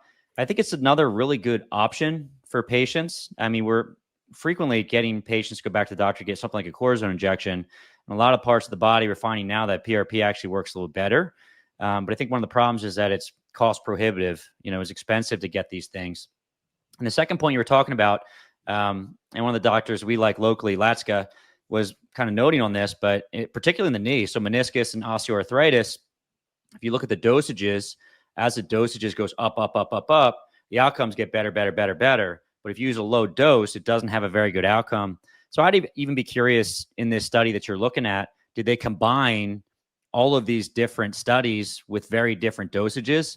Because if I look at that data, it just kind of looks like may work, may not work. But then when I look at individual studies where there's, a linear effect of adding more PRP, right? It might just be that study was not looking at that, or maybe they did note that at some point. I didn't read the study, obviously, but I always tell patients, because it's getting more popular now and it's lucrative. So essentially surgeons that never used to do PRP are now doing PRP. And just talking to our physiatrist friends who do this professionally, right? They do all injections.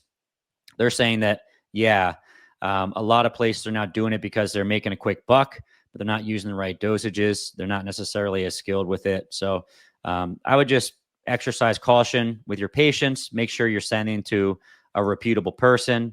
If you're not sure if they're reputable or not, you should probably talk to them, right? See how they interact with patients, maybe show up to some appointments, establish those connections, and those relationships will pay dividends over the course of time, and they will help your patients because you're not sending them to a doctor who's just trying to make a quick buck. Yeah, one thing I'll add there, I think that's a really good point. And I think there are certain areas that we feel like we're really experts on, and experts that, when we see a certain rehab protocol in a study, we can have a lot of valid opinions on that. That's our area of expertise. I think for me, when I see a PRP study, I don't know what dosage they should be using. That's outside my scope. And like you had said, if you find a very reputable person in your area, that's going to be very, very helpful for you and your patients, because that's their area of expertise. Like you said, Dr. Latska, he will have a way better understanding of the concentration that should be used for certain issues that he's going to be injecting. And that's the research that he'll really be going through. I think as long as we keep a pulse on this and see if it does start to help, and we hear more from the trusted doctors that they're finding the right dosages, that's the relationships we want to make and can really help our patients. So I think that's just important to keep in mind. And now our final conclusion. You know exactly how to rehab folks non-operatively for meniscus injuries. What if you have a patient that comes in that just had their meniscus repaired? Well, in this video, we'll talk about how to rehab post-op patients for meniscus injury. All right, so a quick summary about what we're going to go over today. The 6 steps. Spoiler alert, you got it already. So number 1 is knowing the specifics of the surgery. Number 2 is protecting the healing repair. Number 3, restoring range of motion. Number 4, maintaining strength and support qualities. And this goes more for the early stages of rehab, just because people will decondition tremendously after meniscus repair. And this is often because of weight-bearing status. Can't do too much, so you get really, really deconditioned. Want to maintain as much as possible. Next is going to be a progressive strength program. And the last step is going to be return to sport. That's the one you were missing, Kevin. Yep. No, I was missing knowing the specifics. Oh, okay. Yeah. Add the other ones. That's the one. All right. So number 1 is knowing the specifics. So I was trying to figure out whether or not I needed to do another deep dive into things like, when can patients weight bear after meniscus repair? What range of motion is okay and not okay? Can I keep the knee bent to 90? Can I extend past that? Or excuse me, do I need to only go to 90? Can I extend past that? Can I use an accelerated protocol, or can I use kind of a delayed protocol? And really, there wasn't any more research than the past, I would say, 2 years that was new enough for me to feel like I had to go over everything again. And I do have a very in-depth evidence-based guide to determine these specifics. And I also have a video on when can patients weight bear after meniscus repair. I'll leave that link in the show notes. So I go really in depth on those studies, and I'm going to be a little bit more cursory with this explanation here, right? More an overview. But number 1 is you have to understand the type of tear. And probably the biggest thing to understand is to figure out whether or not the hoop stress was maintained with the tear or not, right? So essentially, if I have a vertical longitudinal tear, an oblique tear, a ramp lesion, that maintains the hoop stress. So if you think about those circumferential fibers on the outside of the meniscus, if you're watching this on YouTube, you can see an image of this. If those are maintained, when a patient stands on that repair and weight bears through it, so think about an axial load pushing the tib and the femur together, it actually pushes the repair closer together, stabilizes the repair. But if I have a disrupted hoop stress, that's going to lead to the tear opening or gapping when I load it. And the tears that are going to be disrupted are your radial tears, your complex tears, and your root tears. And essentially, those folks probably need less or no weight bearing early on, and you probably need to go slower with these patients. And that's the big thing. So you need to figure out what type of tear this was, what type of repair this was, and that's going to dictate how fast or slow you go. Just how fast or slow you go, we don't really know. That information hasn't been ironed out. We can't say with certainty that a specific type of tear is going to take 2 months longer than another type of tear. But, using your clinical reasoning, you can either speed things up or slow things down. And that's sometimes a reason why a surgeon will have a specific protocol that's slow or fast or vice versa. But do keep in mind, and I talked about this in the prior videos, it's always hilarious. You might have a patient 7 a.m. on a Monday morning, and they have a specific type of meniscus tear, and the surgeon says non-weight bearing 6 weeks, locked at 0 degrees in this brace. Second patient comes in at 8 a.m., same exact repair. They have no brace, and their weight bearing is tolerated from the get-go, right? Which is crazy. It seems like there's not really good guidance on what you should do. And there's a lot of variance within surgeons, right? We'll talk about that a little bit later because I found a good study that's going to help us out. So A, know that type of tear. B, know the location, right?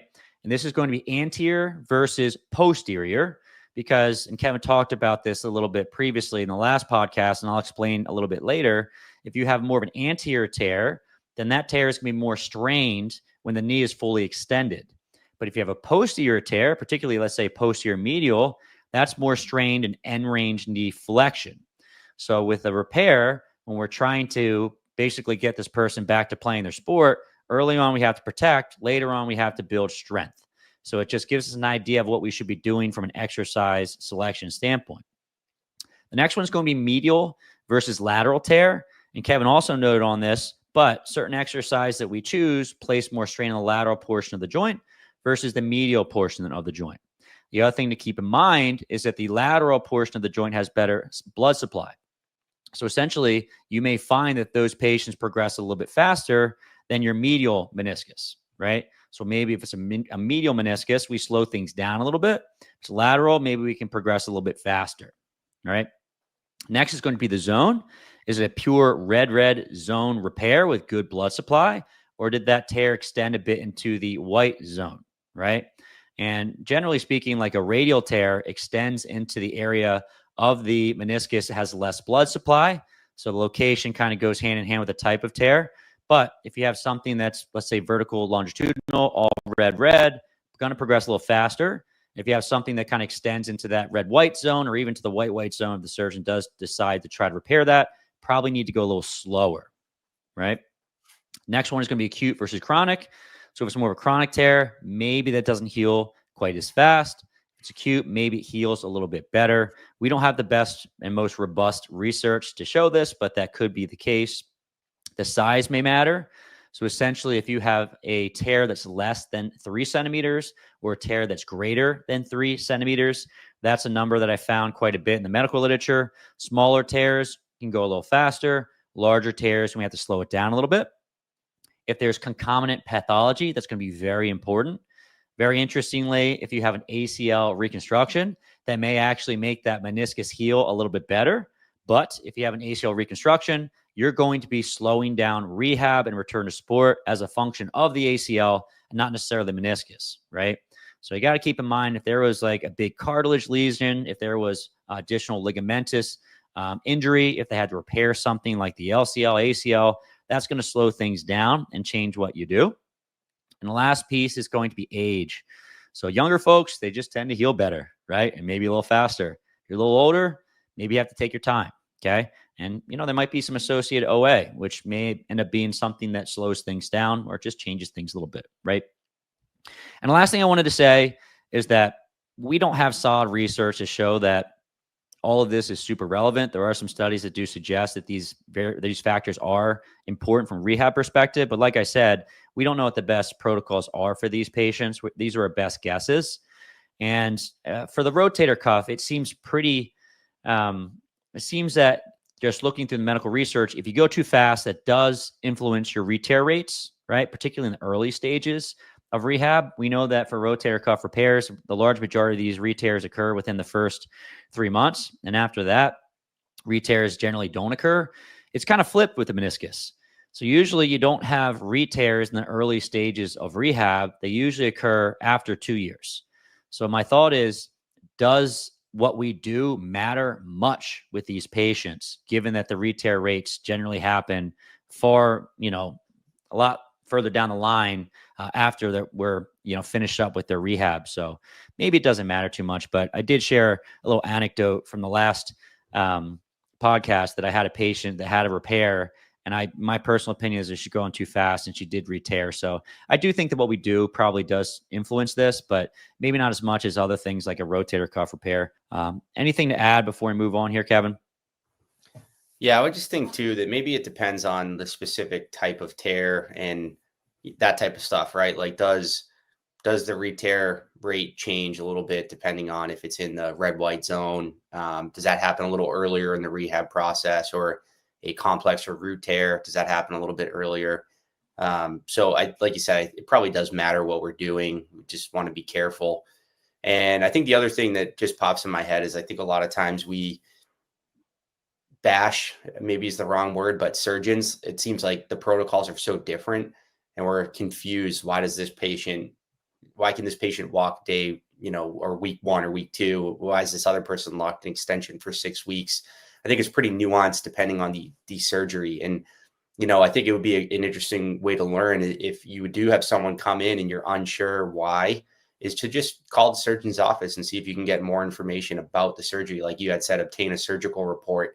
And maybe you see that they had a complex meniscus tear or a root tear, and they're locked in extension for 6 weeks. And then it makes sense to you that maybe you're seeing that consistent between surgeons, and one surgeon isn't doing, early weight bearing with a complex tear. Maybe they're doing early weight bearing with a tear in the red zone that was a longitudinal tear or something like that. So I think it is pretty nuanced, and it could be a good learning opportunity for you if you see people with meniscus repairs to try to start to categorize what the surgeons in your area are doing. Mm-hmm. Yeah, really good point there, Kevin. And just basically what you had said, this study I feel is very relevant. So essentially, when do we weight bear? How much range of motion can we do early on with the knee? Do we add a brace? A lot of that stuff is kind of up in the air. And like I said, I did some really in-depth videos on these topics. And I will say it's the evidence that I saw is about as clear as mud, right? It wasn't necessarily, they had some studies where people were weight bearing, within the first few days after a meniscus repair, and then some were delayed till 4, and they have a pretty similar outcome generally. It's all over the place. It's kind of crazy. And I did a literature review before we did this show. I didn't find any new studies that added more to what I had already gone over. So I decided not to do another video that was exactly the same. But there was a study that came out in 2024 by Kang et al. It was a surgeon consensus. I think they had somewhere between 6 and 9 case studies, and they just sent it out to a bunch of surgeons. And then the surgeons were basically giving some guidance on bracing, weight bearing, and range of motion early on based on how these folks presented, right? And here are the takeaways of what the surgeons thought. Just keep in mind, this is a consensus. This is not necessarily based on research. It's an opinion thing sent out to surgeons. So for tears with retained hoop integrity, so those vertical longitudinal tears, the surgeons recommended a median time to partial weight bearing immediately after the surgery. So these folks were able to put a little weight on it, but not full weight bearing based on what the surgeons thought. And then the median time to full weight bearing was 4 weeks. So most surgeons for tears that are less serious, so retained hoop integrity, are allowing folks to weight bear around 4 weeks, which is what I'd say is pretty standard for the local surgeons that we work with. So tears without hoop integrity, so thinking about those radial tears, the median time to partial weight bearing was 4 weeks, right? So essentially, if you have radial tear, you're non-weight bearing for 4 weeks. And then at 4 weeks, surgeons are saying you could do partial weight bearing. And the median time to full weight bearing was at 6 weeks. So let's say it's a worse tear, then maybe you're waiting to weight bear for 4 weeks. And then at 4 weeks, a little bit of weight. And then at 6 weeks, full weight bearing. I shouldn't say a worse tear because that's not really accurate. I would say just basically these tears without the hoop integrity. And then from a range of motion perspective, regardless of tear type, most providers, so 67% of providers, allowed 0 to 90 degrees of range of motion immediately after surgery and allowed full range of motion at 6 weeks. And this is probably based on the notion that as we go into deeper degrees of knee flexion, there's a little bit more strain on the meniscus in general, right? And obviously we know that if we have a posterior meniscus tear, as we go deeper into flexion, that's more strain on the posterior aspect of the joint. So that's potentially part of your reasoning. And then lastly, from a bracing perspective, most providers, so 83%, brace the knee after repair, regardless of the hoop integrity. And I see that a lot too. Most of these meniscus patients, you can kind of tell that they had a meniscus surgery just because they walk in with a brace, right? And I don't think I've ever seen a patient that walked in without a brace after meniscus surgery. Generally, I'm trying to go back in my Rolodex and see if that's actually the case, but I think most folks are going to see a brace as they walk into the clinic. Any thoughts on that paper, Kevin? Yeah, I would say that's pretty in line with what we see in the Northeast and in the Boston area. It does seem like every patient I've seen with the meniscus repair has a brace, and it does seem like I think most of the ones I've seen recently are partial weight bearing for maybe I guess it depends, or non-weight bearing for 4 weeks, and then partial weight bearing for 2, and then full weight bearing at that 6-week mark. I think that tends to be what I've been seeing. So I think that's pretty in line with the docs that we kind of work with. Yeah. And again, you guys can go check out those other videos, but they do these studies, and they do these studies in pig models. There's also done these studies in humans where they basically put these little metal things into the repair, right? And they can basically do x-rays when people bend their knee, and they see if there's any gapping within the repair. And at least for these kind of vertical longitudinal, there's not. So even if you go deeper degrees of knee flexion after you have repair, it doesn't seem as though it separates, the meniscus repair. So one of my thoughts, and I've seen some surgeons do this, here and there, we might not have to be this aggressive with protecting these. That's yet to be seen. But I think the problem is that the quadriceps turns to mashed potatoes in 4 weeks of doing nothing. So I do think there's also a risk to offloading people too much, but we'll also discuss this in a few slides. People do bounce back relatively quickly. So probably trying to offload people to be safe. All right, step number 2, we need to protect the healing surgical site. The last thing we want to do is re-tear that meniscus. And it seems like we're doing a pretty decent job as physical therapists because the majority of re-tears are occurring 2+ years out, meaning that it's probably not what we're doing early, right? But basically, this means determining the accurate weight-bearing status. And oftentimes, the surgeon is kind of driving the ship here, right? But if you have a surgeon who is basically allowing weight-bearing very quickly or just allowing things very fast, I had a patient the other day that's post-op labral repair, and the doc cleared him for full force throwing, running at like 5 weeks. We're like, whoa, pump brakes a little bit here. You have to kind of know some of these things because sometimes you'll have a surgeon that's a little bit more aggressive, and that's a little bit freaky. And I think what we do can influence these re-tear rates. So one's weight-bearing status. 2 is that range of motion, right? So thinking about if someone has a posterior medial tear, maybe you have to be really careful with the end range of knee flexion, right? Bracing may or may not be something that's helpful and effective. I think a big one is going to be swelling management. So swelling is one of those things that is definitely going to be happening. And there's been some patients have minimal to no swelling, but after you have knee surgery, it's almost always swelling in the area. Essentially, we want to get that quad back on board. We want to maintain those sport qualities as much as we can early on. But if we're creating a whole bunch of swelling, that can sometimes either delay our progress or set us backwards, right? So if we do too much, we cause more swelling. Too much weight bearing cause too much swelling. Doesn't move you in the right direction sometimes. I think the last one is just a smart use of exercise. We know that tissues heal based on stress and strain. We have to make sure that we're applying some exercise to the area while protecting the healing site. And I think that's all of those variables that we talked about previously. How slow or how fast you go is basically going to be dictated by the type of tear, the person, so on and so forth. And obviously, you can get a surgical report. You can actually speak to the surgeon, just get an idea of those things. So you need to have a really smart protocol. You need to keep in mind pain. We don't want to push through too much pain because that can set us back. We also want to keep in mind movement quality. So essentially, if the protocol says you can do heel taps at, let's say, week 8, the person tries to do a heel tap and it looks terrible, I wouldn't push that, right?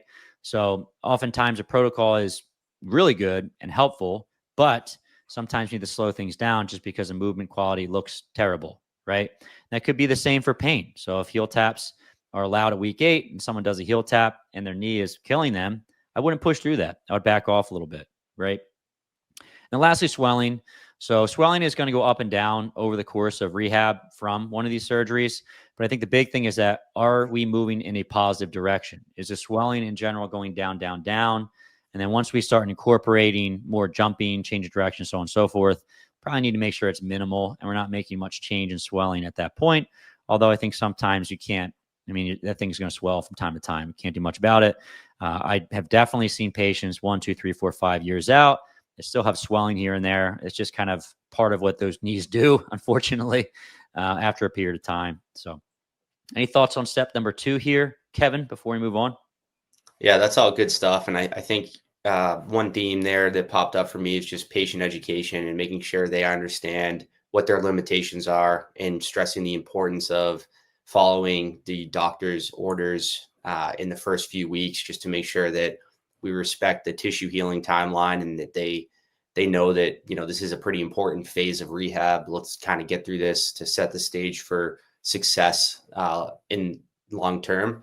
And then, you know, one thing I think that's important on range of motion is our boss Lenny was talking about this in the clinic this week with the students, is when we're trying to get range of motion back, you know, he likes to measure it pre and post every session, you know, in his ACL patients, but I know this will hold true for the meniscus. And, you know, he kind of thinks that doing that, we're keeping a good pulse on that, but the patient also starts to understand how important it is. They see, you know, this is something the therapist is taking time to measure every session. So when I'm home, that's going to remind me to work on my extension, to work on kind of heel prop, and make sure that I'm getting that in throughout the day. So when I go in, Lenny's not mad at me for my knee being a little more bent than it was last time when I left PT. So I think, you know, those interactions are important, and the patient kind of remembers what we talk about during the session, and it gives them stuff to focus on at home. Yeah, that's a really good point, Kevin. All right. Brings us to the next point, restoring range of motion, right? So yeah, there's a variety of ways to do it. This is how I basically do it. All right. So from a soft tissue mobility perspective, I'm going to be working on the hamstring and the gastroc to restore knee extension, range of motion. And they work on the quad a bunch in order to restore knee flexion.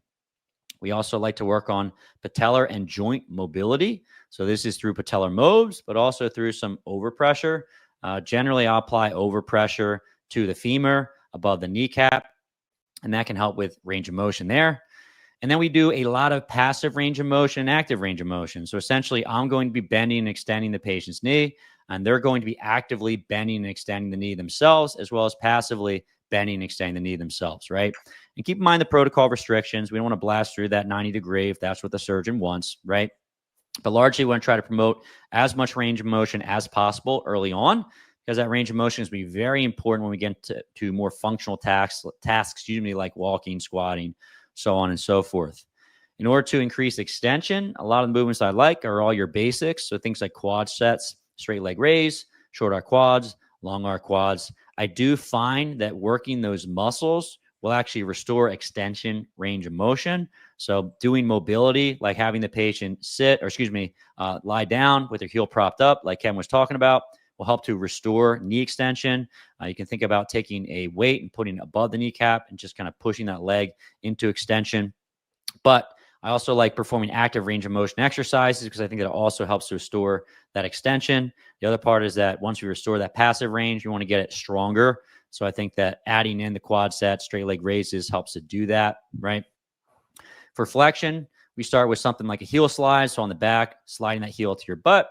Seated knee flexion I like a lot, because a lot of patients are sitting frequently throughout the course of the day. So you sit, use the opposite side heel to grab your foot on the surgical side and try to actively bend your knee, assisting knee bending with the contralateral side.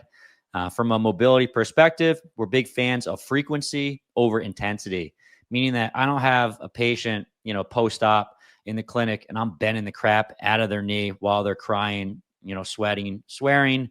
That's not what we do. I think sometimes that actually pushes patients in the opposite direction. So A, they may never come back to you if you do that to them one time, right? And B, you actually might make them more sore, painful, irritated by doing that. If you have a patient you're pushing hard enough, chances are the reason why the knee is not bending is because they're fighting you actively. So now you're doing like a max effort, knee extension with your patients when you're trying to actually bend the knee. Probably not great. So what we do instead is we do easy exercises very frequently throughout the course of the day. I tell patients to do sets of 10 to 15 repetitions, 3 to 5 times per day. If a patient is particularly stiff, I'll even tell them do exercises up to every single hour. And I think a great thing that you had just mentioned, and Lenny does all the time in the clinic, is that you want to measure frequently. And what I've done too is I tend to measure people at the start of a session and then also at the end, right? And we want to see a positive trend. Essentially, you want to see that over the course of time, patients' range of motion is getting better. And if we're seeing it go the opposite direction, that might be a reflection of us doing too much or the patient doing too much. So essentially, we can use those range of motion measurements to determine our exercise prescription, whether to push, back off, so on and so forth. Anything to add to that, Kevin? Yeah, no, that's all good stuff. I think it's funny, like the University of Delaware ACL protocol early on has quad sets in the rehab program. And it says for home exercise for the patient to perform like 5 to 10 sets of 100 plus reps throughout the day. And I think it's funny because it's such a ridiculous number, but the idea is that it's something they can work on very, very frequently. I feel like they put it in there almost as a joke of like, you can't overdo this. So I think it's important for the patient to know that a lot of these range of motion exercises are safe and it gives them something to do. If they're fresh post-op, they have nothing to do. And there's someone like you or I who just wants to do some exercise. They could probably do some range of motion in a safe limit, and there might be no volume. There might be no ceiling on the volume. So, they can work pretty hard to get this back. And then when they come in and you measure right away and they see improvement, it's pretty rewarding. So I think that's pretty cool. Yeah, it's pretty funny. I think docs love those exercise like straight leg raises. I'm thinking of one patient that we both worked with after knee surgery, and the doc was like really trying to get her to do her exercises. And every single time the patient came back for follow-up visit, like the number of straight leg raises he prescribed would go up by like several hundred. It started at like 100 and then it got up to like 500. I was like, she eventually could be doing like 1,000 of these things, And she was just one of those patients that didn't love doing the exercises. So that I can see the reason why the doctor was like so adamant about it. But yeah, it was just hilarious. Like, all right, 500 straight leg raises. Like, this is a crazy number. All right, number 4 is to maintain strength and sport qualities, right? So here's the thing. After you have a meniscus repair, particularly the ones that aren't allowed to weight bear, the quad in particular just turns into mashed potatoes, right? Like it just doesn't fire very well. It gets smaller. It's kind of laughable. I've had some patients that were kind of like higher level powerlifters. One patient, in mind I'm thinking about, her quad on her one side that was the non-op was huge. And then the operative side was tiny. It was crazy how much muscle mass she lost after the surgery. And this was like 6 weeks after the surgery too, right? So we're trying to maintain strength and sport qualities as much as possible. So obviously we're still trying to protect this. We don't want to do anything that's going to compromise that surgical repair whatsoever. But we want to do as much as humanly possible to try to maintain some of that strength and fitness that we have, right? That's going to be very specific to the individual. But for those meniscus repairs, particularly for the ones that maybe you can't do much just because you have to limit what they're doing, we're working the calves, we're working the hips, we're working the core as much as we possibly can, maintaining strength as much as we can in other areas. Also, the upper extremities, right? So we want to maintain strength in the upper body. And from a training perspective, usually I choose things like machines and barbell work early on, just because like taking a bunch of dumbbells out of the rack while like waddling over to the bench, kicking them up, usually not so good on that knee. So if you can just go and get over to a machine, plop your butt down, change the pin, and just press or row or pull down or whatever it is, it's usually a lot nicer on the knee than trying to get a bunch of dumbbells out. So maintain that as much as we can early on. And then conditioning. So particularly in sports like soccer, where we know your aerobic fitness correlates with your risk of re-injury, we want to get these people as fit as possible early on, because it's a lot easier to maintain your fitness than it is to build it back up again, right? And early on, you can't do much, but usually one of the first things you can do after you had a meniscus repair is ride on the bike. So maybe we ride on the bike more. And that's probably going to be helpful from a rehab perspective, but it's also going to be helpful to maintain your conditioning. And once you're able to, we can start doing some specific energy system work on the bike, right? So maybe we can't run yet.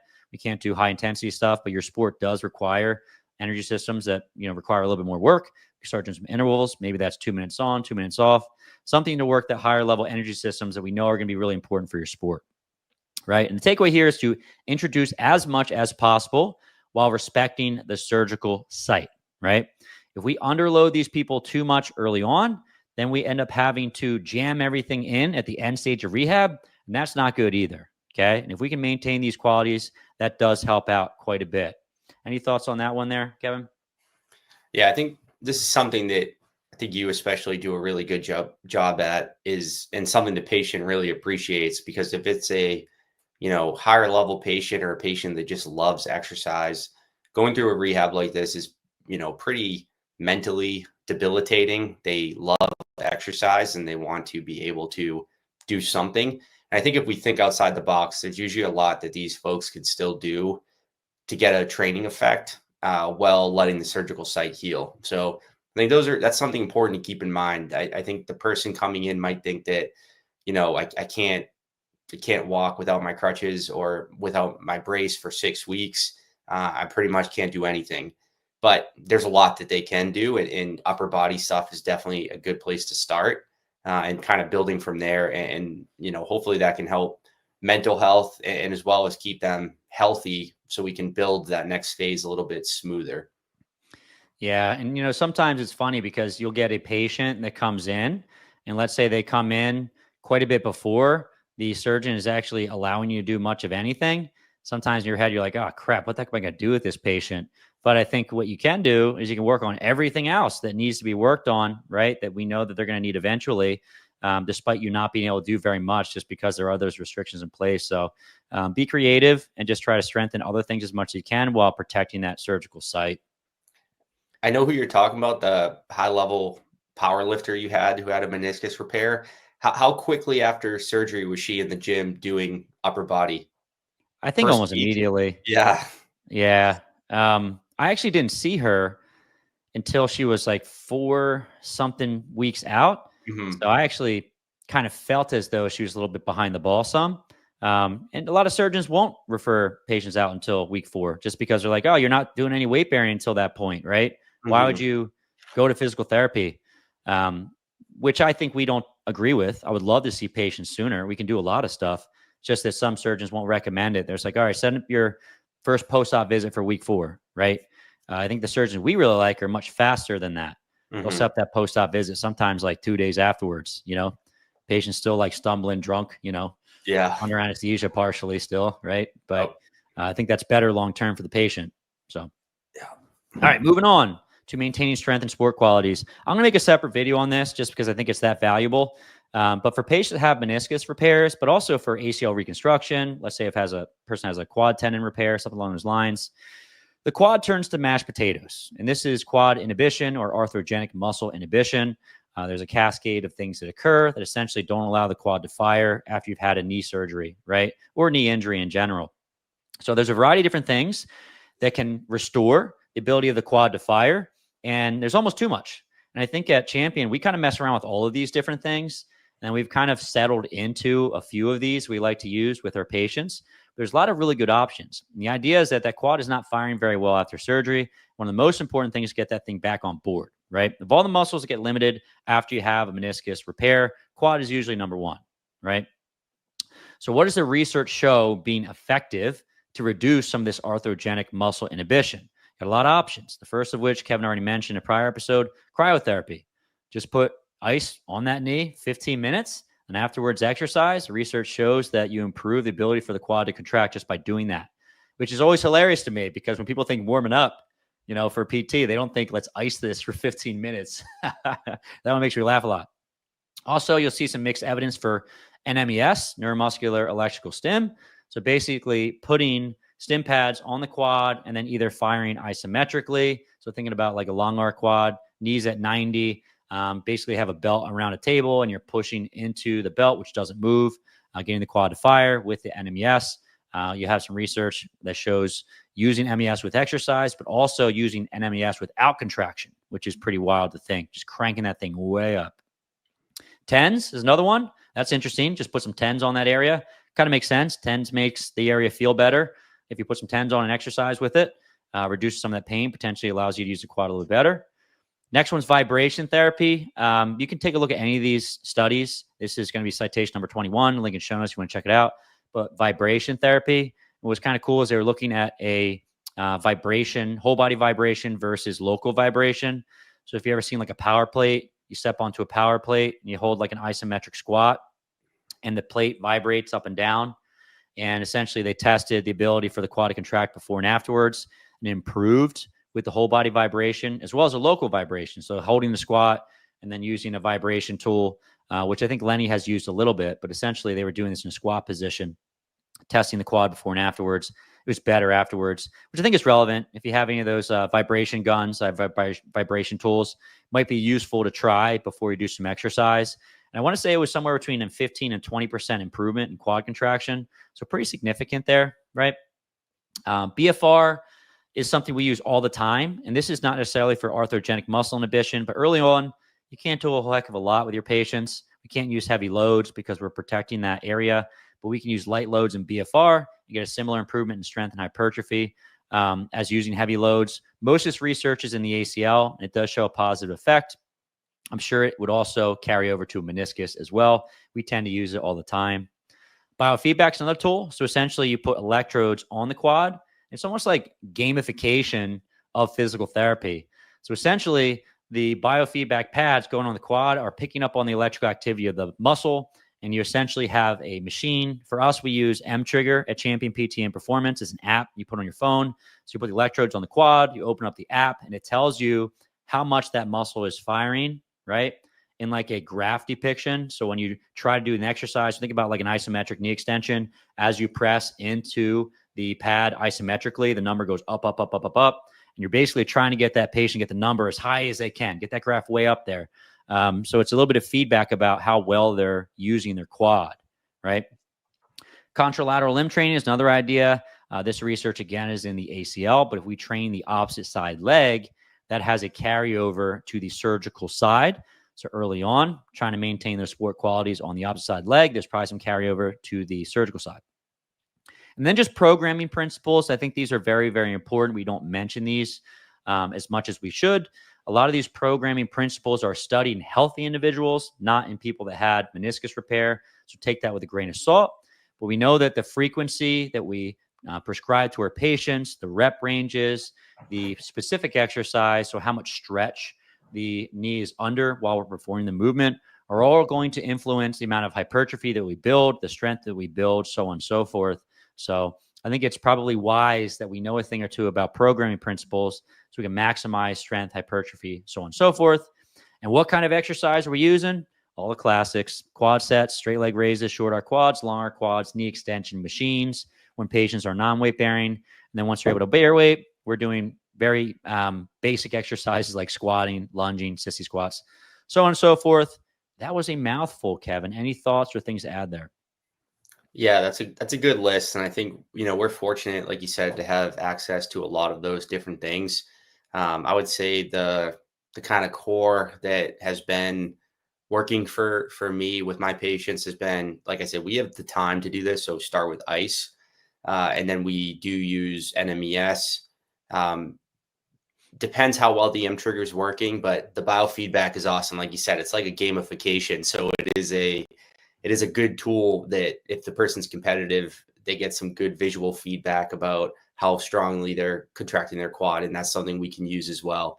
And then, like you said, we definitely use a lot of BFR.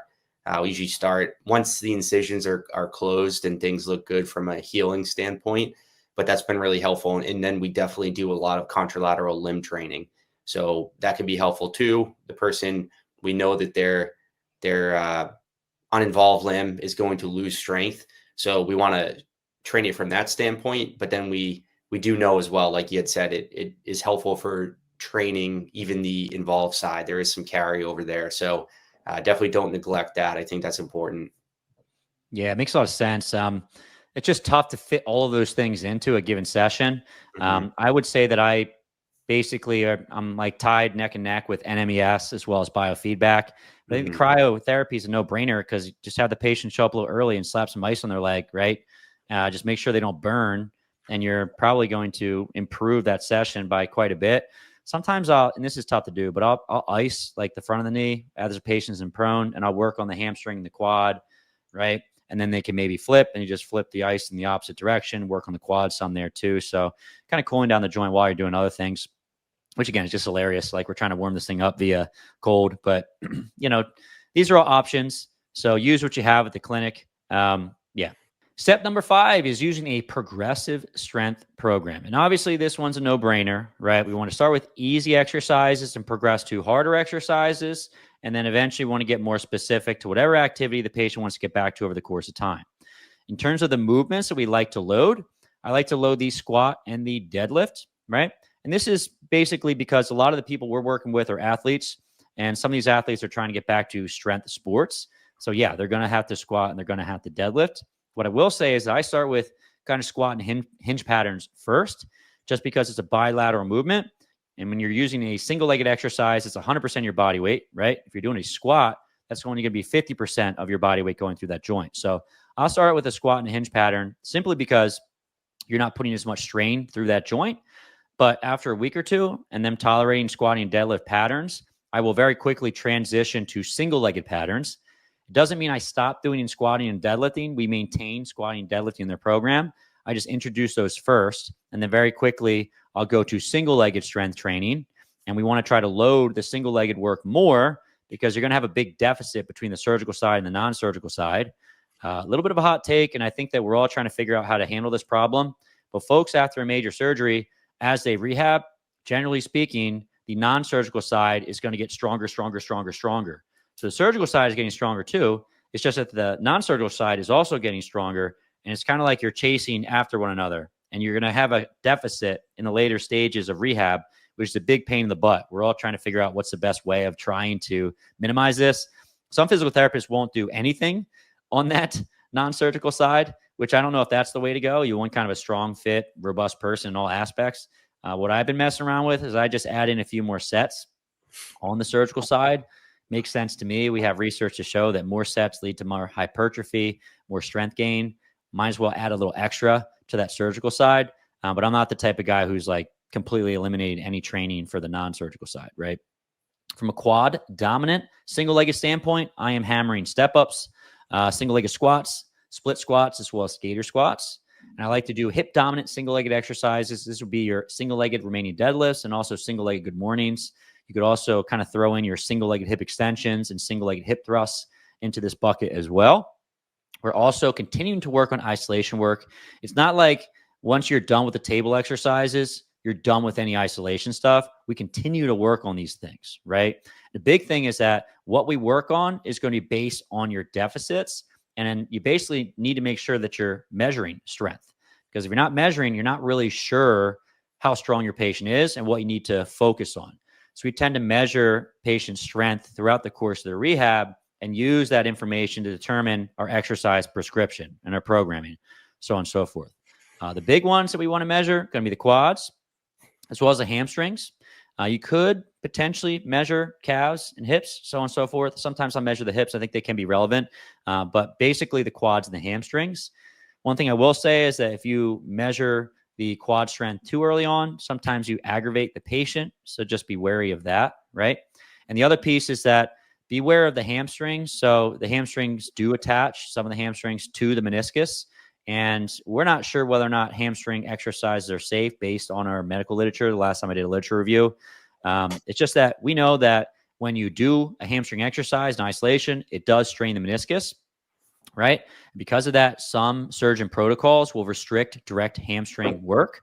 So just be wary of that. I wouldn't go ahead and strength test the hamstrings before you're allowed to do hamstring specific exercises, right? Just be wary of that. But then you can prescribe exercises based on what's actually weak. And that's usually going to be the quads, sometimes the hamstrings. But I'm also doing isolation work for the calves, the hips, so on and so forth. If I have, let's say, a runner, I know the calf is going to be extremely important. I probably want to make sure I'm continuing to focus on that over the course of time. And then from a progression standpoint, and again, I made a bunch of videos. So if you guys want to check these out, I have kind of my favorite beginner, followed by intermediate and advanced exercise. I'll leave a link in the show notes. But generally speaking, we're going from double-legged exercises like squats and hinges to single-legged exercises like step-ups We go from a shorter range of motion to a longer range of motion. Maybe we start off our squatting to a box. And over the course of time, we break parallel, right? Go from low loads to higher loads, maybe just body weight to start, or sometimes I'll use a TRX. So having the patient do a squat, holding on to TRX straps so it's a little less than their body weight because their upper body is helping. Over the course of time, we add weight. Usually that's in form of a goblet. Once they can handle it, we move them over to a barbell just because it's more load, right? Lastly, we go from low speed to high speed, and eventually we add impact or plyometrics. So think about when you introduce your squats, we're doing it very slowly. Eventually we add a little bit more speed, and that turns into a jump, right? So you can see that spectrum. Any thoughts on this, Kevin? Yeah, that's all good stuff. I think without getting too in the weeds or complicated here, I think for talking about that symmetry, we do see that being an issue, right? It's like we want to strengthen both sides, and both sides need to get stronger. But if they're getting stronger at the same rate and there's a 30% quad deficit, then maybe we have a certain amount of strength, but then in 2 months we have more strength with the same asymmetry, and that is a challenge of how to figure it out. So one thing I've been doing is we know for ACL return to sport for like a male or female athlete, there are slightly different numbers we use. But torque to body weight ratio is something that we'll talk about when we get into our ACL podcasts. But generally, the equation is Newton meters per kilogram. So Newton is the force that the dynamometer is giving you. Meters is the length of their limb divided by their body weight in kilograms. And for men returning to sport, we kind of look for over 3.0 Newton meters per kilogram. For females, we're looking at greater than 2.3. So kind of what I've been doing is as we measure strength along the way, if the contralateral limb starts to have, for say college male athlete, like a 3.3 Newton meters a kilogram, that's kind of telling me that their strength is maybe good enough in that quad. And we just want to maintain. And if the other one's down at like a 2.7, I think I do what you do, Dan, is I drop the amount of volume on the contralateral side, and on the involved side surgically, I add more volume and make the intensity a little bit higher too, and then try to close that gap over the course of time. And that's been working fairly well, but it is a challenge definitely because we don't want to detrain the good leg, but we have to play this game of catch up. And I'm sure as more research comes out, we'll kind of know, is it more important to be a certain strength? If there is an asymmetry, is that okay? Or do we really have to, no matter what our strength is, get that symmetry within 10% or better?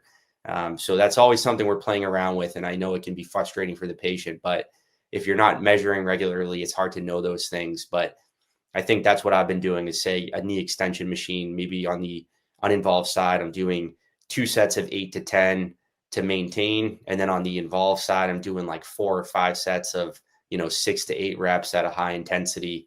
And then seeing if at the end of that block of training, are we a little more symmetrical? So, kind of fun things to play around with, but always a struggle to get there. Yeah. I'd say at the very least, if your clinic doesn't have it, try to get a handheld dynamometer. Mm-hmm.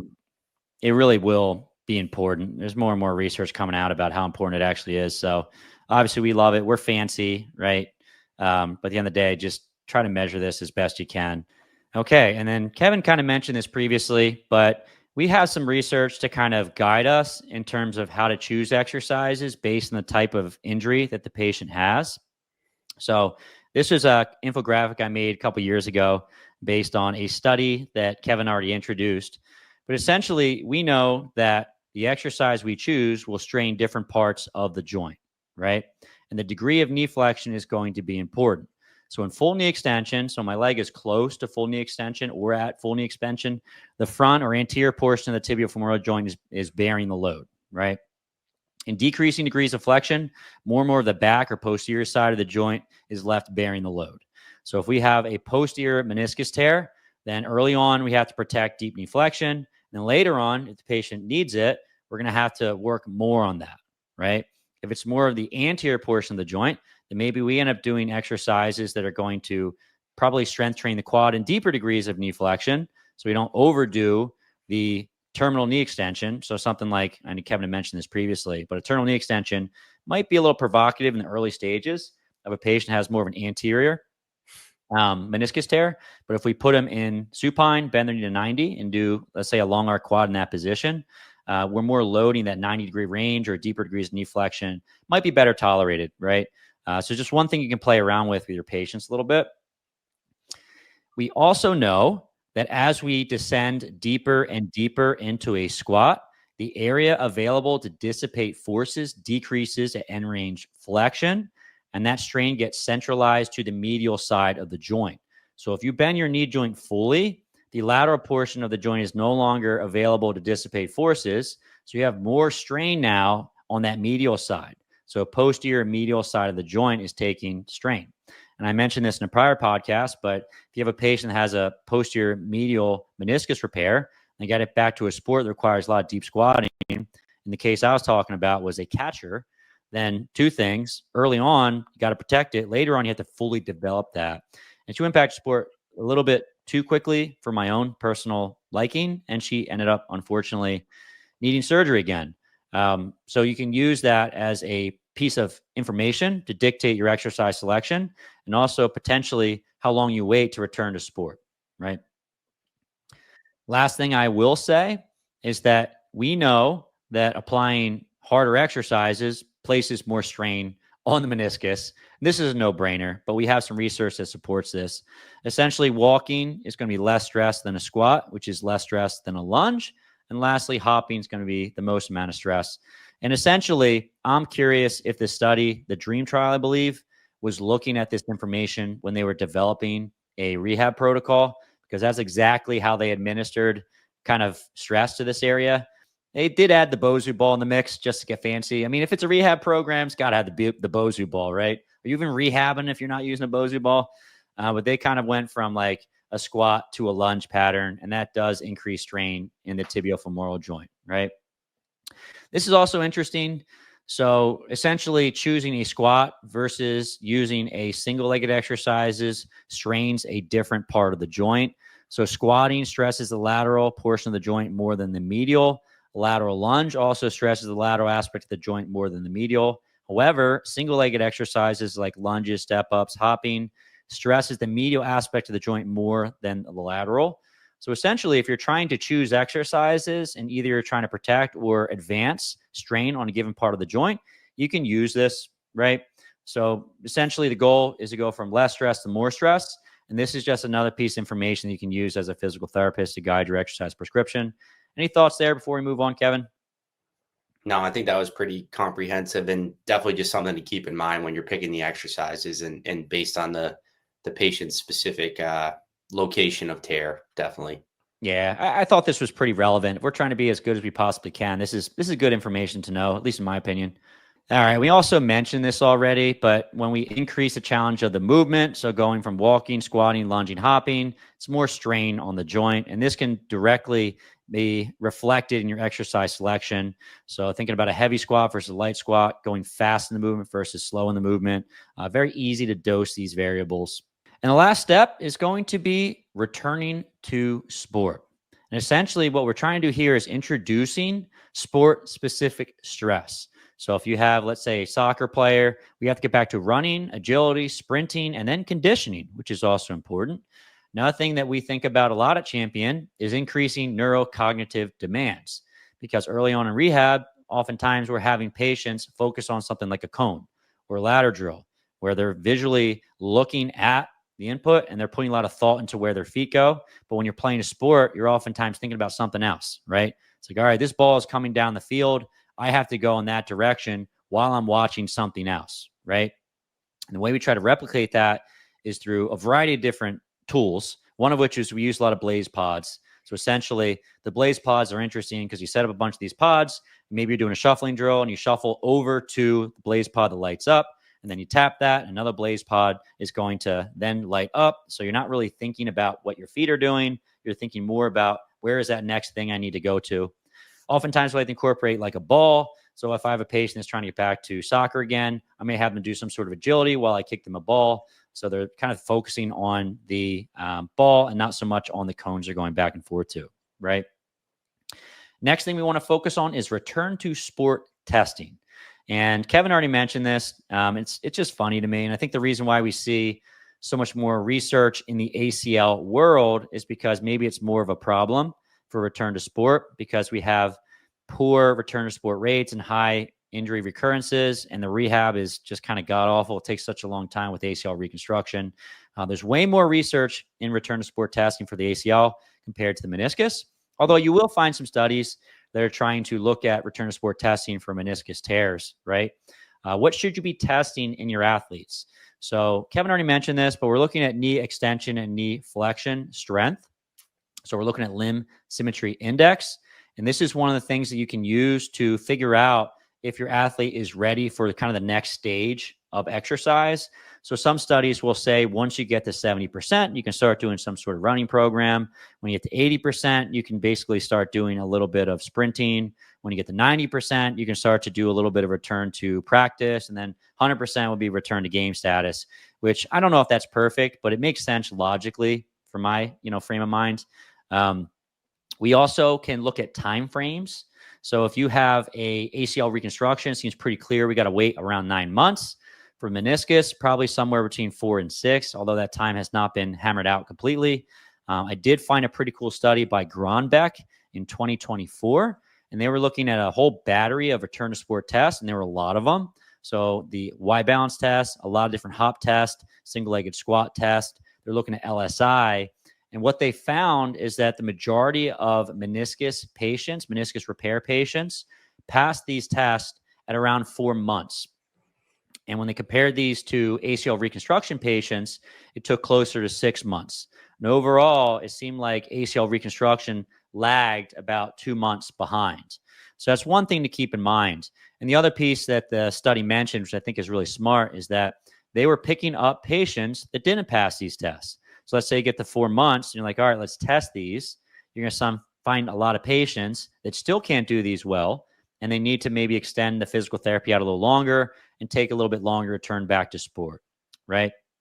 And lastly, Kevin mentioned this already in the non-op show that we did, but we want to return back to practice in a progressive manner, starting, if we can, with easier drills, right? And then progress to harder drills over the course of time in practice, starting with kind of lower volume activities, and then progressing towards higher intensity activities over the course of time.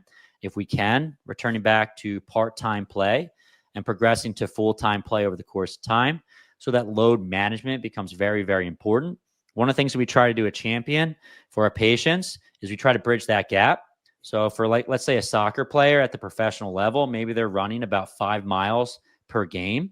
Is there a way you can simulate running drills that have your patients running around 5 miles and doing a combination of running and sprinting like you would see in that game scenario, so that when they return back to practice and playing, they're already pretty much conditioned enough and ready to go, and then just putting that final few pieces on the rehab so they can finally return to sport. So I said this previously, but it's a delicate balance between protecting that joint early on, but not doing too little that you lose all that conditioning, so that you have a landslide of things you have to do prior to returning to sport. And I think that is an art, because along the way, patients are going to have pain. They're going to have swelling, right?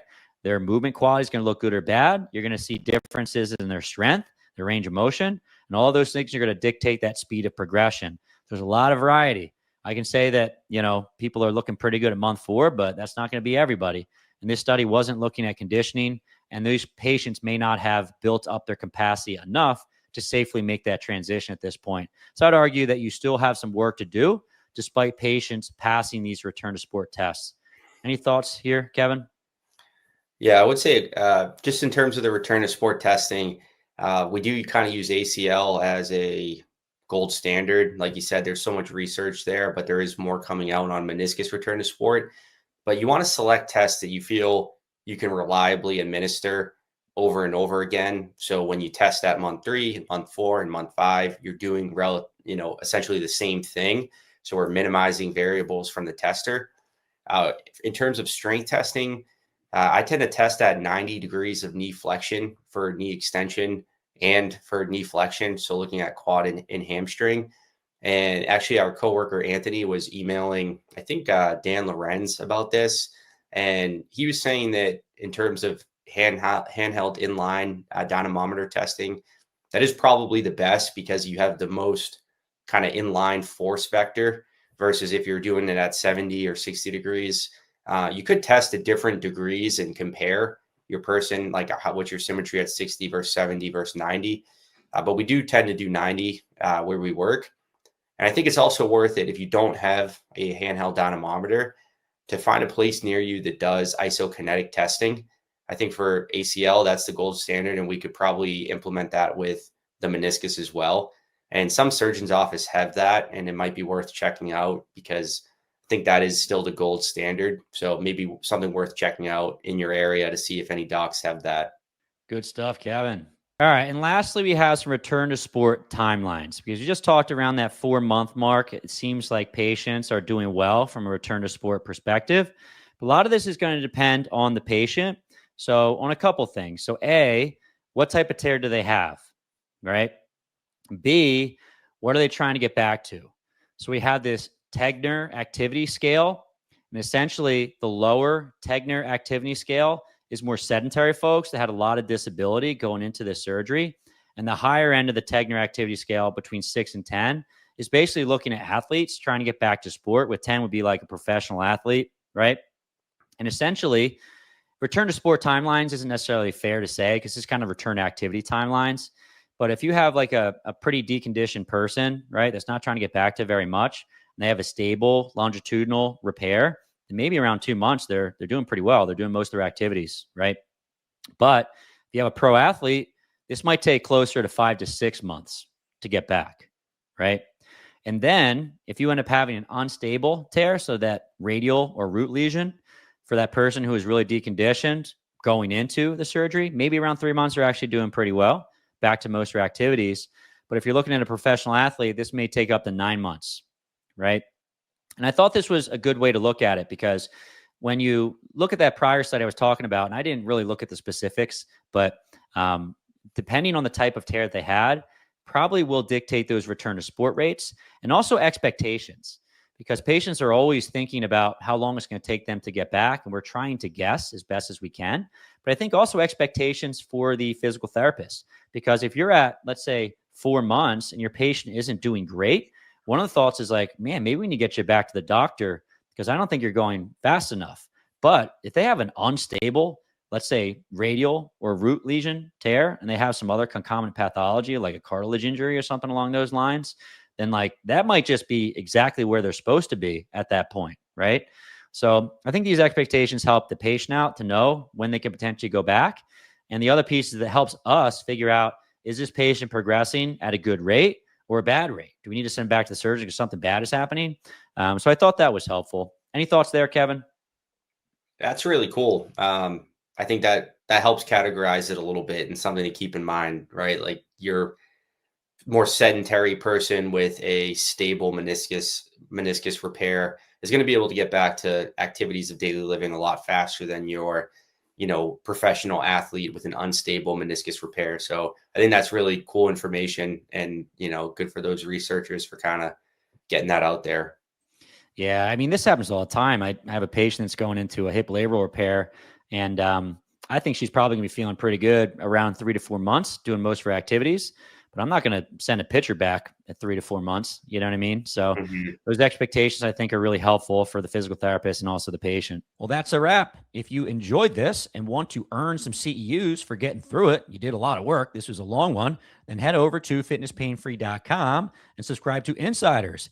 It's just $1 for a week trial, and then it's $25 a month afterwards. You can earn some CEUs. But since you already listened to this long meniscus masterclass, you can go ahead and take the exam inside of the program and earn some CEUs for physical therapists, physical therapy assistants, as well as athletic trainers. As always, if you enjoy content like this, hit the like, hit the subscribe, and we'll see you on the next video.